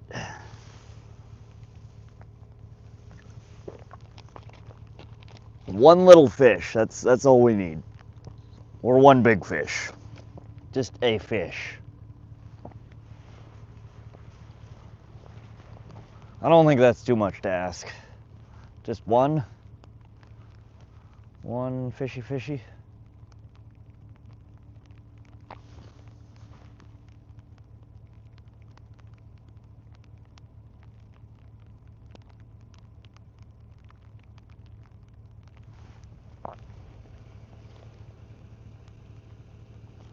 We cast it out to the left. Yeah, this the orange pole we just switched over to the left here about I don't know, it's been about 30 minutes ago.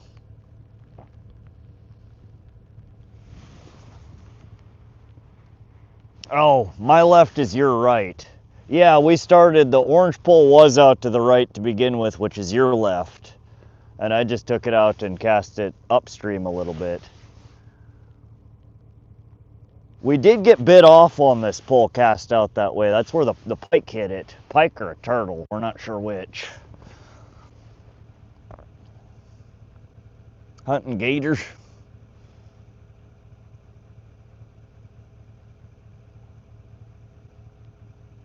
To the left, to the right, get a fish.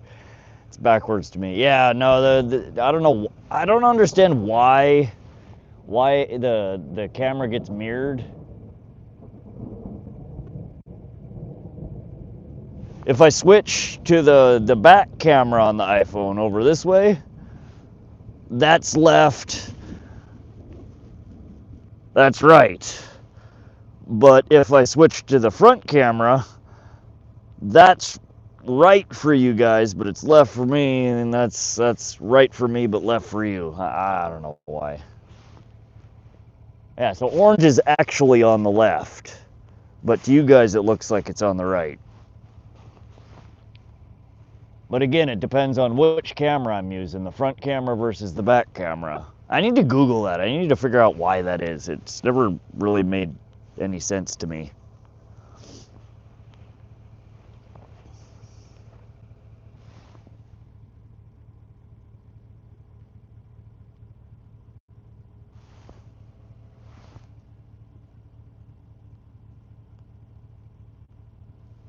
All right, let's do a bait check. Let's glow up our UV jig head here.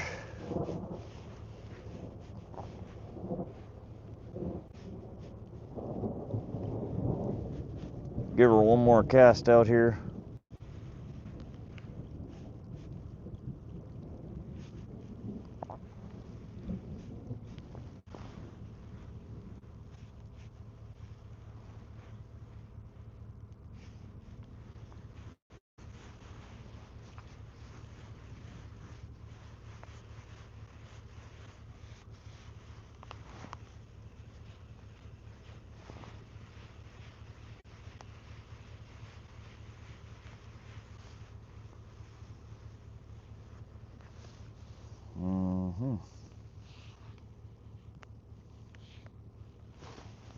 Well, I got our worm again.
All right, we're switching sides again.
NJ Fishing Maniac, what's up, buddy? What are we fishing for, raccoons? No, pike, carp, walleye, trout. Worm is on the roadside. Small one or turtle, most likely. Small fish. Could be. Bet you're gonna get a bite now. That good juju coming your way. I hope so, Beans. We need one fish. I hate leaving a fishing spot without catching at least one fish. Especially when we've had a good carp bite. We've been bit off on our floating jig.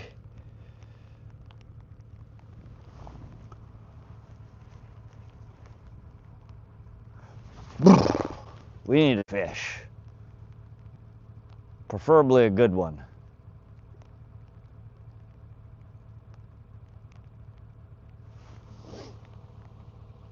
Nope, not a damn thing, Dave. What's up, JB? You got a good cast? Yeah, that was a good solid cast. We got her out there. This Suffix Advanced, this braid, it's an incredible cast distance. That's one thing I've noticed too, between the spider wire that I used to run and this Advantex, I think I probably get a significantly more cast distance on this stuff for some reason. She just flows off the reel.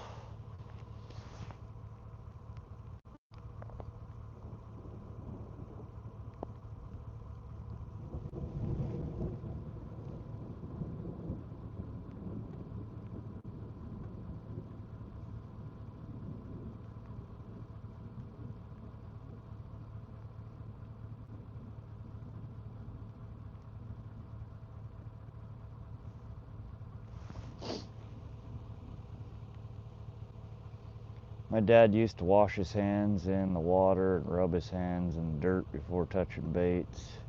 Said the fish would smell off your skin and not touch the bait. I wonder if it's true. I mean, there's probably some legitimacy to that. That's why oftentimes I will use, you know, attractants. I've never been a big believer that the attractants do much to attract the fish. I think it's more so just masking your human smell. I mean, we all have smells. We, you know, deodorant, colognes, pumping gas. I smoke cigarettes. I mean, so there's constantly things that, you know, I have on my hands that I'm going to be putting on the bait. Tonight we haven't, though. We haven't used any attractants. We haven't used the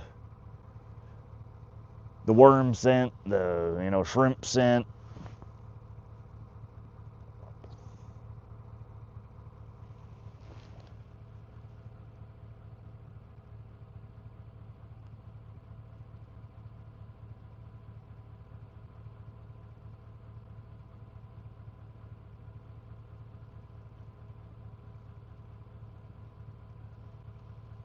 It's hard to say, though. You never know what makes them bite or not bite. Braid is really good for still fishing. Stopping by to say hey and drop a like before going to bed. Thanks, Black Wolf Outdoors. Good to see you. Smash that like button while you're at it. Please consider subscribing as well. Both are great and easy ways to support this great content creator and in the future. Thank you, Black Wolf. I appreciate your support. All you guys that come and hang out and fish with me. I appreciate every last one of you.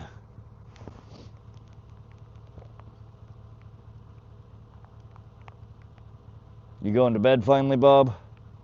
Definitely got my sub. Thanks, Beans. We usually stream 2 to 3 times a week on this channel, sometimes more. During the winter, it'll probably be a little bit less. I probably won't be getting out as much fishing. I am gonna try this winter to do some ice fishing, though.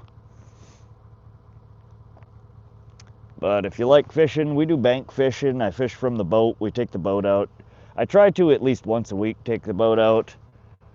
We fish in ponds, lakes, reservoirs, streams. If it's got fish, we'll drop a line in. We'll try and catch something.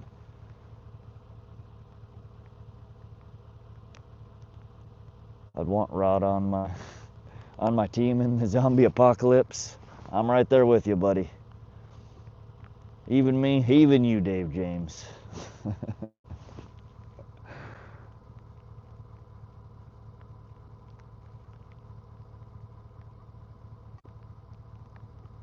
You always got to have that one friend that likes to jab you with the stick sometimes.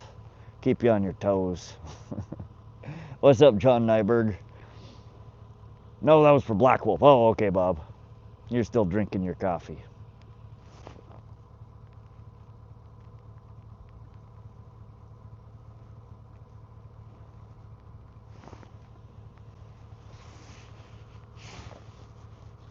I think my fish whistle's just broken. We need to get a refill on it. That's why we're not catching any fish.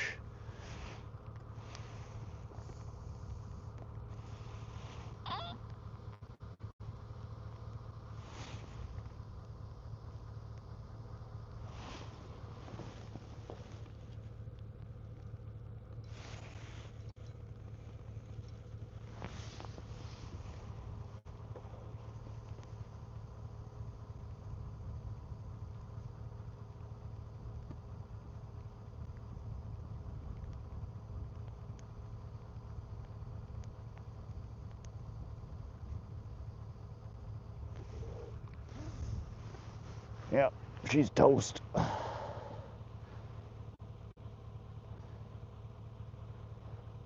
Ex-Marine, yes, Bob, too. Zombie smashers. I prefer cowboy coffee myself, good old mud. Good old hot black coffee sounds amazing right now.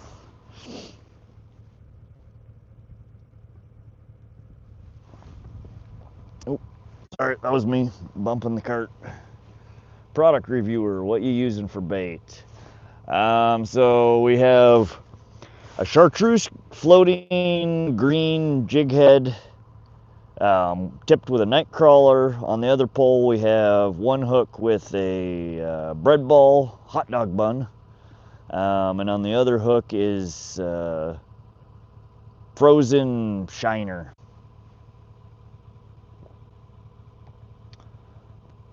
We're fishing for anything that'll bite. There's common carp in here, which is what the bread ball is targeting. The worm on the floating jig head, anything might bite on that. Anywhere from northern pike to walleye to rainbow trout to brown trout to bullheads. There's a ton of things in here that might bite off that.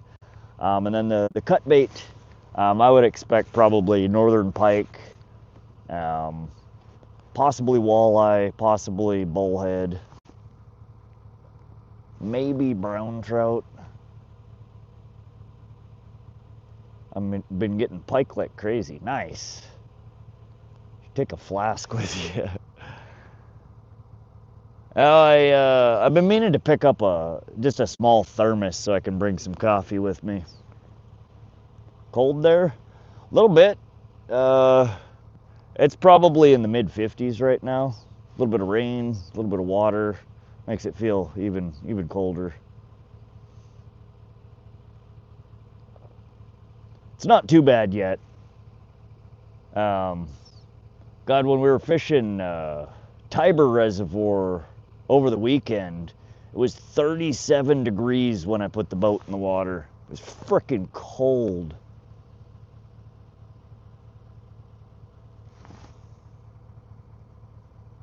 It didn't warm up that day until probably 1, 2 o'clock in the afternoon.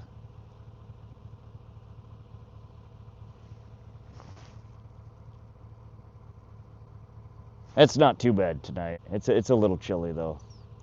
Appreciate the sub there, Beans.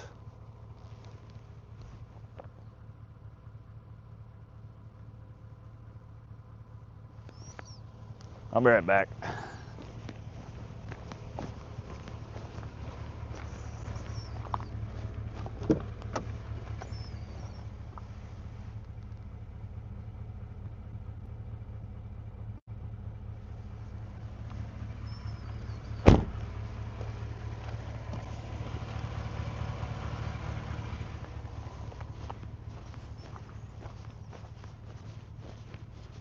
All right. What's chilly? If somebody wants to if you type in .weather space Great Falls space Montana, Nightbot will tell you the weather. I want to say it's probably mid-50s. Slight breeze, probably 5-6 mile an hour winds. Plus it's raining, I'm all soggy.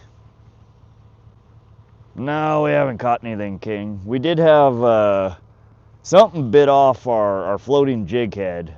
Bit through a 30-pound fluoro. I assume it was probably a pike. And we've had one solid hit on the bread ball on the carp pole, but Outfish Ontario. Good morning, Outfish. You're still live or back at it? I'm guessing up for work. Oh, I'm just getting up for work.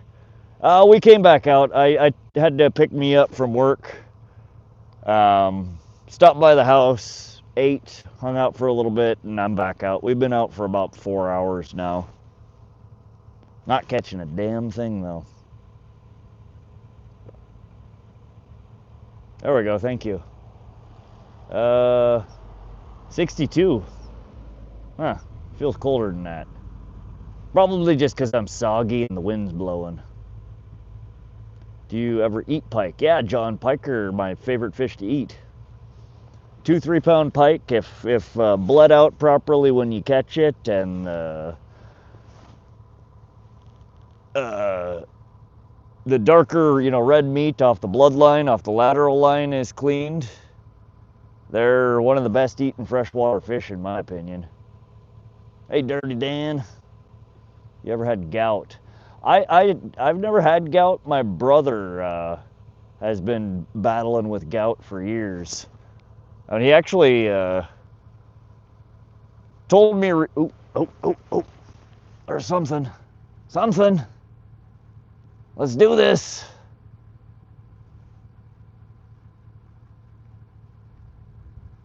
I don't know if that was just my sinker letting loose from the bottom or if that was a fish. She moved. Come on. No, but my brother was telling me certain foods really flare up his gout, and he had recently realized that every time he eats fish, he gets a real bad, his gout starts getting worse, which I thought was interesting. Went to the hospital today because of it. Ah, dang.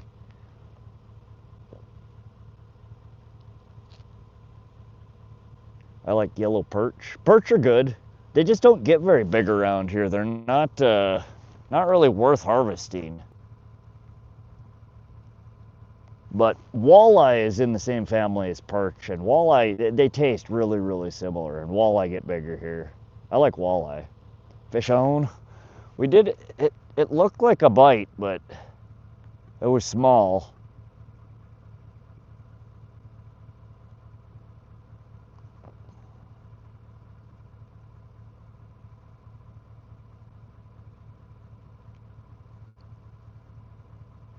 Seems like it's gone. I'm just gonna snug this line up real quick.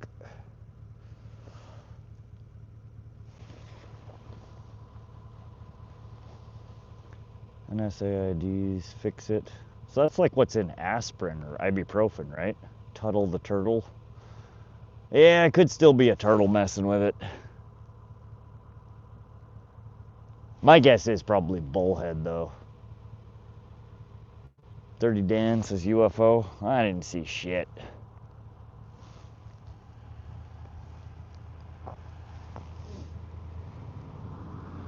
Yeah, gout gets better with a vegetarian raw diet. Yeah, I don't know. He's told me that certain foods make him flare up. He gets it real bad in his knees, I guess.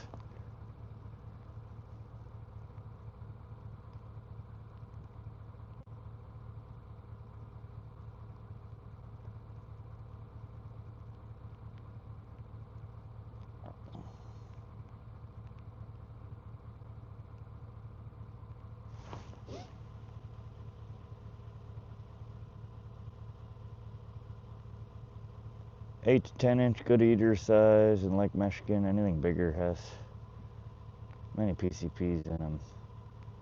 Yeah, see, that's such a small fish. I don't bother with fish that small. It's more effort to to fillet the damn things. I mean, it literally takes longer to fillet it than it does to eat it.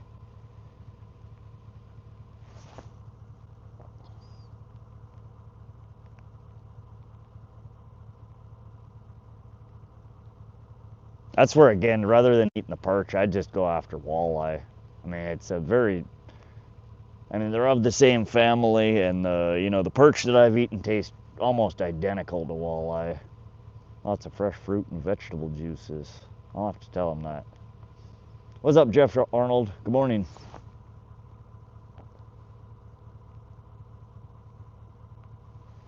Come on, can we get a solid bite here? Anything. Oh, God. That wind makes it feel so much colder when I'm wet.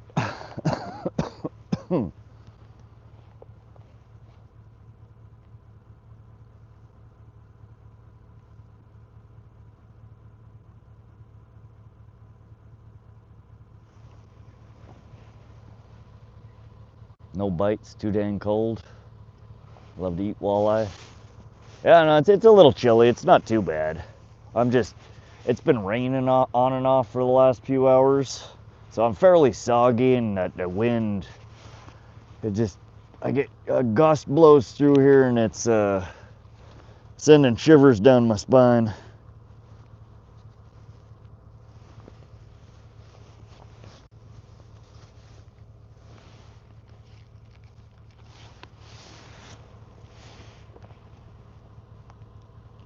Tart cherry juice is very good for gout. I'm gonna have to make eggs and hamburger. It sounds pretty good, actually.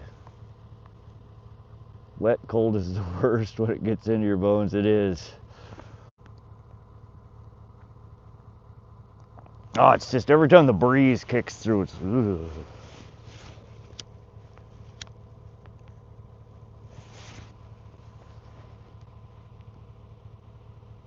Ooze tube wee, jumping jacks.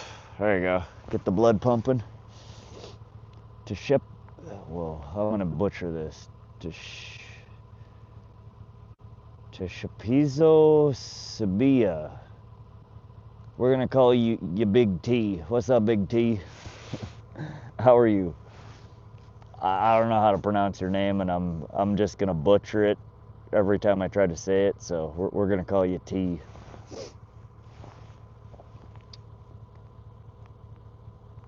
Got me itching to go fishing now. Got to get out tomorrow and go do it. Go catch some fish. I love fishing. I don't care if I'm out here freezing, getting wet. I'm still having fun. We haven't caught anything in frickin' 4 hours. I'm still enjoying myself. It'd be a lot better if you'd bite. Just saying. But we're still having fun. Hope you guys are having fun watching me not catch fish. Mama says smoking is bad. Yeah, I hear you. It is probably one of the worst habits you could ever pick up. But alas, it is one of my vices. I don't know what flounder are like in the States, Bob, but they're absolutely delicious here. Your name is George. Okay, that's a little easier. What's up, George? Bingo the Goon says, any bites? If so, you need to sing songs because that's what attracts the fish. Sing now. Try Zin? I've tried it. I've tried the pouches. I've tried patches. I've tried the, vapes. Sunflower seeds. I eat like a fat kid. Just anything. I've tried... I forget what the hell the prescription medication is that they give you. That shit was terrible. Oh, God. They tell you, oh, you don't need to, you just start taking it and, it'll cut the craving. You don't need to stop, you won't crave it anymore. Not only did it not cut the craving, I kept smoking, and after a couple of weeks on it, it felt like, I don't know how else to describe it besides, it felt like I had fire running through my veins. Like I would just, like you get cold chills, like I would get like lava chills. It's just like, you get these like hot flashes. And it gave me the most bizarre, scary, fucked up nightmares I've ever had in my life. I took it for like 3 weeks out of the 4-week prescription that I had. I didn't slow down on smoking, and it just had terrible side effects. I forget what the hell it's called. It's one of the more popular stop smoking aids. It's an allergic reaction.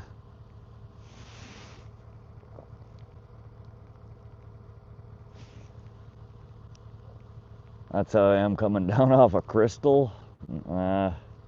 Rebuke, refute. Chantix, yes, that's it, Chantix.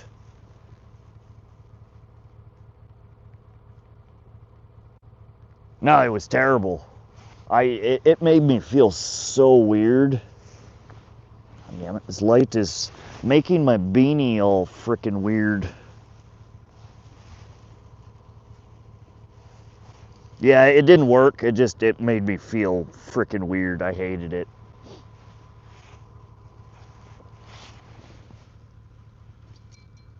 All right, that was me. I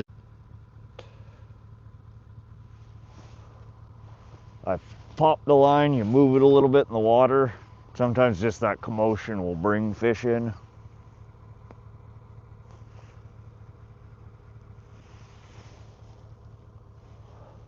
Yeah, I started reading about it after I took it. And there's like studies have been done on it. Like apparently the suicide rate of people who take it for, you know, an extended period of time like shoots through the fucking roof. The night terrors that I was having are apparently a common side effect. I don't know, it didn't work.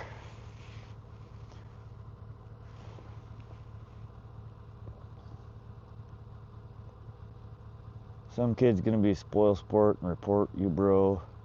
There's nothing against the terms of service for smoking a cigarette, Rage. Like flushing icy hot through veins. Yeah, something like that. Sounds like the purple micro dot I had back in the 70s. Don't take the brown acid.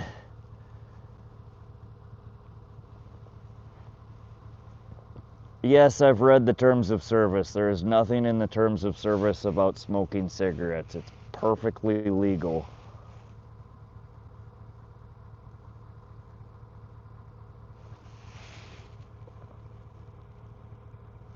Sounds similar to Ambien. Yeah, I've never taken Ambien. I know that's a sleep aid. How's the night fishing going, Rod? What have I missed? Not a damn thing, Chris. Nothing. I want to fish with you. Come on over, George. Maybe I'll have better luck. Guys, I no longer want to be here. Brendan, you got the whole internet in front of you, buddy. You don't want to be here. Shove off. Rage, FNBR, check. You missed prob. Missed what? The wind's blowing. They're bobbling in the wind. Try tapping the rods. Send the dinner bell ring. That's what it. Well, you mean tapping? I just bumped it, so I do like a full turn on it. It jumbles the bait slightly in the water, and then I slowly snug up on it. But we've done that to both of the poles in the last 10 minutes. Oh, I'd rather be fishing with you. Okay, Brendan. Left rod just went. Now, I think that's the wind, Amy.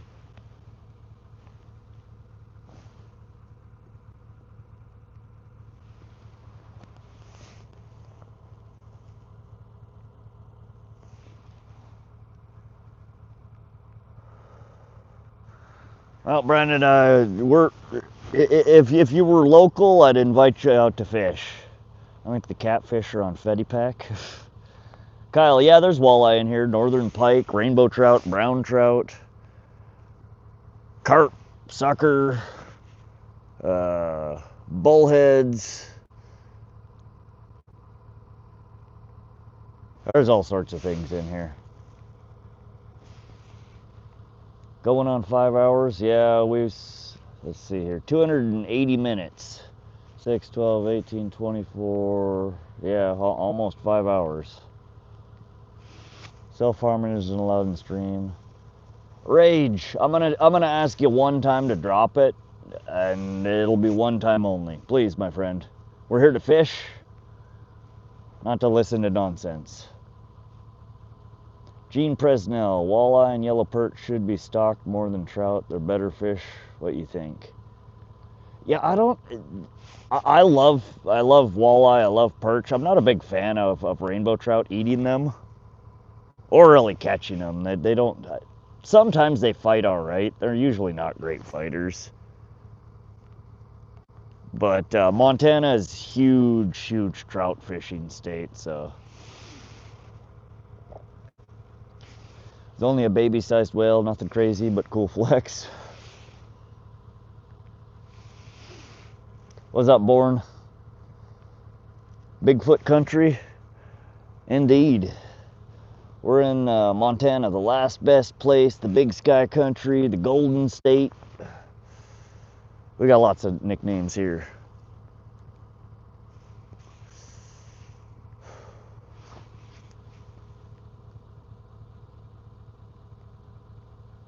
Yeah, I don't need the warning, Rage. I've read the terms of service. I understand the terms of service. Again, please drop it. It's snowing? No, it's been raining. A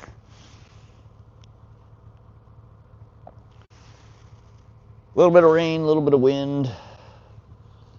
Some thunder, some lightning. The serenity and silence is awesome. We're boiling in this 37C here. Still chill vibes, dude. Fish or not. Thanks, Chris Roth. Yeah, it's a little chilly here. Somebody just did the weather. It says it's 62. It feels way colder than that right now, though. Man's gonna roll the bowl again before sun hits. Watch. Mai Hong, NGA. What's up, Mai Hong? Baladine, night fishing usually slow, but the fish are bigger. Yeah, we had one good solid hit on the carp rod. We missed the hook set. And earlier the wind was blowing really hard, and multiple times we thought we had a bite, but it was so hard to tell. When I reeled it in, something had bit off our damn 30-pound fluorocarbon leader and our floating jig head. Assuming it was probably a pike. But I love night fishing, Baladine. I used to smoke American Spirits in 20-minute smokes. Yeah, that's what I'm smoking, Kyle. American Spirit. I caught 3 flatheads last week, still off the road, and let them go. Nice. I wish we had flatheads here. We have channel cats here and bullheads and stone cats, but we don't have flatheads or blues. Can't wait for Halloween. Used to be my favorite holiday. I don't really celebrate holidays much anymore. Thought about lighting 2 smokes at once when someone mentioned smoking in my live. Right. Looks like snow on the stream, 60s, that's shorts weather. Yeah, it gets chilly when the wind picks up. I'm soggy and it's, you know, a little bit cold. But when the breeze comes through, it gets real cold. I can't see! Put on your truck! Jackass. Rolling by. I can't see.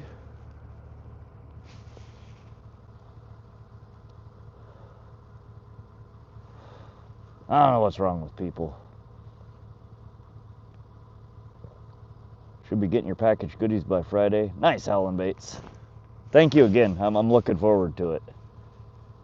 You ever been in a sport fishing boat chasing tuna? No, I never have, Kyle. I've only fished from the shore when I was in Florida. I've never been on a boat in the ocean fishing. I'm 20. It's crazy. Cigarettes still lit. Oh yeah, they burn for a solid 10 minutes usually. Most of the time they go out before I finish smoking them. Get some night crawlers. Gene, we have crawlers on one of the So we have 3 different hooks. One has a floating jig head tipped with crawlers, another one has a bread ball, and another one has shiner, frozen shiner.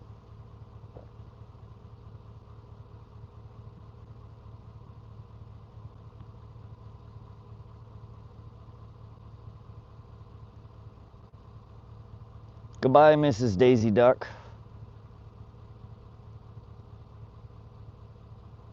Have you tried salmon fishing yet? It's the season for it. I haven't been salmon fishing yet this year.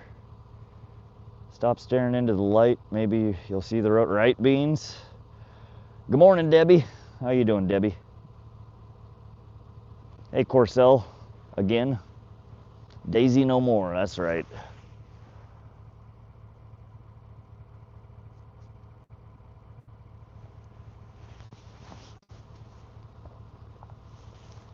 Tuna is insanely fun. Roll up on a school and the entire boat will hook up at the same time with all your buddies at the same time. Something you need to experience. It sounds fun. Joe DeGard, what are you fishing for? Carp, northern pike, walleye, rainbow trout, brown trout.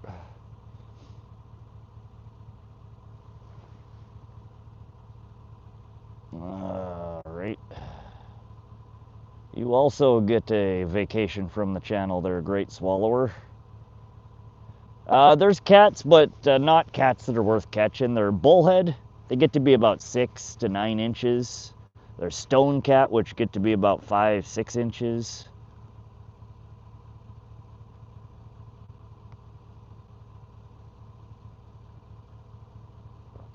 Same thing with shark fishing. Yeah, the catfish. They're yellow bullhead, black bullhead, stone cat. I have to, if you want to get channel cat, which we do have here in Montana, you have to go downstream from here about, oh, it's another 10, maybe 15 miles to get to Maroney Dam. Below Maroney Dam is where you start catching channel cats.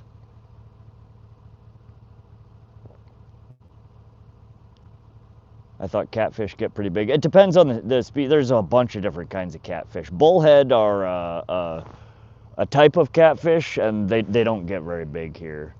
Stone cat also is a type of catfish, but they're also very, very small. The only big species of catfish we have here in Montana is channel catfish. I won't eat yellow belly bullhead. Tastes like mud no matter what I've tried. Yeah, I've never tried eating them. They're too small. Be careful of the swamp monster. We'll watch out for that red hood.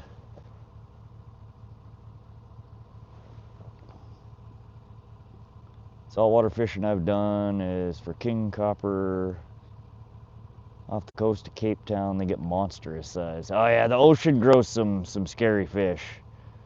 Who's that idiot yelling? He's jealous. I don't know. Some jackass driving by. Apparently was staring at my headlights as he's driving by. I can't see. Do you eat your catch? It depends on what I catch.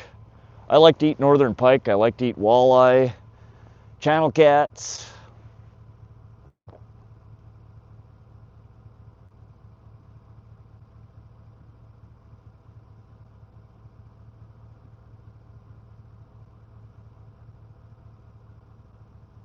Well, I'm still not seeing anything. We have a bit of a breeze. I think you're just seeing the breeze. Bars must be closed. Yeah, it's 3:11. The bars have been closed for an hour here. I hold the state record for heaviest catfish and biggest, longest pike caught. Brandon, I'm gonna have to call bullshit on that. You don't hold a state record for both species.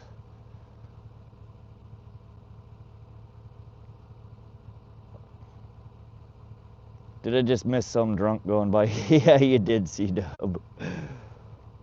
Fall striper run in Arkansas River is on. They starting to hit good. Yeah, I wish all we have here in Montana is freshwater. We don't have striper.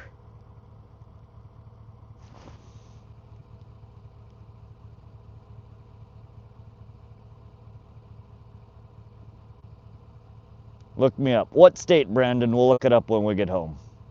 I mean, I apologize if I'm wrong, but there aren't many people that hold 2 state records. In fact, most of the state records here in Montana are held by kids. You know, some little kid, his first time fishing, goes out there and catches a state record. And, you know, they're one-ofs. It's incredibly rare for somebody to get 1 state record, let alone 2. Madagascar. Yeah, somebody look up Madagascar records. I don't think you're going to find Brandon LaForge's name attached to any of them, let alone 2 of them.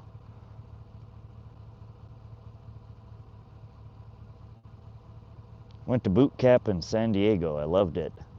I've been to San Diego a few times. I lived in Southern California for over a decade. I like to go there to the San Diego Zoo, the San Diego Aquarium.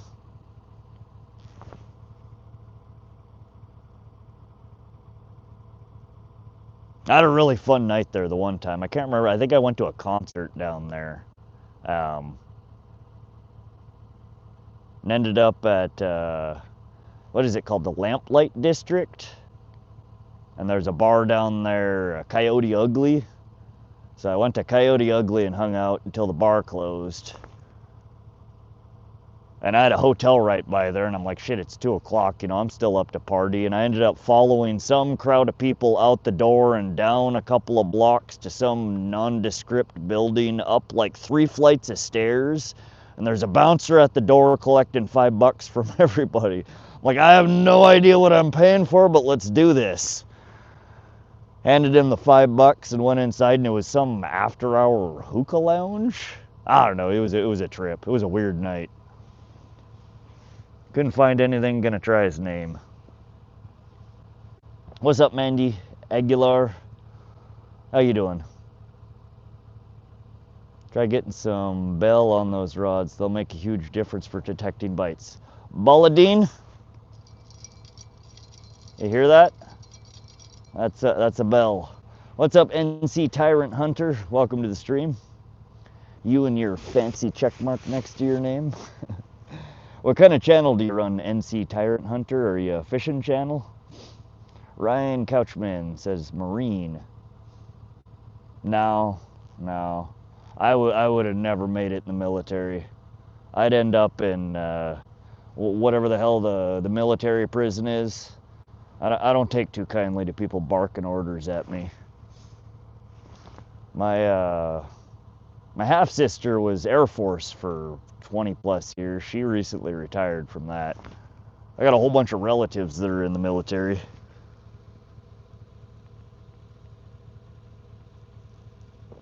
Couldn't find anything, Brando. Yeah. How about Brando? You guide people to where your name is in the record books. If you're in it, you should surely be able to tell us where we would find it.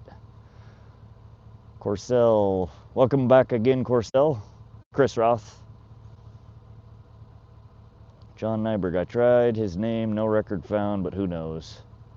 I mean, like I said, I sincerely apologize if I'm wrong, but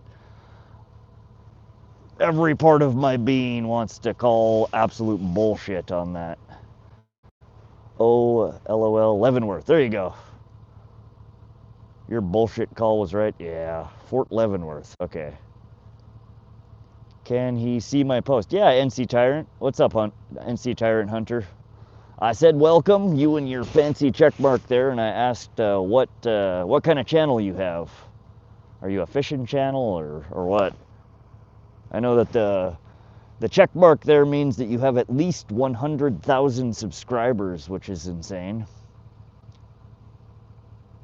I don't think Madagascar has walleye. I think you might be right there, Dana Scree Taylor. Matt Wallace, good luck from Australia. Thanks, Matt. We had a stream earlier today. I fished for like 3 hours waiting for Mia to get off of work, and we had absolutely nothing. We've been out here almost 5 hours now tonight, and all we've managed to do is get bit off on one line by a pike, and we missed a carp bite on the other one. And a bunch of bullshit fish nibbling and stealing our bait. I go out and record police. Okay, so you're an auditor. Yeah, those channels get real popular. That's cool. Though I do find a lot of the auditor channels to be quite incredibly annoying. Like, I get wanting to go out and record the police and make sure that they're not doing stupid shit, but a lot of y'all that do audits just harass unnecessarily the cops. I just smoked and I'm off to work at the dispensary. Good luck. I subbed. Thanks, C-Dub. Have fun at the old dispensary for me. Bring me a fish whistle. NC gets paid to rage bait. I'm a terrible bot. You're fine, Falcon. You're doing good. I test our constitution. Yeah, NC, I know a lot of y'all say that. Again, I'm not hating. You do you. I just know that I've watched a ton of auditor content, and a lot of them are just they're belligerent, they're ignorant, they're out there poking the bear for no damn reason. Like, I get it. A lot of cities have very corrupt and just poor law enforcement in general. I mean, it's good to hold them accountable, absolutely. But people going out there trying to bring cameras into the post office just to get, somebody pissed like that, it's just, I don't see the point of it. Hope you catch something. Ben Chris, love watching fishing, but I can't catch anything to save my life. That's me today, Mandy. That's me. What's up, mainly off grid? How you doing, buddy? Welcome.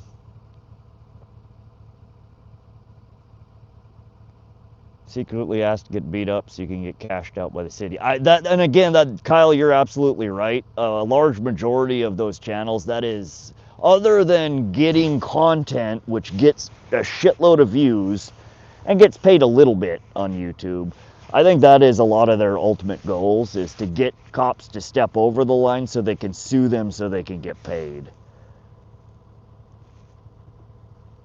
Well, it's not that it's not for everyone. And see, again, like I said, I used to watch a lot of that content, and some of y'all auditors are doing a good thing, like educating the police. Like, the fact of walking down the street holding a camera, if a cop's gonna stop and be like, "What are you doing?" Like, that's fucked up.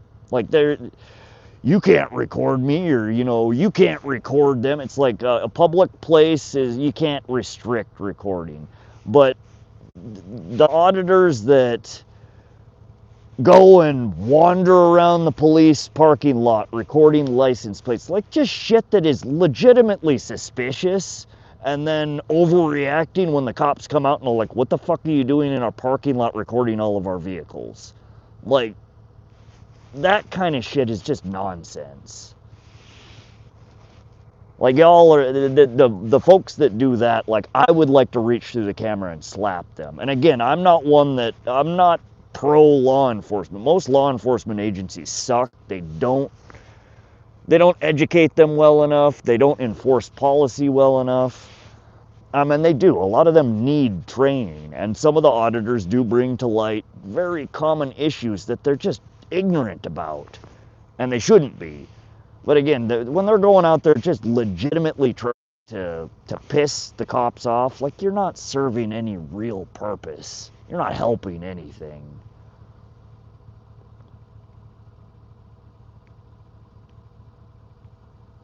The look and dress looks like Syrian army. Nope, we're just out here fishing. No army. Tundra Corps. Constitutional rights. As per usual, Rod speaking what I'm thinking. Glad to hear it, hillbilly.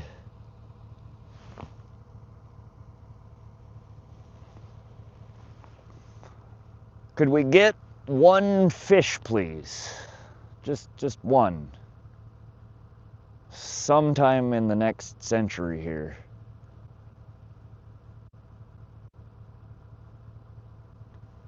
Damn. Just fishing and hunting. Yeah, camo's, you know, common for outdoors. I don't do what the others do. Most times when I reach you, we laugh your ass off. Well, that's good. Again, like I said, I'm just generalizing. A lot of those channels, they irk me because they're like somebody else in the chat said, a lot of them, they're just after a payday. They're wanting to sue the police for monetary gain. The whole shtick of we're trying to uphold the Constitution is just a means to cover an excuse for, you know, them trying to be able to sue. I do my best to make it fun. That's good. Again, if you're out there like legitimately trying to educate, then more power to you, man. Fast track to fishing with a stick of dynamite or a shotgun. I'd prefer the shotty.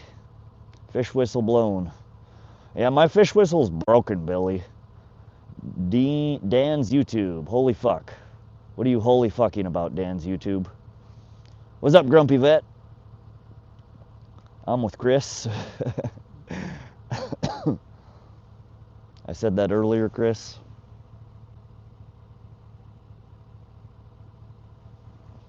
Well, if one of y'all wants to drop by and you know, bring me a boomstick, we will give her a try. I just happen to be fresh out of the old dynamite. Start packing up and I'll start biting. That's pretty much it. Like, all right, I'm fed up with this shit. If we don't get a bite, we're gonna leave. Right about the time you start reeling her in, one of the poles bends over.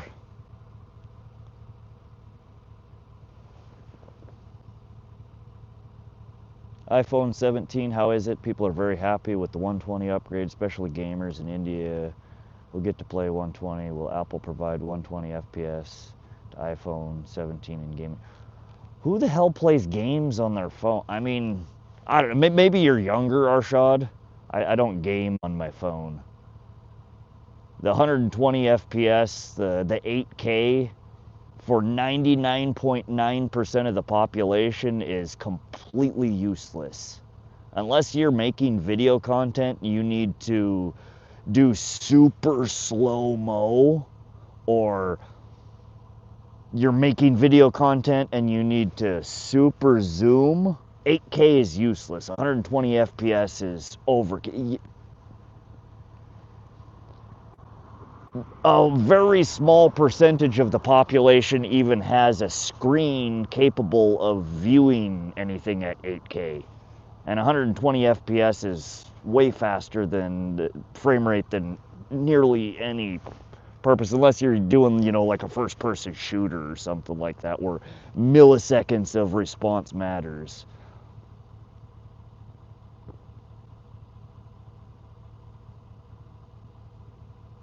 Good morning, Falcon. Hope everyone has a great day.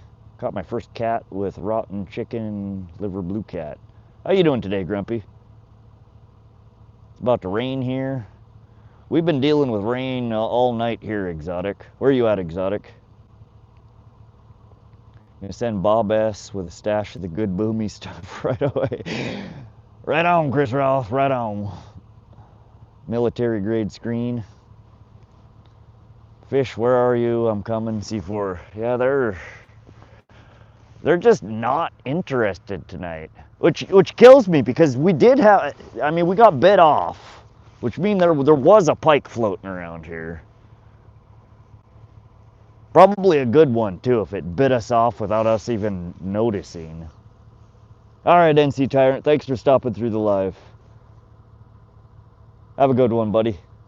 Hit that sub button, come back and hang out sometime. We fish usually 2 to 3 times a week on this channel, sometimes more. Again, I apologize, I didn't mean to offend you, or y'all kinfolk that do the auditing. I was just, in general, venting about some of the nonsense that I've seen. Can't afford shipment of explosives from South Africa, too bloody expensive. Yeah, then throw some tariffs on top of it. It's a phone.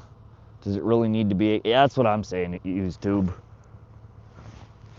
Other than prior to streaming on YouTube, my phone is literally a glorified alarm clock.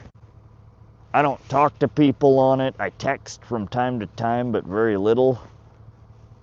It's what entertains me while I'm taking a shit. That's about it.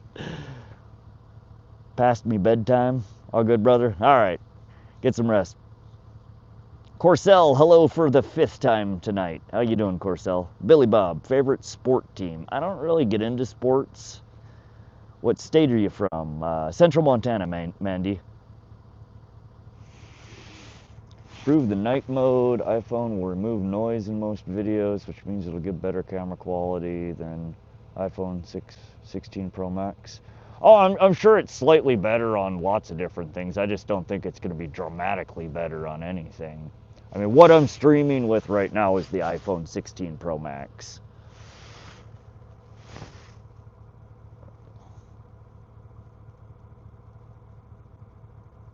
And again, you can't live stream in 8K. You can't even live stream in 4K.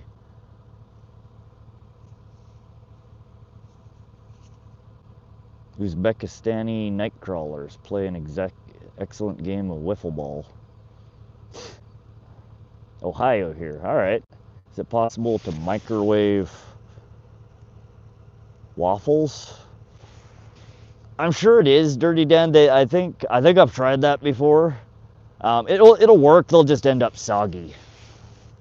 The microwave doesn't remove the moisture. When you put it in an oven, it kind of dries it out and makes it crispy as it dethaws it. You're just gonna end up with warm and edible waffles. They'll just be soggy. Pretty damn good quality you have now. Yeah, it should be pretty decent. And a lot of the reason that it looks as well as it does is because we're sitting 10 feet away from Starlink Mini. We're so many places here in Montana where I fish from are rural areas. We get little to no cell signal. So most of my streams are powered by Starlink Mini. We bring that and a bunch of big DeWalt batteries, and that's how we power the stream. I'm kind of lurking, listening to you while I drive to work. Oh, okay, Grumpy Vet. Well, pay attention to driving.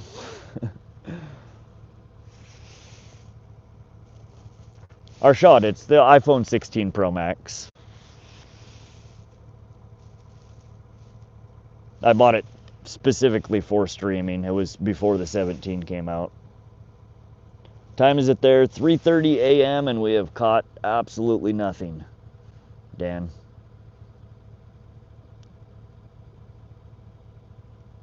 Have you lost rods getting pulled by fish? Once, yes, I did. I learned the hard way that you must loosen your drag before you leave a pole in the pole holder, especially if you're fishing for carp.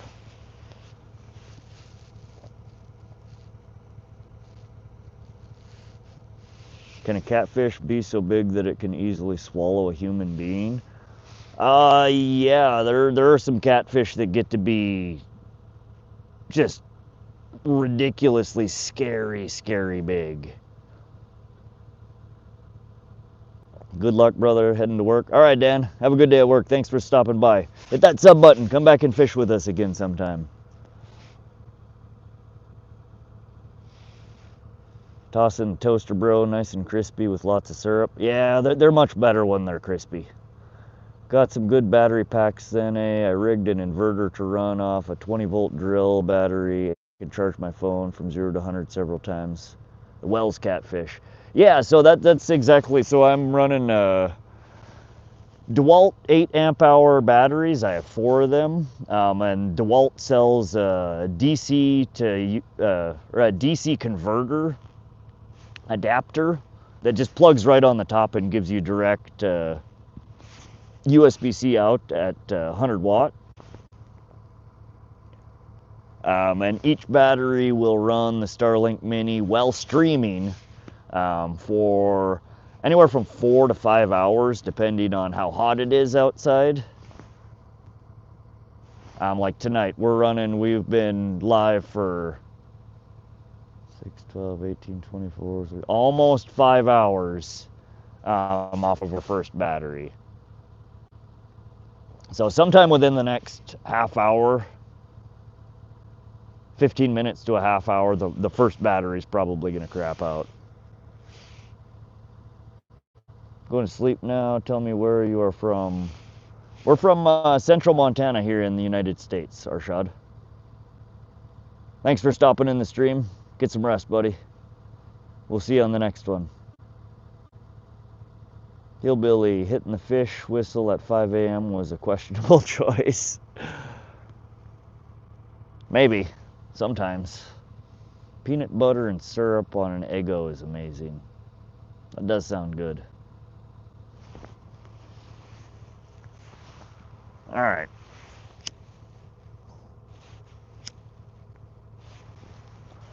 We're gonna do one more bait check, rebait, reset on the rods.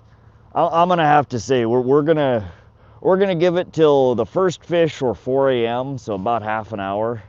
If we haven't caught a fish in a half an hour, I'm gonna call it. We've been out here a long time. I'm cold, I'm wet. The bite is very, very poor tonight. But let's give her one last hurrah here and see if we can get something to come in and play. I hate leaving Skunked, but it is one of those nights that it feels like it doesn't matter how long we stay out here, we're probably gonna end in the same way.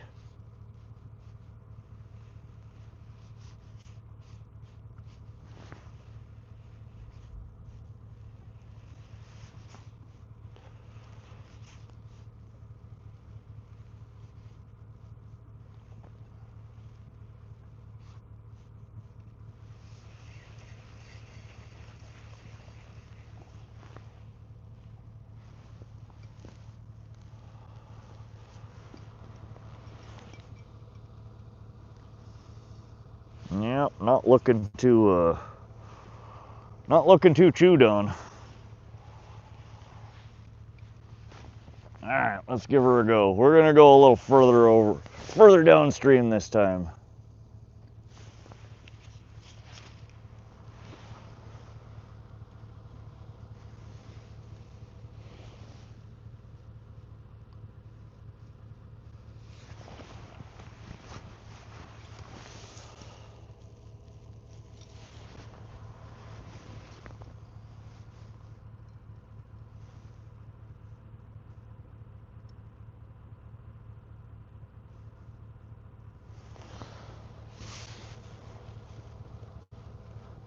French toast is one of my absolute favorite foods. Do you ever switch spots? Beans, yeah. I try not to as often when I'm streaming. There's so much shit to pack up and unpack. And usually during the packing process, the driving process, I go down to almost 0 viewers. Nobody wants to watch somebody drive around and move spots. So usually once I start a stream, I try to stay in the stream. Christy, what's up? We have caught nothing tonight. Nothing. Christy with the super chat there. Got a big one. Thank you, Christy. Always appreciate your support.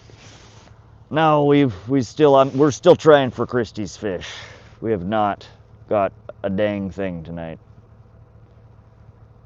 Just say Constitution slowly, Arshad, even then you'll sound American. Mitchell McKenzie, aye, the Rodster, any fish today, mate? No, this is our second stream today. We did a 3-hour stream earlier. Got skunked.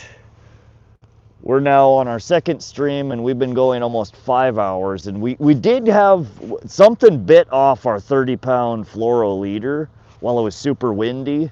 When I reeled it back in, our leader was bit in half. I'm assuming it was a big pike, so we almost had a fish. And then we did have one solid bite on the carp pole, like 2 hours ago, 3 hours ago. But it got off. Thank you again, Christy. You're awesome. some of these questions. Hello, Bob. Nice to see you. Good morning. Had a line bit off. Better than trouser trout, Chris. We're fishing freshwater. Yes, Hadir. This is freshwater. This is the Missouri River. We're actually on a reservoir between two dams. And there's all sorts of fish in here. There's walleye, there's northern pike, there's rainbow trout, brown trout, burbot.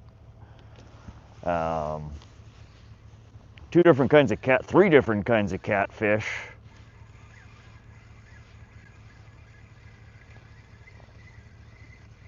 Carp, a couple of kinds of suckers.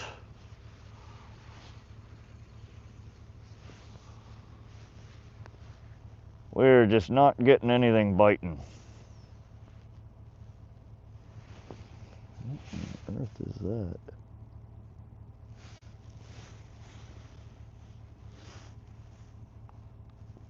Well, we definitely had something biting on this line. We have the remnants of one head of our shiner, and that had 3 shiners on it when we cast her out there. So it's this dang wind. When the wind picks up, you can't see anything when you're getting bites.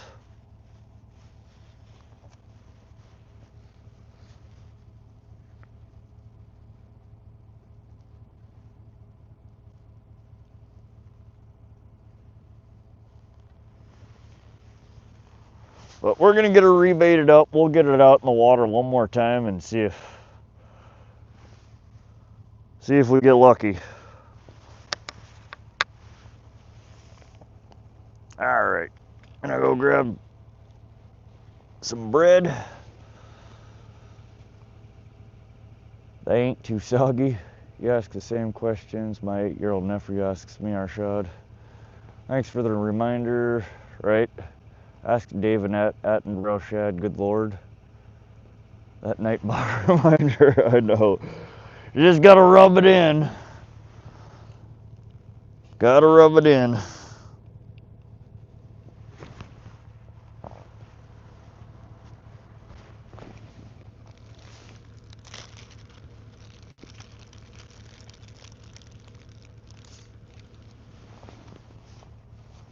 All right, we're gonna skip the bread and we're just gonna do two shiners. I'd rather catch a pike or a walleye than a carp anyway.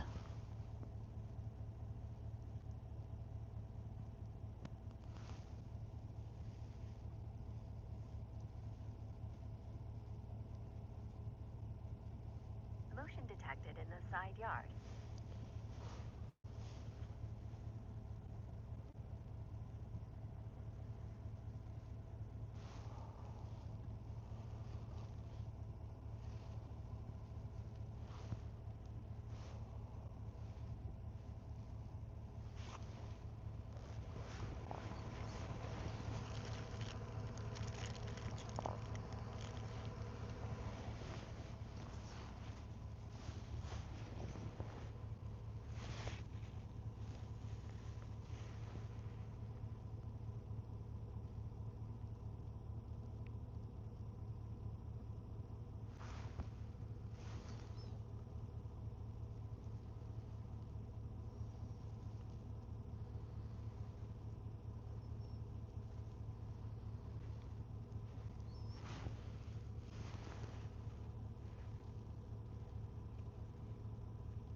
All right, we are loaded up with shiners on that guy. Let's get it in the water. Let's get a fish. One fish, that's all we need. One fat fish.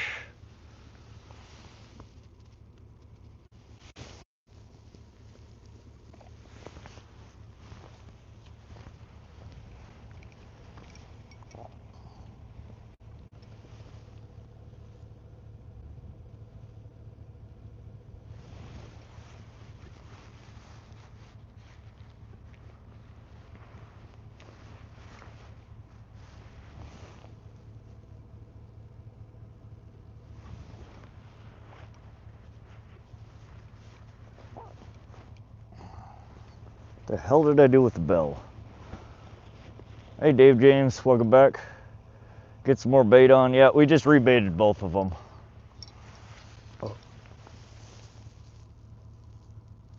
Rebaited, reset. And we're going for next fish for 30 minutes. We'll go till next fish or 420, one of the two.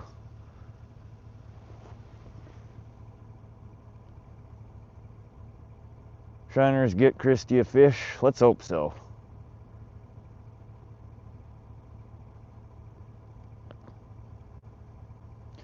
Mitchell McKenzie, steady stream, a cloudy burley, not enough to feed them, but bring them in small bait fish and bigger fish.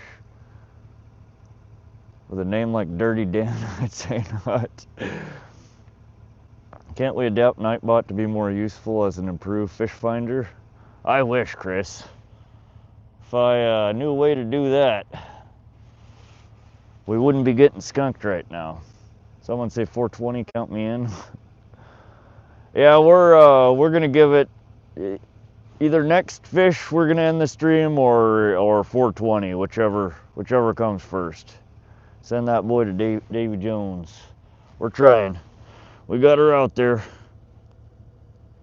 Both lines are freshly rebaited, recast, reset. Now we just need the fish. We still owe Christy a big fish from the last stream.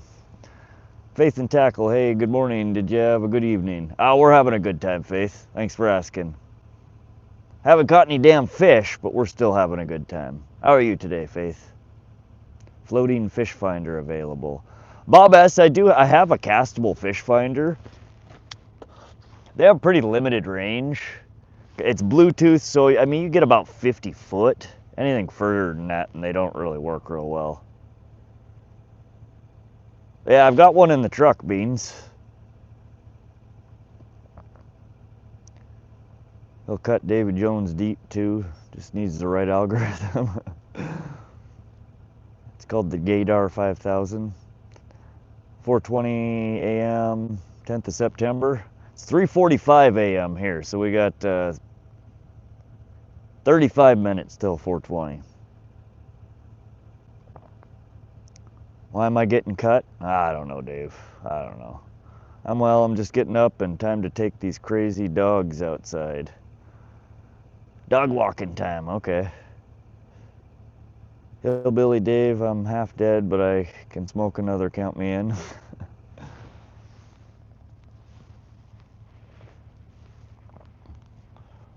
Yeah, I need to stop by the dispensary today.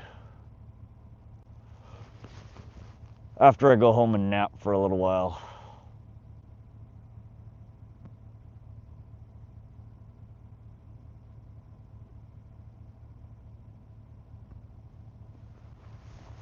Mia robbed my my fishing stash out of my fishing bag. 7:45 a.m. there in Australia. Wait. 10th of September. Oh, okay. Yeah, you're in the future there. Coffee time. I have one of those wireless fish finders, but I don't know if it really works. They do. They just have a limited range on them.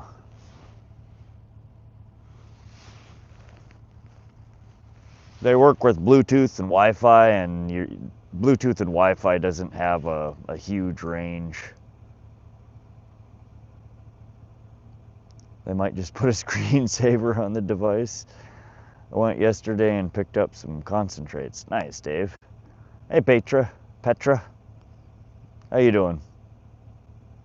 My fish finder connects to Wi-Fi and has WhatsApp. Huh. Now mine is oh God, which one? It's a Garmin. Oh, I forget what the model's called. It's just like a little. It is almost like a cube shape, like almost a circle, but it's got more squared edges on it. It's blue and black. It's a castable fishing finder. So you throw it on a fishing rod with, you know, 100-pound test, heavy clip on it, toss her out, and you can reel her in slowly, and then you get a view on your phone on the app of what you see.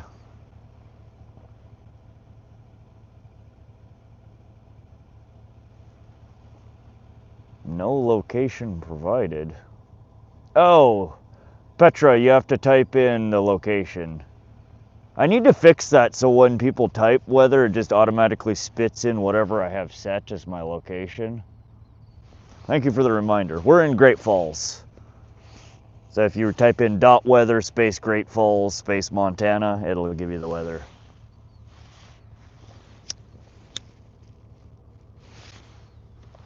Somewhere right around 60 degrees, I think.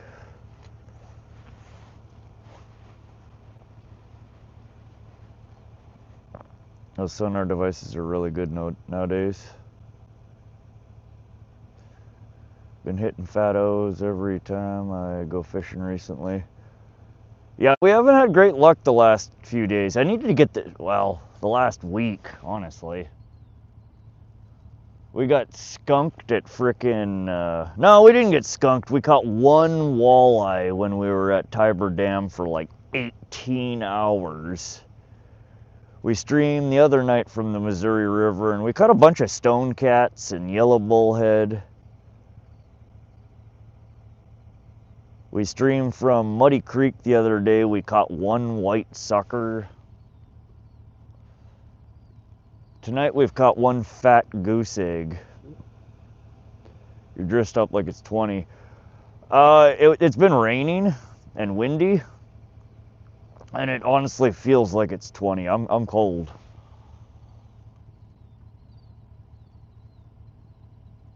It rained all night, so I'm soggy, and every time the wind blows, I get chilly. A few days ago, Montana was 2 degrees higher than Miami. Oh yeah. Huh. Definitely subscribe to your channel. I'm going to try to get an hour's sleep before I have to get up with the kids. Good night. Oh, thanks for coming to hang out and fish with us, Mandy. Appreciate the sub. Come back hang out. We usually stream 2 to 3 times a week. Would love to have you. There's Christy again with a super chat. Let's change that lock. Thank you, Christy. You hear that, fish? It's time. We're waiting for you. We would like to meet you. I promise I will put you back in the water. We just want to have a quick chat.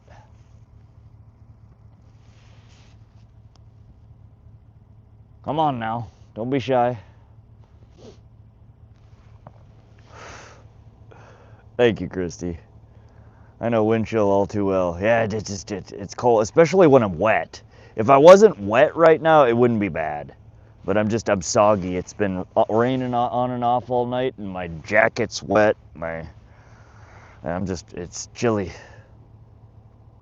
Thanks, Dave Nightbot, for that stark reminder.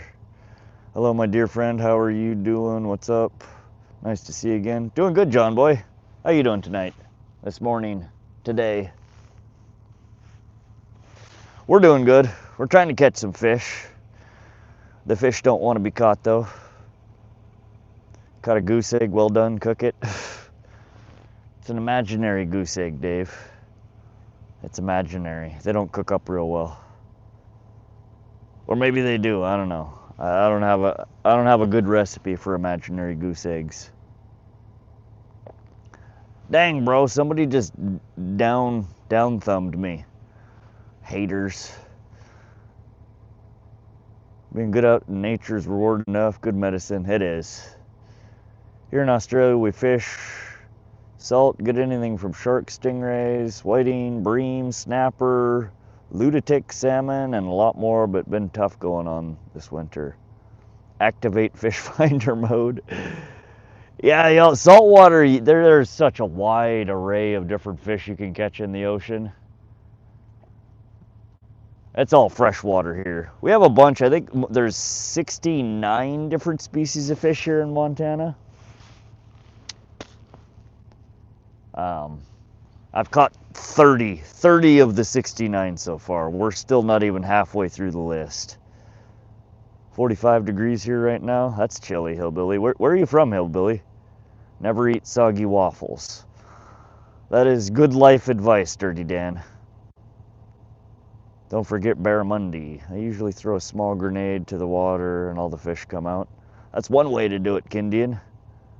Smoking breakfast. Pretty much, Waxer. Good morning, Waxer. Same here, Hillbilly. I'll especially syrup sog, brother. Come on, goddammit. We got 27 minutes for y'all to wake up and join the party here. Appreciate the sub there, Kelly Smith. Welcome to the channel. Next time I see you, you'll have over 3K subs. You're doing insane, man. Thanks, Petra. The channel's been growing pretty quickly. Seems like every time I stream, I pick up a decent amount of subs. We're having fun. But it is cool to see how quickly. I know a lot of people on YouTube that have been streaming for years that are, you know, still trying to break that 1K. And this channel is like 90 days old. I've been streaming like 60 of those 90 days. Maybe a little longer than that now, but not much. So we've been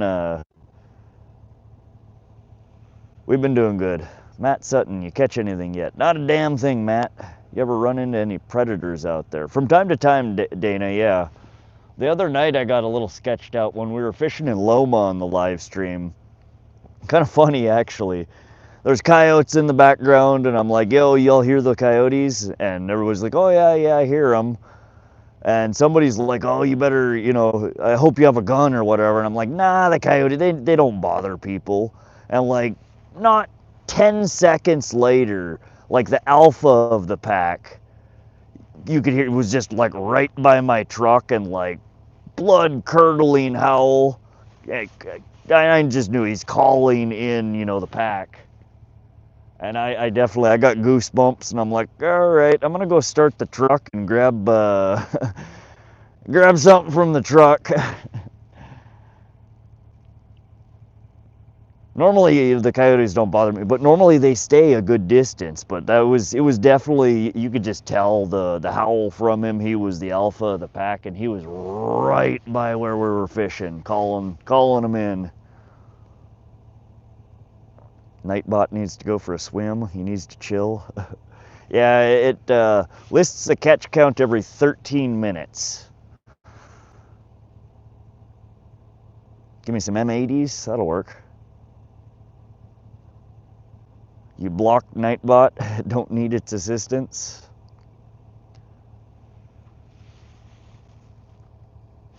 Yeah, there's grizzly bears, there's black bears, there's various different kinds of wildcats. We have wolves here in Montana now. There's all sorts of critters running around out here that would love to eat you if they get the chance. You live off Lake Ontario. Okay, so you're another one of the Ontario guys. There are so many Ontario fishermen on YouTube. I love it. Y'all are of my kind. Hardcore fisher. I love it. Is that where I saw the Asian grass carp jumping into the boat? I don't know. Southern border of Canada. Oh, okay. Yeah, I'm like, I don't know, we're 120 miles or so from the Canadian border here, I think. My fishing days, the only streams held smallmouth. Morning from Kentucky, land of the stream. The lightning storm charged him up, negative ions. Question is, Dave, did you block Nightbot or did Nightbot block you? Lucifer666, do they ever ask to see your rod? All the time, Lucifer.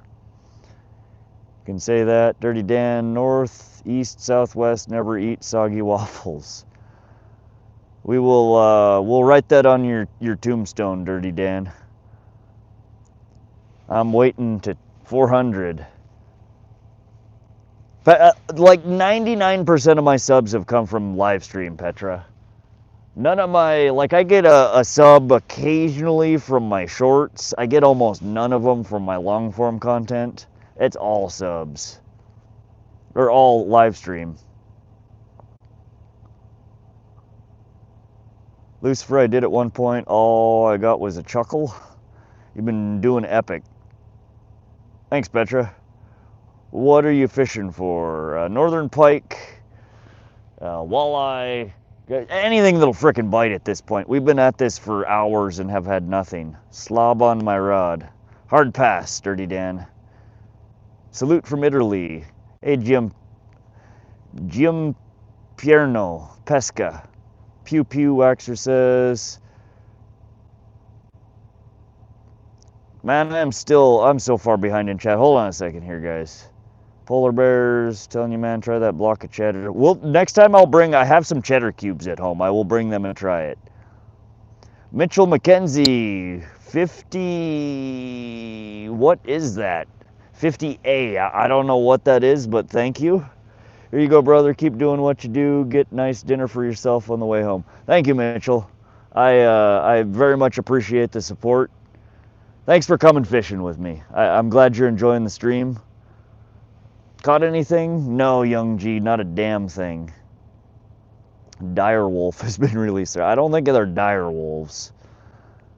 Mitchell, that's awesome. I have no idea what denomination that even is, but appreciate the support. Rod makes you hungry. We're gonna leave that one alone, Christy. Boom, Mitchell. Way up north, lack of fish, therefore makes me hungry. What are you fishing for? Good morning, everyone. Smash the like. I mainly live stream. I have no shorts. Oh, okay, Petra. You do gaming live streams, though, if I recall correctly when I looked at your profile.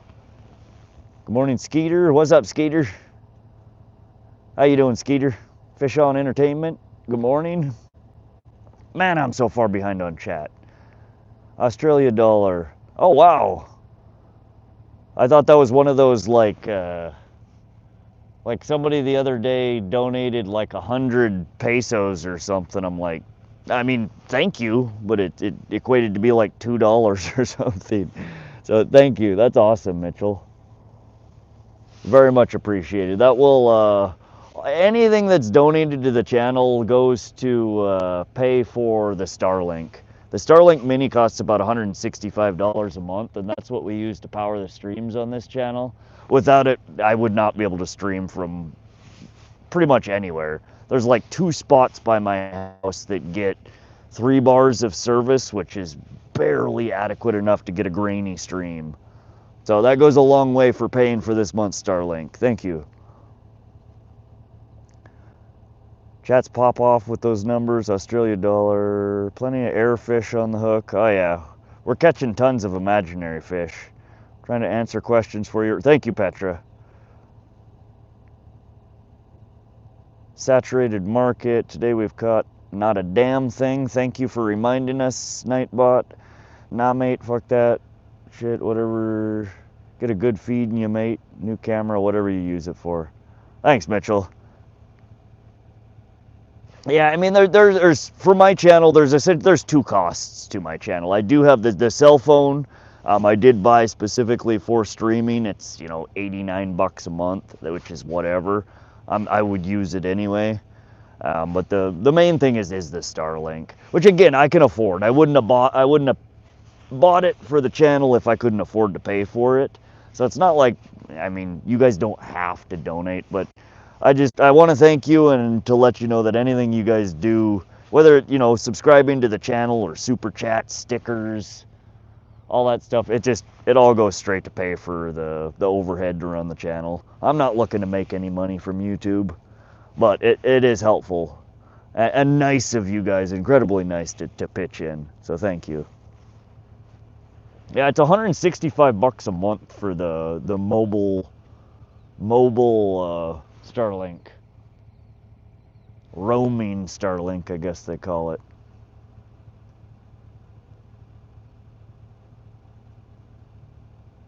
I just can't imagine people donating to my channel. Seems odd. It baffles me every time people do it. It's cool. It's nice. And again, I just ask that people, if you can't afford it, don't send it. I'm not poor. I'm not hurting for money. But again, if you're enjoying the stream and you want to pitch in a few bucks, feel free. It all just goes straight back to the channel. Anything that's in excess of paying the monthly bill, if it gets in excess, will be set aside to try and buy some cool stuff for the channel. At some point, I would like to get another underwater camera and figure out some way that I can, while we're live streaming, flip over so we can see under the water in real time. I think that'd be awesome. Or like a little underwater drone. I think that'd be sick. $120 a month. Yeah, so I have the standard Starlink service at my house. Because again, I'm rural and the next best option is DSL, which is one step up above dial-up. If any of you guys even remember what dial-up is, you know, you plug in the phone line and it goes beep, boop, boop. Yeah, DSL is one step above that. It's like 2 meg up, 2 meg down. Like it's barely, you can check your email on it. So I have Starlink at home, which is 120 bucks a month, but I had to get a separate Starlink for the roaming for the streams, and that's 165 bucks a month. It's ridiculously expensive. I have underwater camera and the screen for you. Oh yeah, Big Ed? Do they have any kind, so like I haven't really looked into it too much. I would assume some of them have some kind of, you know, auxiliary output on it, whether it be, you know, USB or an optical cable or some kind of audio video out that you can pipe into, whether it be a computer, a laptop. Because I would love to be able to do that. I think it'd be so cool to be able to switch over and show an underwater camera and then switch back to, you know, live above. It'd be awesome.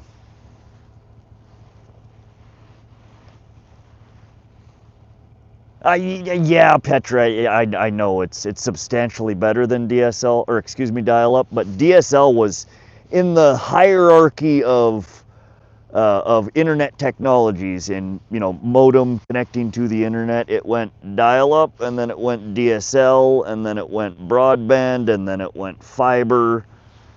DSL is ancient technology. We had our first DSL line when I was like 17, maybe. I mean, it's 25 years old. It's old. It's incredibly slow. But yeah, leaps and bounds better than dial-up. But in terms of modern technology, it might as well be dial-up. I miss the sound of dial-up. I hated it. I'd get online and I'd start, you know, I'm either in Yahoo chat or playing, oh God, what did I used to play? Doom. Or we still had dial-up when I was playing the original Diablo. And you're playing and somebody picks up the phone to make a phone call and it kicks you off the internet. That shit was annoying. In fact, that's what DSL, DSL was the first technology that split data and your analog phone signal, because DSL runs over the same phone lines. But that was the first step to where when you picked up the phone to make a phone call, you didn't kick whoever was on the internet off the internet. A long ass time ago. Good morning, bro. Fished all night and caught one crappie. Well, you caught one more fish than we have, Jighead. We've been at it for over 5 hours now, and we've caught nothing. I streamed for 3 hours earlier today as well and caught nothing. So we're 8 hours deep into streaming and have caught nothing.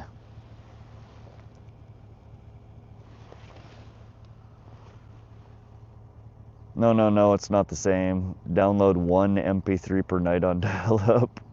You'd probably be lucky to get 1 on dial-up. We could never sneak onto the internet when we were kids at night time because the dial-up sound was next to our parents' bedroom and they'd wake up every time. Yeah, I believe it. Command and Conquer. Hexen 95. How old is your rod?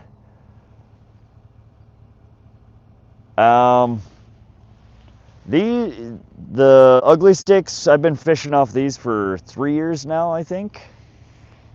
And they've held up well. I can't tell you how many times I've stepped on these damn things and bent the eyes over and, you know, like, oh, shit. You tweak her back and I haven't busted anything. I toss them in the back of the truck. They get shuffled all around. I haven't busted an eye off. I mean, they're good to go. They're solid rods. Tiberian Sun. Oh God, you know what a game was that I used to play? I don't know if any of y'all have ever heard of it. It was around the same time as Doom. Actually, it was a while after Doom. I was probably early teens. You guys ever heard of the game called Myst? It was like a puzzle game. God, I love that game. Hard game. I mean you, Rod. Oh. How old am I? I am... Oh, God.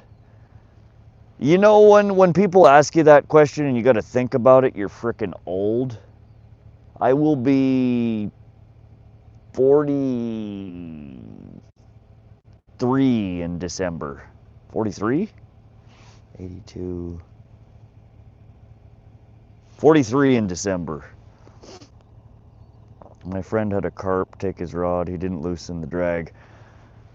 You only do that once, jighead. We were just talking about that earlier. Somebody had asked me if I'd ever lost a rod. And yeah, the carp will do it. That's why I always tell people, when I'm fishing for carp, in my stream, I mention it a dozen times every time I'm streaming with carp. I throw out my bait, I snug her in, and I explicitly call out, I'm loosening my drag because if and when a carp bites on this, you don't want to donate your pole to the water. And yeah, I've done it. It sucks. It's terrible.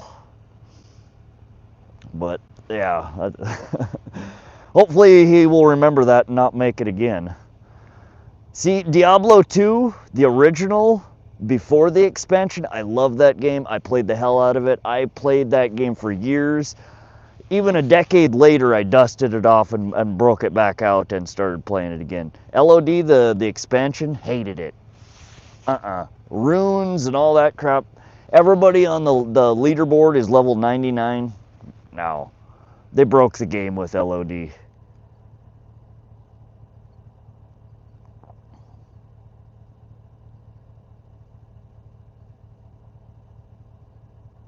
Ugly sticks are a really solid and very popular cheap entry-level rod here in Australia too. Yeah, they are. I mean, they're not a high-end rod. They're by no means my most expensive rod. I have some really nice rods, but 9 times out of 10, I still fish these guys. It's a ugly stick carbon, medium light fast action, 6'10". These poles are incredible. They're under $100. They're incredibly sensitive. You can feel, the most minute fish on them usually. When you're throwing crankbaits or spinners or jigging, you can feel the bottom. You can feel the movement of the lures. I catch anywhere from little dinks on them to, upwards of 20-pound fish I've pulled in on these guys. And they, at no point while pulling in a 20-pound fish does it feel like the rod's going to bust. I mean, it definitely feels undersized, don't get me wrong. They are not appropriately sized for big fish, but it's not a rod that it's like, oh shit, I got a big fish, I'm gonna lose it because my pole's gonna bust. It's like, all right, here we go, this is gonna be fun. I love them. And again, they're basically a throwaway rod. If I were to step on this and bust it in half, I'm not gonna get too bent out of shape about it. It's 100 bones. I'll go out and buy another one. You know, my $500 rod, if I were to break, it would hurt. I wouldn't want to go buy another one. Huge following for Myst still. Really? God, that was such a cool game. I think I played Myst, and I think there was a second one that came out too that I played. It was a tough game though. And I'm really far behind in chat here again. Good God. December what? 14th. Does anyone remember Netstorm? Oh, that doesn't sound familiar. I'm older than you, but a bit. Okay. I miss playing Turok. I don't think I've heard of that one either. Turok 2 Seeds of Evil was excellent. I started using a small dock demon rod meant for ice fishing to fish with. Found it works really good for fishing near trees and still gets good distance. Okay, so a short rod, so you're able to not get it snagged everywhere while you're casting it around. That makes sense. Crappy man jigs. All you had to do was pay mage to boost you max level in a few hours. Good morning. Oh yeah. Nah, LOD expansion, I mean, I played it for a while. I uninstalled it. I went back to the original. And that was, so that was one of the first games that got me into coding. If you all ever used Mefbot, if you guys ever botted Diablo 2, I wrote that bot. I wrote the original versions of that bot. That's what got me into programming. Well, where I started getting good at programming. I started programming in AIM, Yahoo Chat, shit like that. But if you guys ever played D2 and used Mefbot or any of the derivative bots, a lot of that was my work.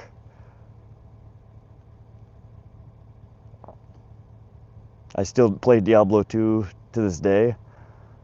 That's awesome. Appreciate the sub there, Ashley. Welcome to the channel. My grandpa that fished in your area for many, many years said that if rod's not at least 7 foot, not worth buying. Take the wisdom with a grain of salt, though. So you're saying that my rod is 2 inches too short, Petra? Damn. There's a new Myst out? Oh God, I'll have to check that out. Halo 2 or nothing. Let me catch, oh Jesus, I'm almost caught up here. Sup Grumpy, yes it was. Petra, carrying your TV to school, me too. That's it mate, I've caught more fish on a Kmart surf rod Jarvis Walker 12-foot fiberglass compared to my graphite 13-foot surf rod due to the fact that I'm almost too scared to take it out. And that's just it. That's why I always tell people, like, my boat. I run a shitty old cheap, you know, aluminum flat bottom John boat. I paid $3,500 for the boat, the trailer, you know, everything. I've spent substantially more rekitting it and everything. But I always tell people, I'm okay with taking that out and running it into the rocks and doing stupid shit with it because somebody already beat the crap out of it before me. You know, it's well used.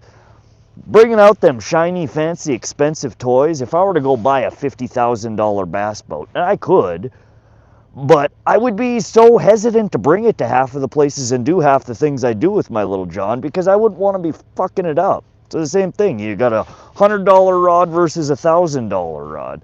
I'm going to throw the $100 rod all the time. That $1,000 rod, I would be afraid of breaking it, you know. I have more expensive rods and I don't use them very often, partially for that reason. You know, I don't want to screw them up.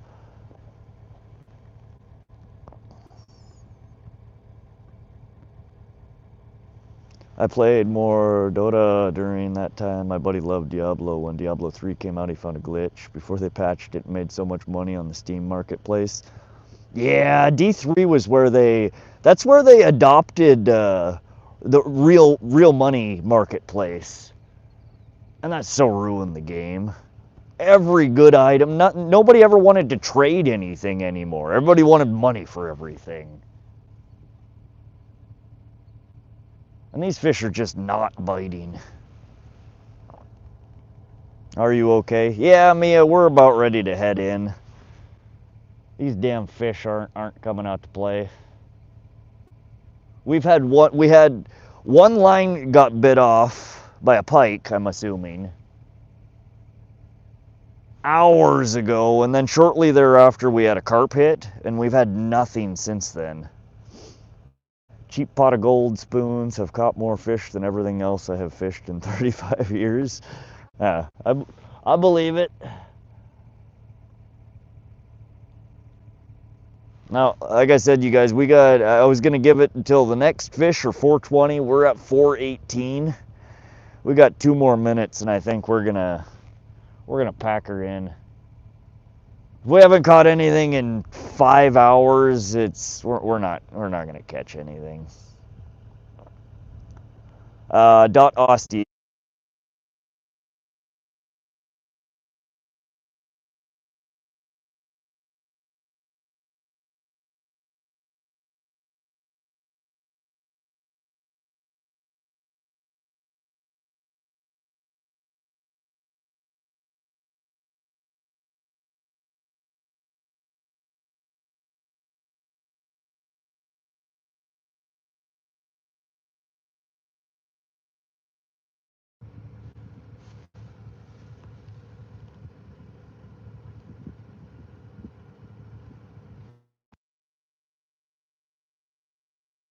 All right, audio should be back on. Where are you fishing today? We're fishing, can you hear me now?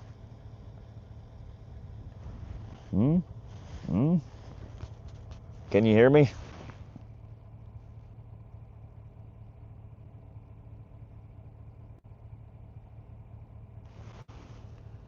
Good? All right, thank you.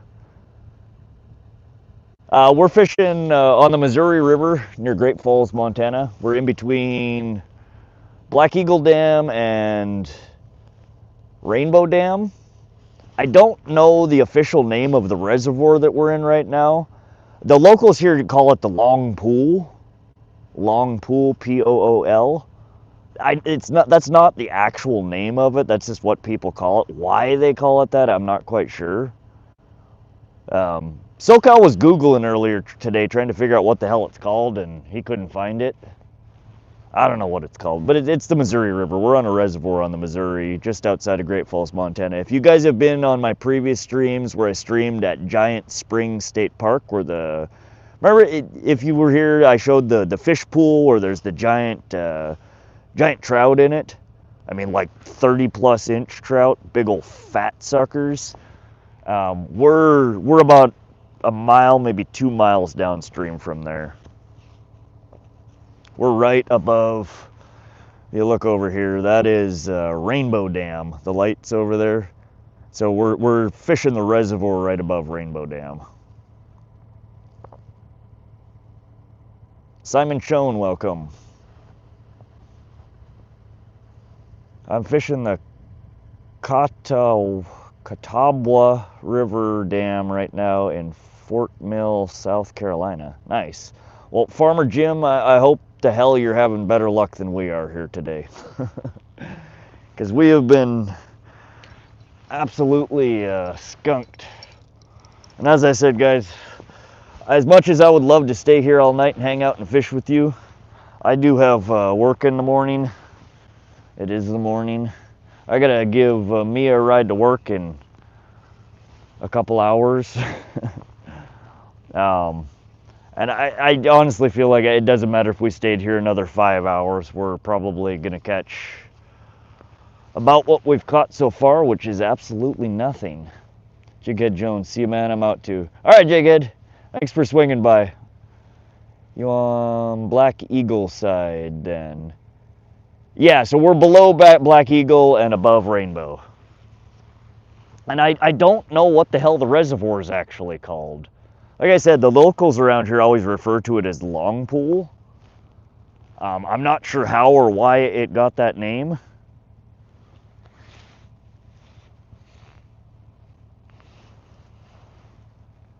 And they stole our goddamn bait again. I don't understand how they keep getting our bait without us feeling it. We're left with one half of a shiner head. You sneaky little shit. It's got to be the bullheads. Little suckers. They're like bluegill. They just peck at it. They don't actually take it. They eat her from the outside.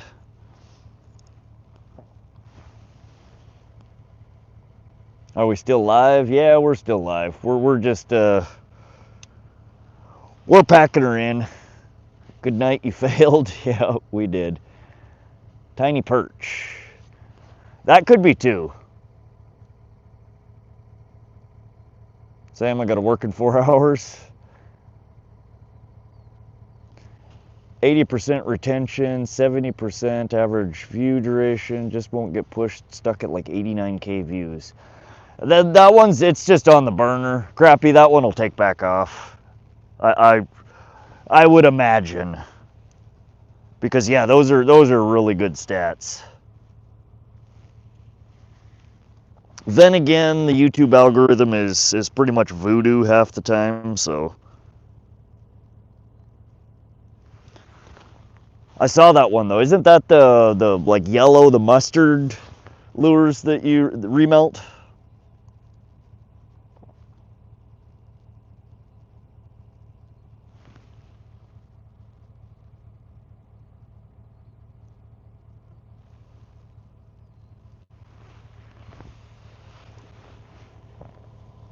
Mr. J, Hank Hill, or Hank Trill, good morning, man. Nice time to be fishing. Good morning, buddy. Yeah, we're just packing her in. We've been here for 5 hours now and have caught absolutely nothing. It's cold, it's late, and I don't think it matters how much longer we stay here. I don't think we're gonna catch anything. Algorithm is blessing you. You're rocking YouTube at the moment. Yeah, no, we're having fun. And Crappy Man there is killing it on YouTube. He's had recently his first million view video, and his remelts. All those remelts. I keep seeing. Oh, was that a fish? No, just weeds. I've been seeing, you've been getting, 10, 20, 30K on lots of those, and then this other one with 89K. That's really good, man.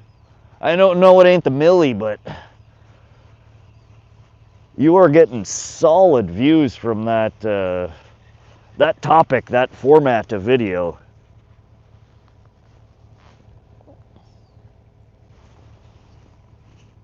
The pink one. Honestly, every video has good stats. I think it's a YouTube lottery. Yeah, I don't know. Like I said, it seems like voodoo half the time. I don't know what the hell makes a video take off and what doesn't. All I know is I need to put out some content. All I've been doing lately is frickin' lives. I put out 2 shorts last week, and then it was like 2 weeks before that I put out my previous one. Like I'm live streaming so often, I don't have the damn time or the energy to make content. Try spicy balls rod, they might be popular. I do have spicy, in fact I have it in my backpack.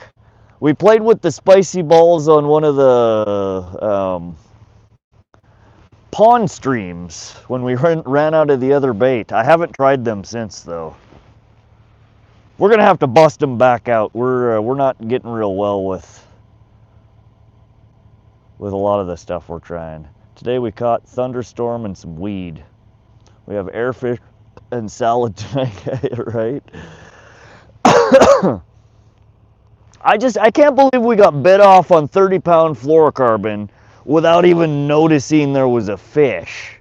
Again, that was when it was raining and the wind was blowing like 20 miles an hour, but good God, man.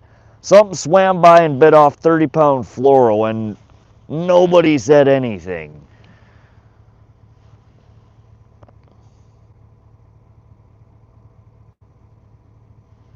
Be at least 10 years before I get 1 milli views on all my vids combined.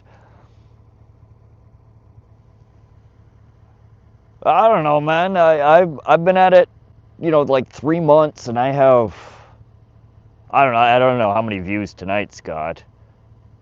But I'm well over 500K. I think 540K or something like that.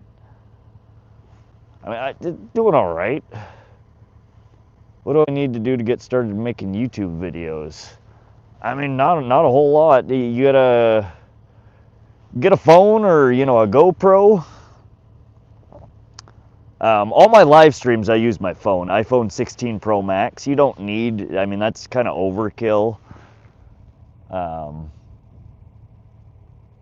It depends. I mean, if you're doing live streaming, you need a decent phone and you need a good way to power the stream for a decent amount of time. I use DeWalt batteries or these Anchor.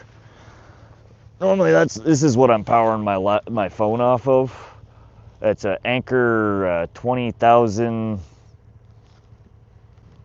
I forget the stats on it.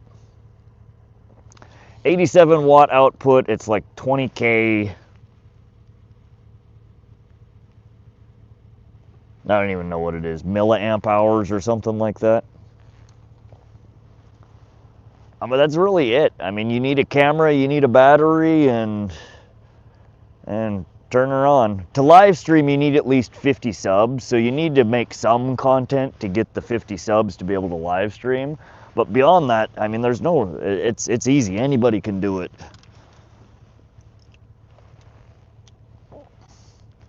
But my advice to you is just, if you want to do it, hop into it. Post some videos, see what people think. And if you want to live stream, get that 50 subs and get on there. Have fun. Enjoy yourself. Nobody wants to watch a stream where somebody's, you know, not enjoying themselves. I mean, at least I don't like it. I don't think a lot of people like it. Some people live for the drama, though. I mean, you could have a very successful channel and be butt hurt the entire time, but I prefer having fun, and I think a lot of viewers like that.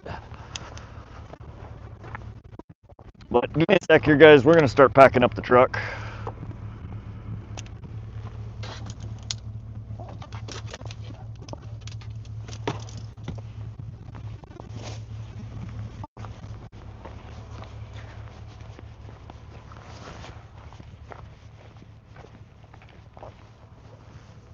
I started live streaming right away.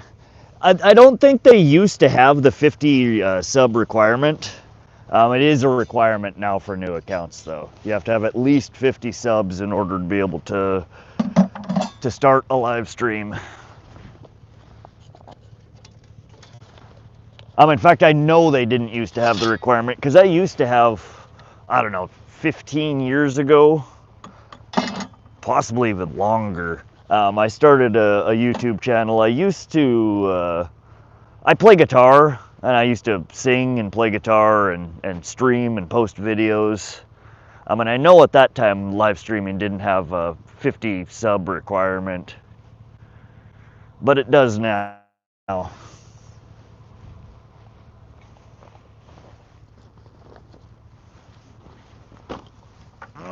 right.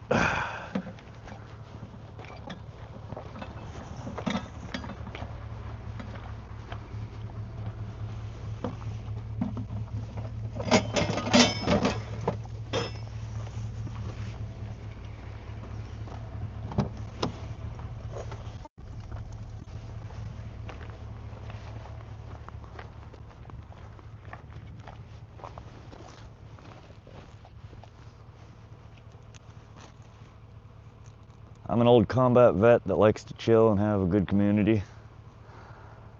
Yeah, that's perfect. I mean, that's all I'm trying to do is enjoy myself and hopefully bring people along for some fishing that they enjoy themselves too.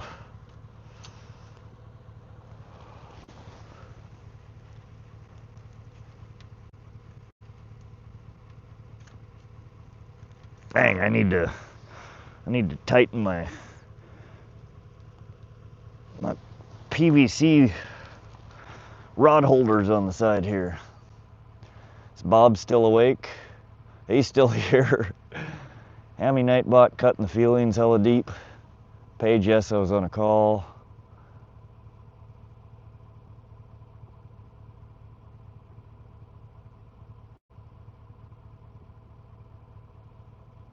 A lot of good humans out there. There are, Falcon.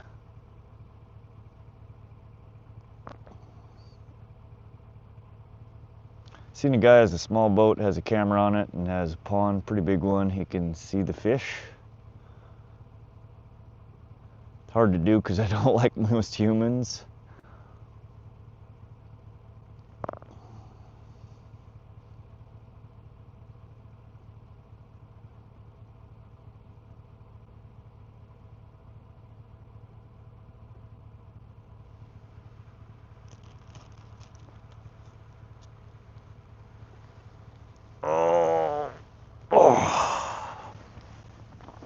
Yeah, I clip stuff out of my live stream sometimes and post them.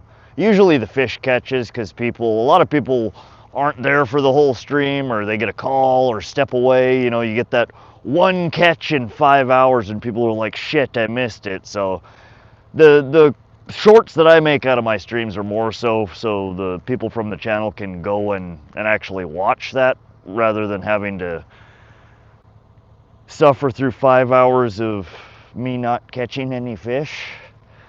And they don't do, I mean, I get 1,000 views, maybe 2,000 views on them. They normally don't do all that great.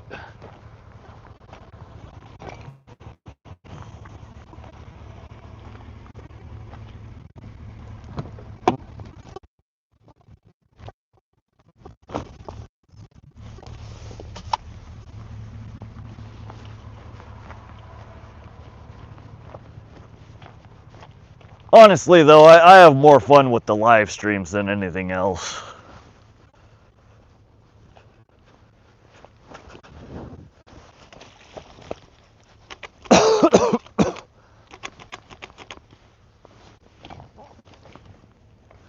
Oh.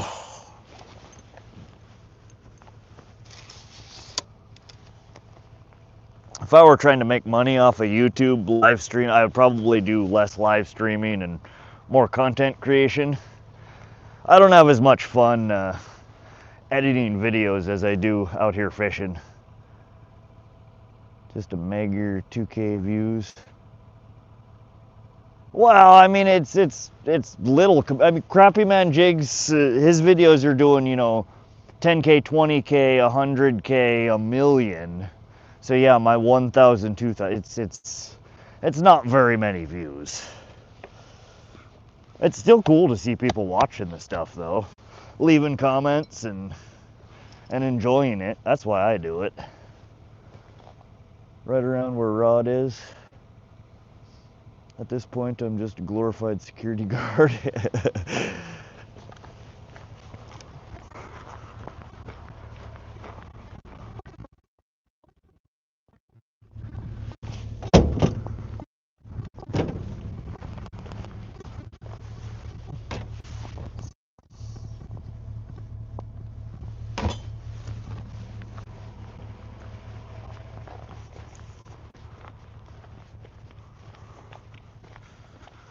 All right, let's get you guys in the truck and get this thing packed away.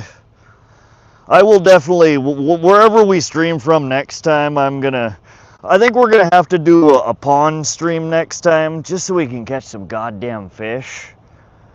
We've had too many streams recently where I've caught little to nothing. So here in the next couple of days, we'll probably do a local pond stream so we can catch the crap out of some fish. I don't care if it's a bunch of bluegill or pumpkin seed or baby perch and bass. We just need to get some fish caught. And then we'll see what we can do about getting the boat out this weekend or later this week. I would love to try and get to go out to Pishkin Reservoir at least one more time this year. I don't know if I'm gonna be able to get my boat in. Hopefully. Been doing it 2 years and I'm stoked to get 200 views on a vid. No, I understand, Petra. It's a lot of that has to do, I think, with just the genre of videos that you're doing. Gaming channels are so oversaturated. I mean, fishing channels are kind of in a way too. I I don't think I would get very many views on any of my videos if I wasn't doing the live streams. I think there's a lot of people who like to fish, and fishing is one of those things that it's harder to go out and do. Everybody can go sit down and play a game usually. Not everybody can go out and fish. So I think maybe that's why the fishing streams draw so many people. Because a lot of people would love to be out there fishing and they can't. I mean, I have lots of viewers in here that are, you know, older, retired. Their bodies just can't hack it at, you know, out there fishing all the time. I mean, I'm a bit younger. I still got some energy, and my body ain't completely falling apart yet, so I can be out here. But anyways, give me a minute here. Let me finish packing up. We just have to put the cart in the truck and one more light, and then we'll be on the road. Give me a moment, guys.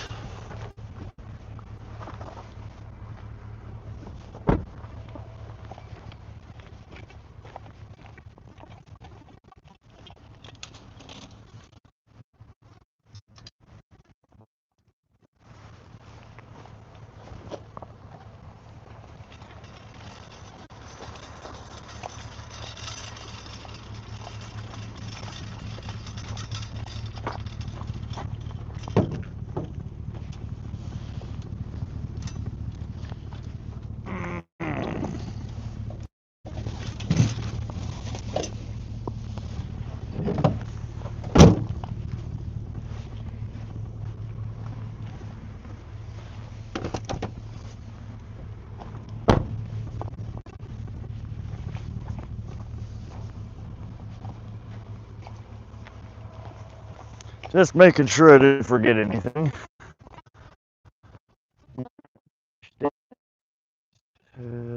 Stick. Got the net. All right, good to go.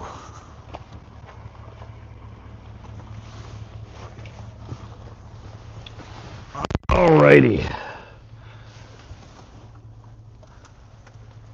We are officially skunked.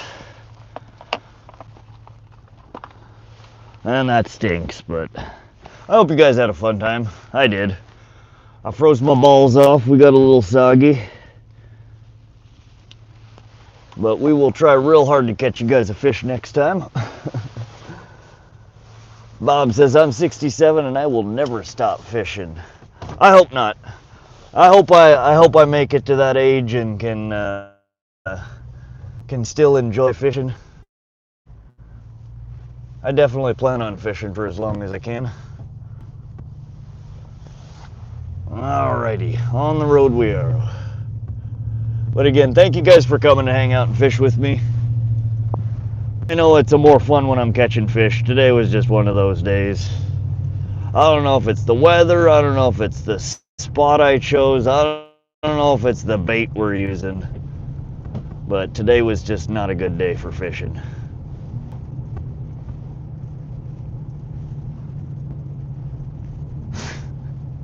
Dave, the same thing as earlier. We didn't catch nothing. We spent 5 hours out here and managed to get one line bit off. We had a few bites, but no fish landed.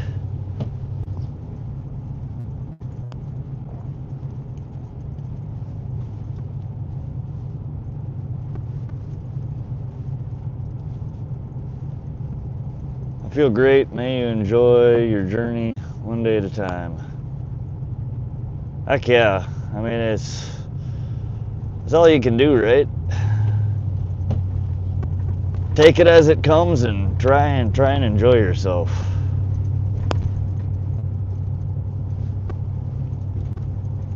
Ah, it is, Dave.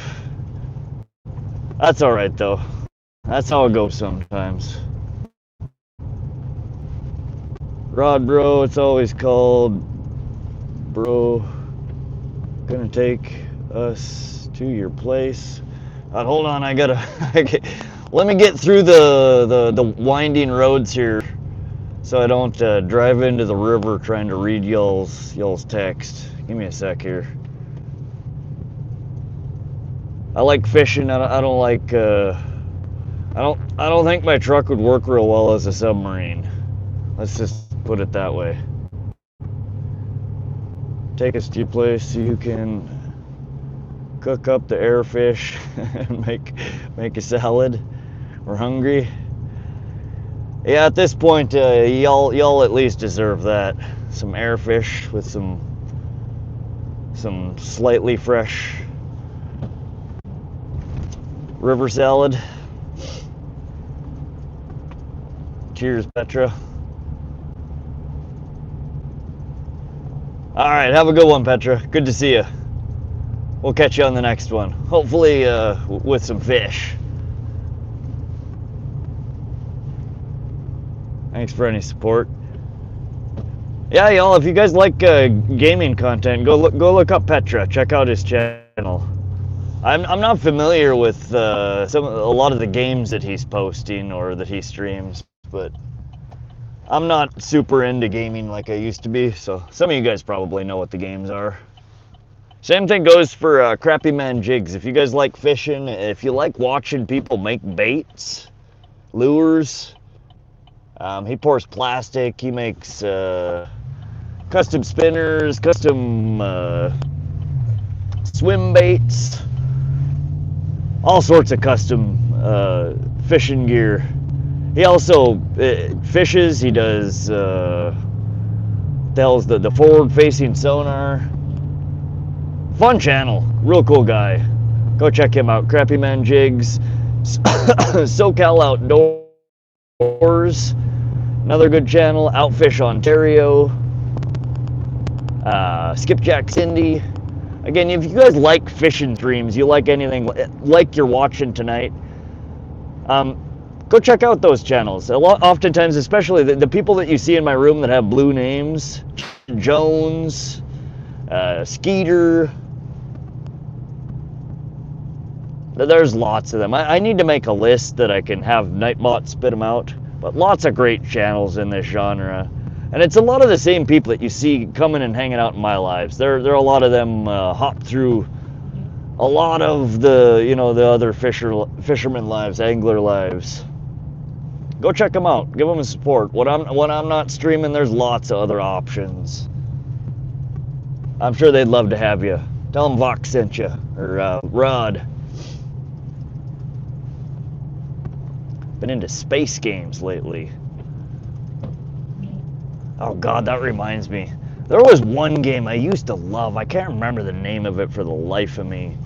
But it was like it was a space-themed game where you would go from planet to planet and harvest resources. So around the same time that I was playing Myst way back in the day. Oh God, that was another one that I played. Y'all ever heard of Daedalus Encounter? That was a cool one. Space games are cool though. I anything that's space themed is cool in my opinion.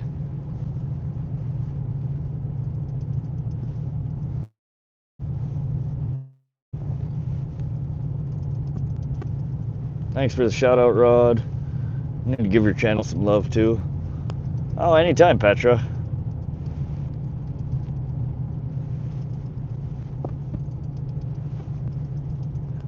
Petra, what you should do is type in the chat here you're at. What's your YouTube handle? I don't know that offhand. Otherwise, I'd tell the people. You can also type .link into the chat, Petra.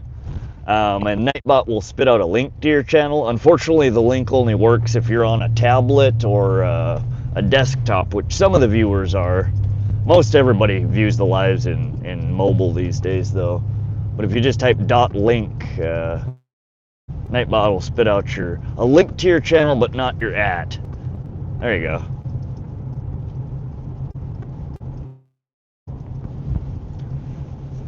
Nightbot doesn't have an easy way to get people's at for some reason. I still haven't figured out a way to do that. I am going to at some point figure that out though. Dude, I still play it now. Which one?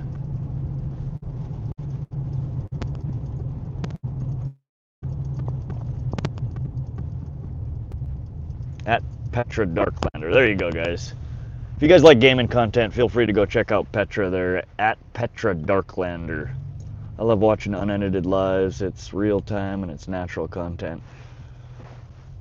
Ron, you're few and far between, I think. I think a lot of people enjoy lives that are live in the moment.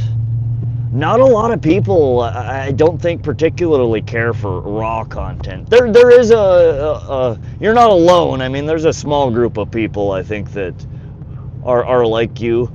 I'm the same way. I would much rather watch, you know, a full-length 2-hour, 4-hour, 8-hour fishing session to see, you know, the whole thing rather than just, you know, the good bits. But again, I like it because I learn stuff. I like to watch how people do things and, you know, learn how they're fishing. I pick up stuff from other fishing channels all the time. It's like, well, shit, I've never tried it that way. Let me try that the next time. And a lot of that stuff you miss because, like when I edit my videos, I cut out, you know, 99% of it to post a video, just trying to get rid of dead time and to get rid of things that I think people may not be interested in. And there's a lot of people like you that might actually enjoy that. And I'm gonna have to start trying to do that, you know, especially the stuff that I film on my GoPros, because it's better quality and it's, you know, a different point of view rather than just a static camera pointing at two motionless poles. But it seems like there's not as many people that like that. This day and age, people get bored so quickly. They want instant gratification, and the moment, you know, there's dead time, they're gone. They're off. They're on to something that's going to hold their attention.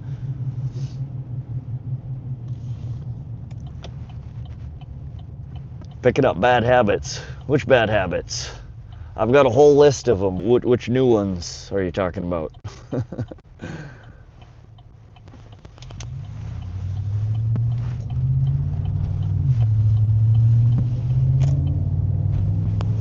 Let me scoot this over.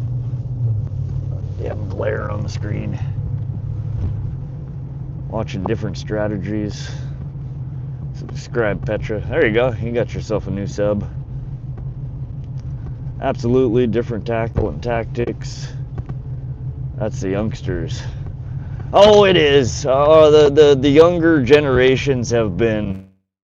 I mean, that's all they've ever known. You know. Short content, you know, 20 seconds, 30 seconds of that, and it's fast paced and it's shit like that. It drives me crazy most of the time. I think so much good stuff gets skipped and just, you know, trying to keep things fast paced. But that's just the generation.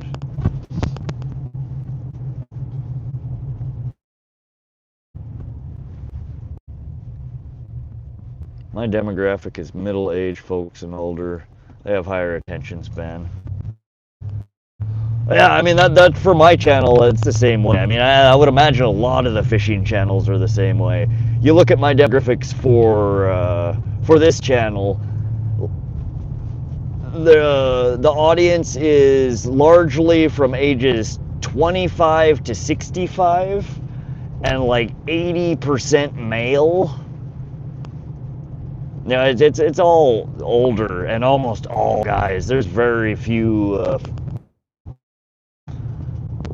you know, comparatively speaking, females that watch fishing channels and or younger people.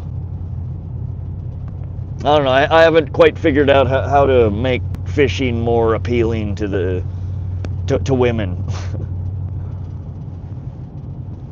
I think maybe if Mia would come fishing with me more often, I think women would enjoy my channel more if there were women on the channel instead of just some scraggly old dude. I'd be curious. In fact, that's something I need to ask Cindy, Skipjack Cindy. She's been at it longer than I have. She's got, you know, almost 30,000 subscribers. I'd be curious to see what her demographics look like. If she actually does draw more women into her chat, or into her, you know, her bubble, her demographic.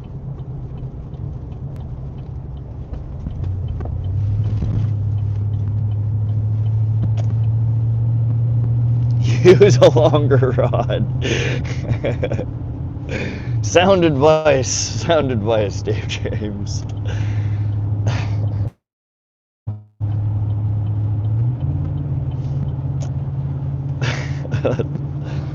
That's fucking funny. To be perfectly honest though, Dave, it tends to be the dudes that ask about the rod more often than the women. Be more hillbilly.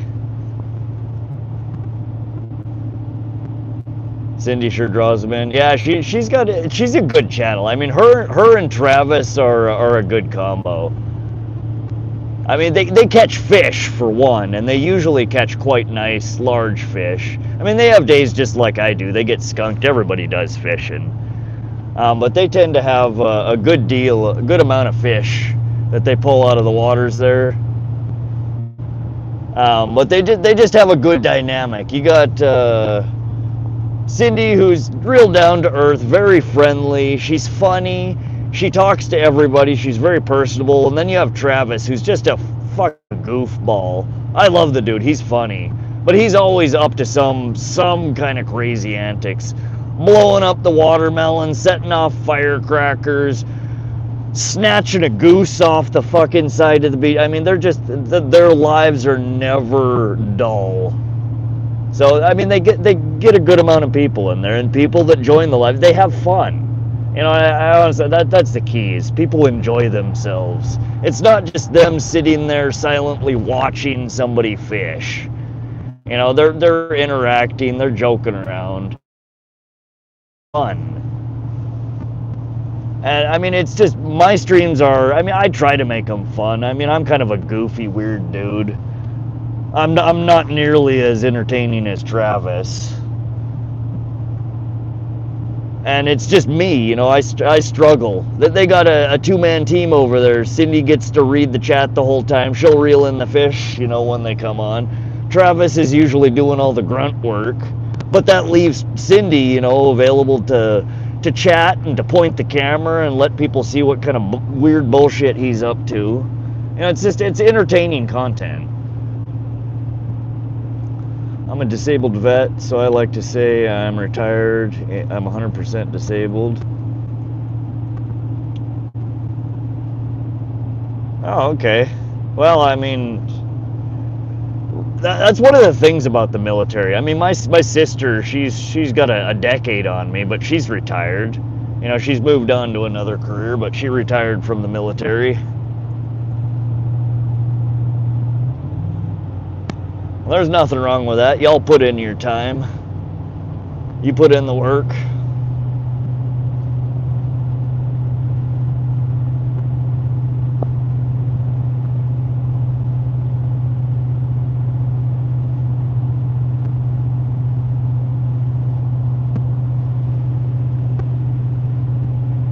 Sorry to hear that. Hope you're supported as well as you need to be.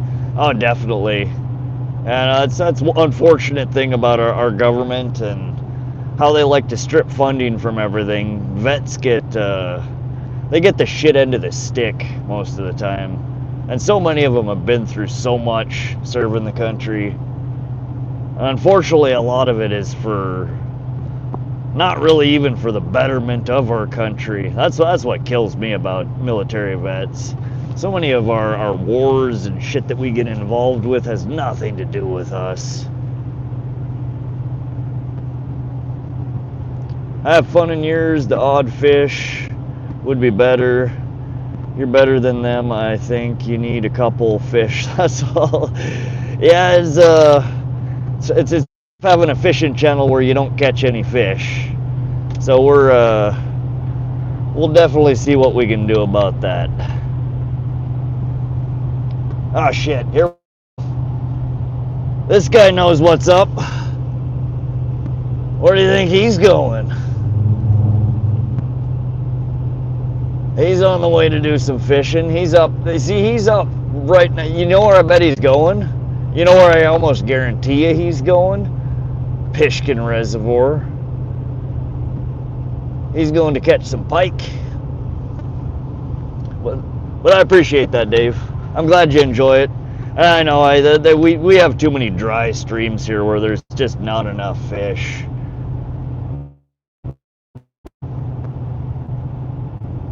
We'll see if we can find some better spots. Tester was huge supporter of vets. Sad to see he's out. I know.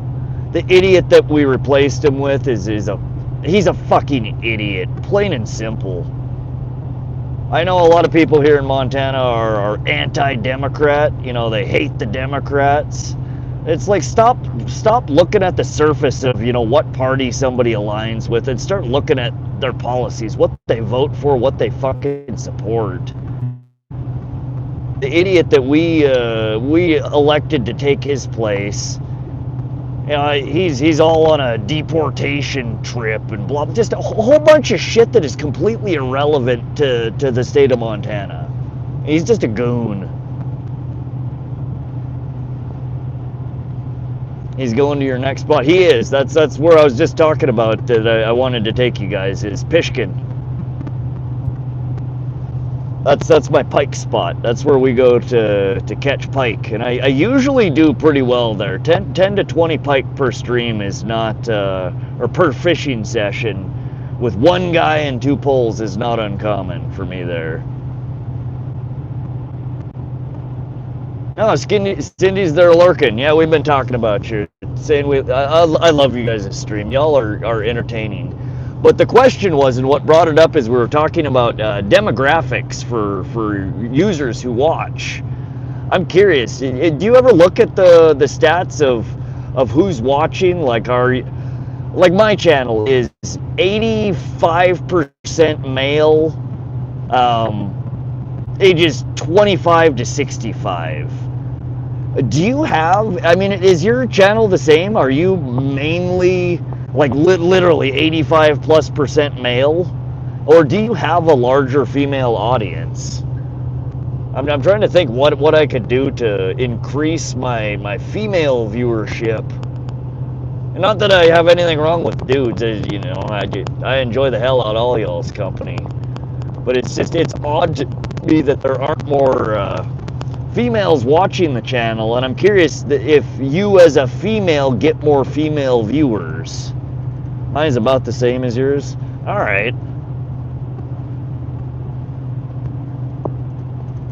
Talking about Trump. No, so John Tester was what is he? Is he senator?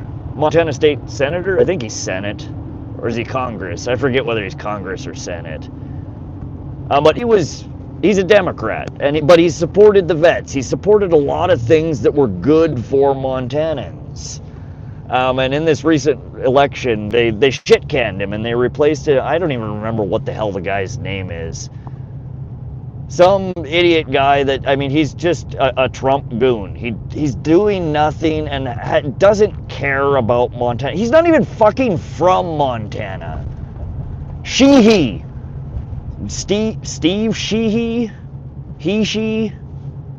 He's an idiot. He's got no real platform. He's just a goon. Whatever Trump wants him to do, whatever the Republican Party is losing their goddamn mind over is what he wants. And none of it's good for the state of Montana.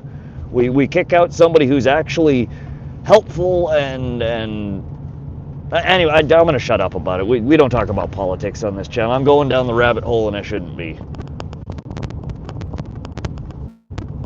What was up, big fishy fingers? Hey, Ed. I only had one vid that had enough viewers to tell me demographics. Oh, really? You can look at it on a whole channel basis, not just an individual video. I need to do nail polishing tutorials. That's what'll bring them in, Chris. So I should do a nail polishing tutorial while I wait for fish.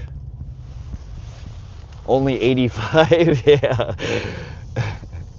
There are some females that like to fish and watch fishing channels. That is surprising though, Cindy, honestly. Yeah, we need to shut up about politics. It's one of them subjects that alienates, and no matter who you support, you're always going to alienate frickin' half the country. So we try to steer away from that topic. South State content, thoughts on Conor McGregor being president of Ireland? Why would you want a, I mean, legitimately, this is just a serious question. Why would you want a drug-addled MMA fighter to be a president of anything?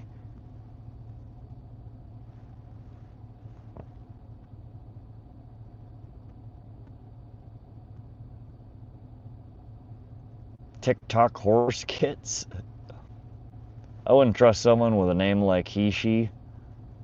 Oh yeah, and he's super, what gets me is his name is he, she, and he's like total transphobe. Like he's one of the guys that's just, you mention trans and he just loses his goddamn mind.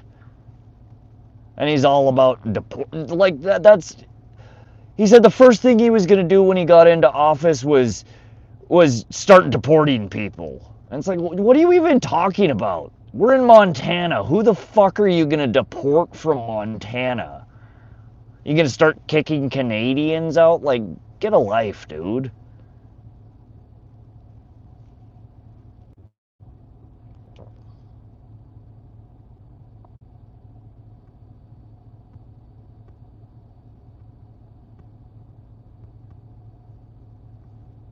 What does Ireland say about that? Yeah, I mean their opinion would be much greater than mine. I mean, I'm just sitting from the sidelines. I don't understand what benefit do you see somebody who's an MMA fighter who's been hitting their head their entire life and is also a known, just really bad drug addict? Like, how is he going to help anything anywhere? Why would you want him to be president of Ireland? I mean, that's like saying let's elect Mike Tyson to be our next president. What benefit do you see coming from that? Where's the cats? Oh, I don't know, it's raining out. They might be in the basement. They normally come in. I usually leave the basement door cracked for them to come in. When's your next stream, Rod? What is today? Well, today's actually Wednesday. The stream started Tuesday. Probably Thursday. Today I probably won't stream. I got some work to do. I am going to try and put out at least one short today. Or edit a short. I want to work on Nightbot a little bit. So probably Thursday. Though you never know, I might stream later today. I hate being skunked, so we might skip over to the pond a little later today to catch a few fish. Mike Tyson would do well in customer service. Maybe. Neil, yes, I agree. So yeah, we're gonna kill the stream here in a few minutes. We'll definitely, Thursday will probably be a stream. I need to check the weather. I'm going to take the boat out if weather permits, either Friday, Saturday, or Sunday. And I'm thinking probably one of two places, either Pishkin Reservoir for northern pike, or we might go to Ackley Lake to try and target tiger muskie.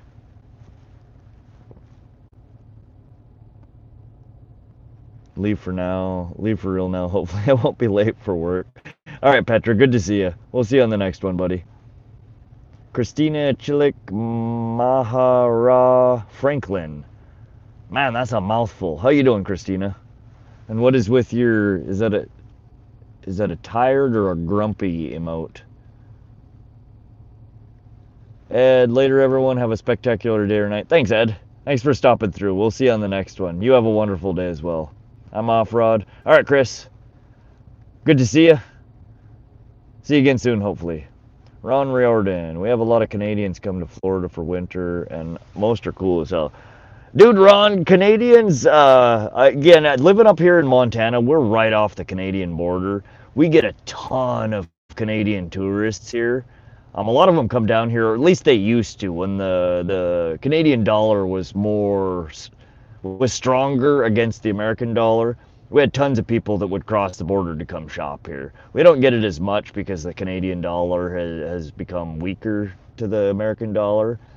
But I will tell you, the Canadians that I've met in my lifetime are some of the most down-to-earth, friendly, genuinely nice people you will ever meet. I mean, not all of them. Of course, there's assholes and idiots everywhere. But by and large, Canadians are a really chill group of people. Pike, pike, pike. That's what I'm thinking, Paige. I'd love to get some more underwater content.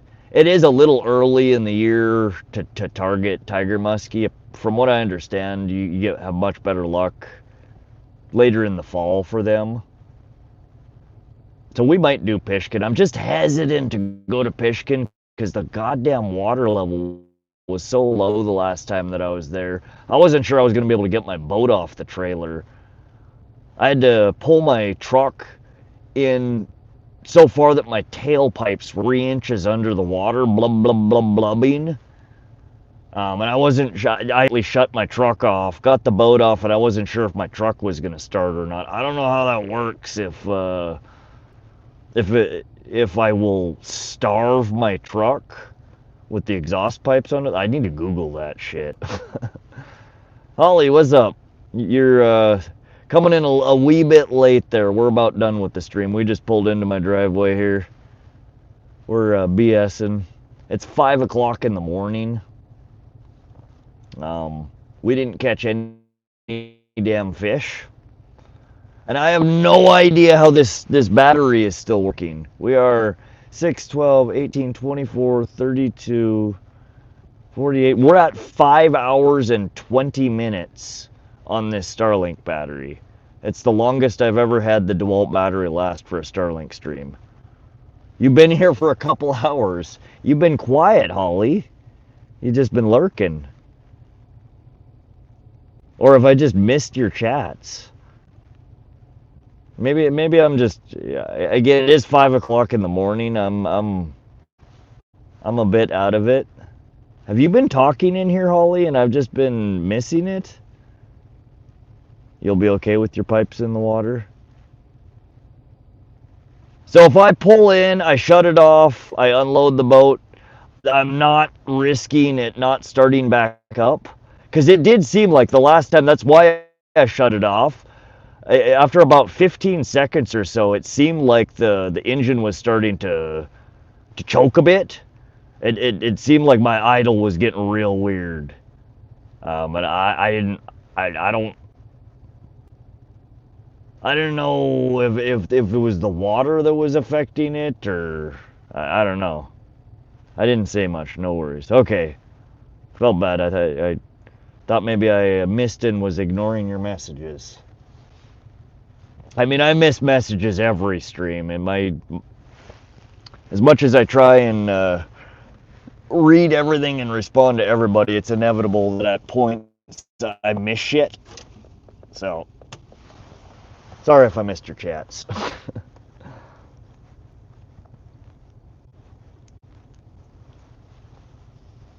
But yeah, Dave, I got real nervous when I was there the last time, because I pulled it in, and after I realized how far my truck was in, I got a little sketched out. I wasn't sure if I was gonna end up having to wait for the next guy to try and load his boat in to get my truck pulled out of the frickin' out of the water.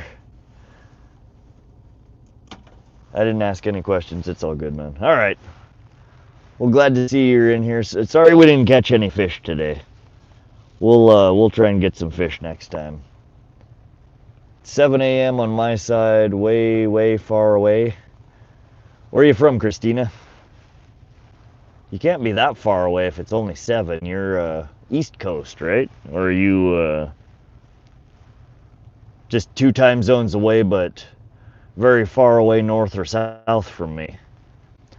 My wife will be so disappointed that I've stayed up this late, but you're a fine guy. Guess I should go to bed. See you Thursday, I guess. All right, Paige. Thanks for coming to hang out.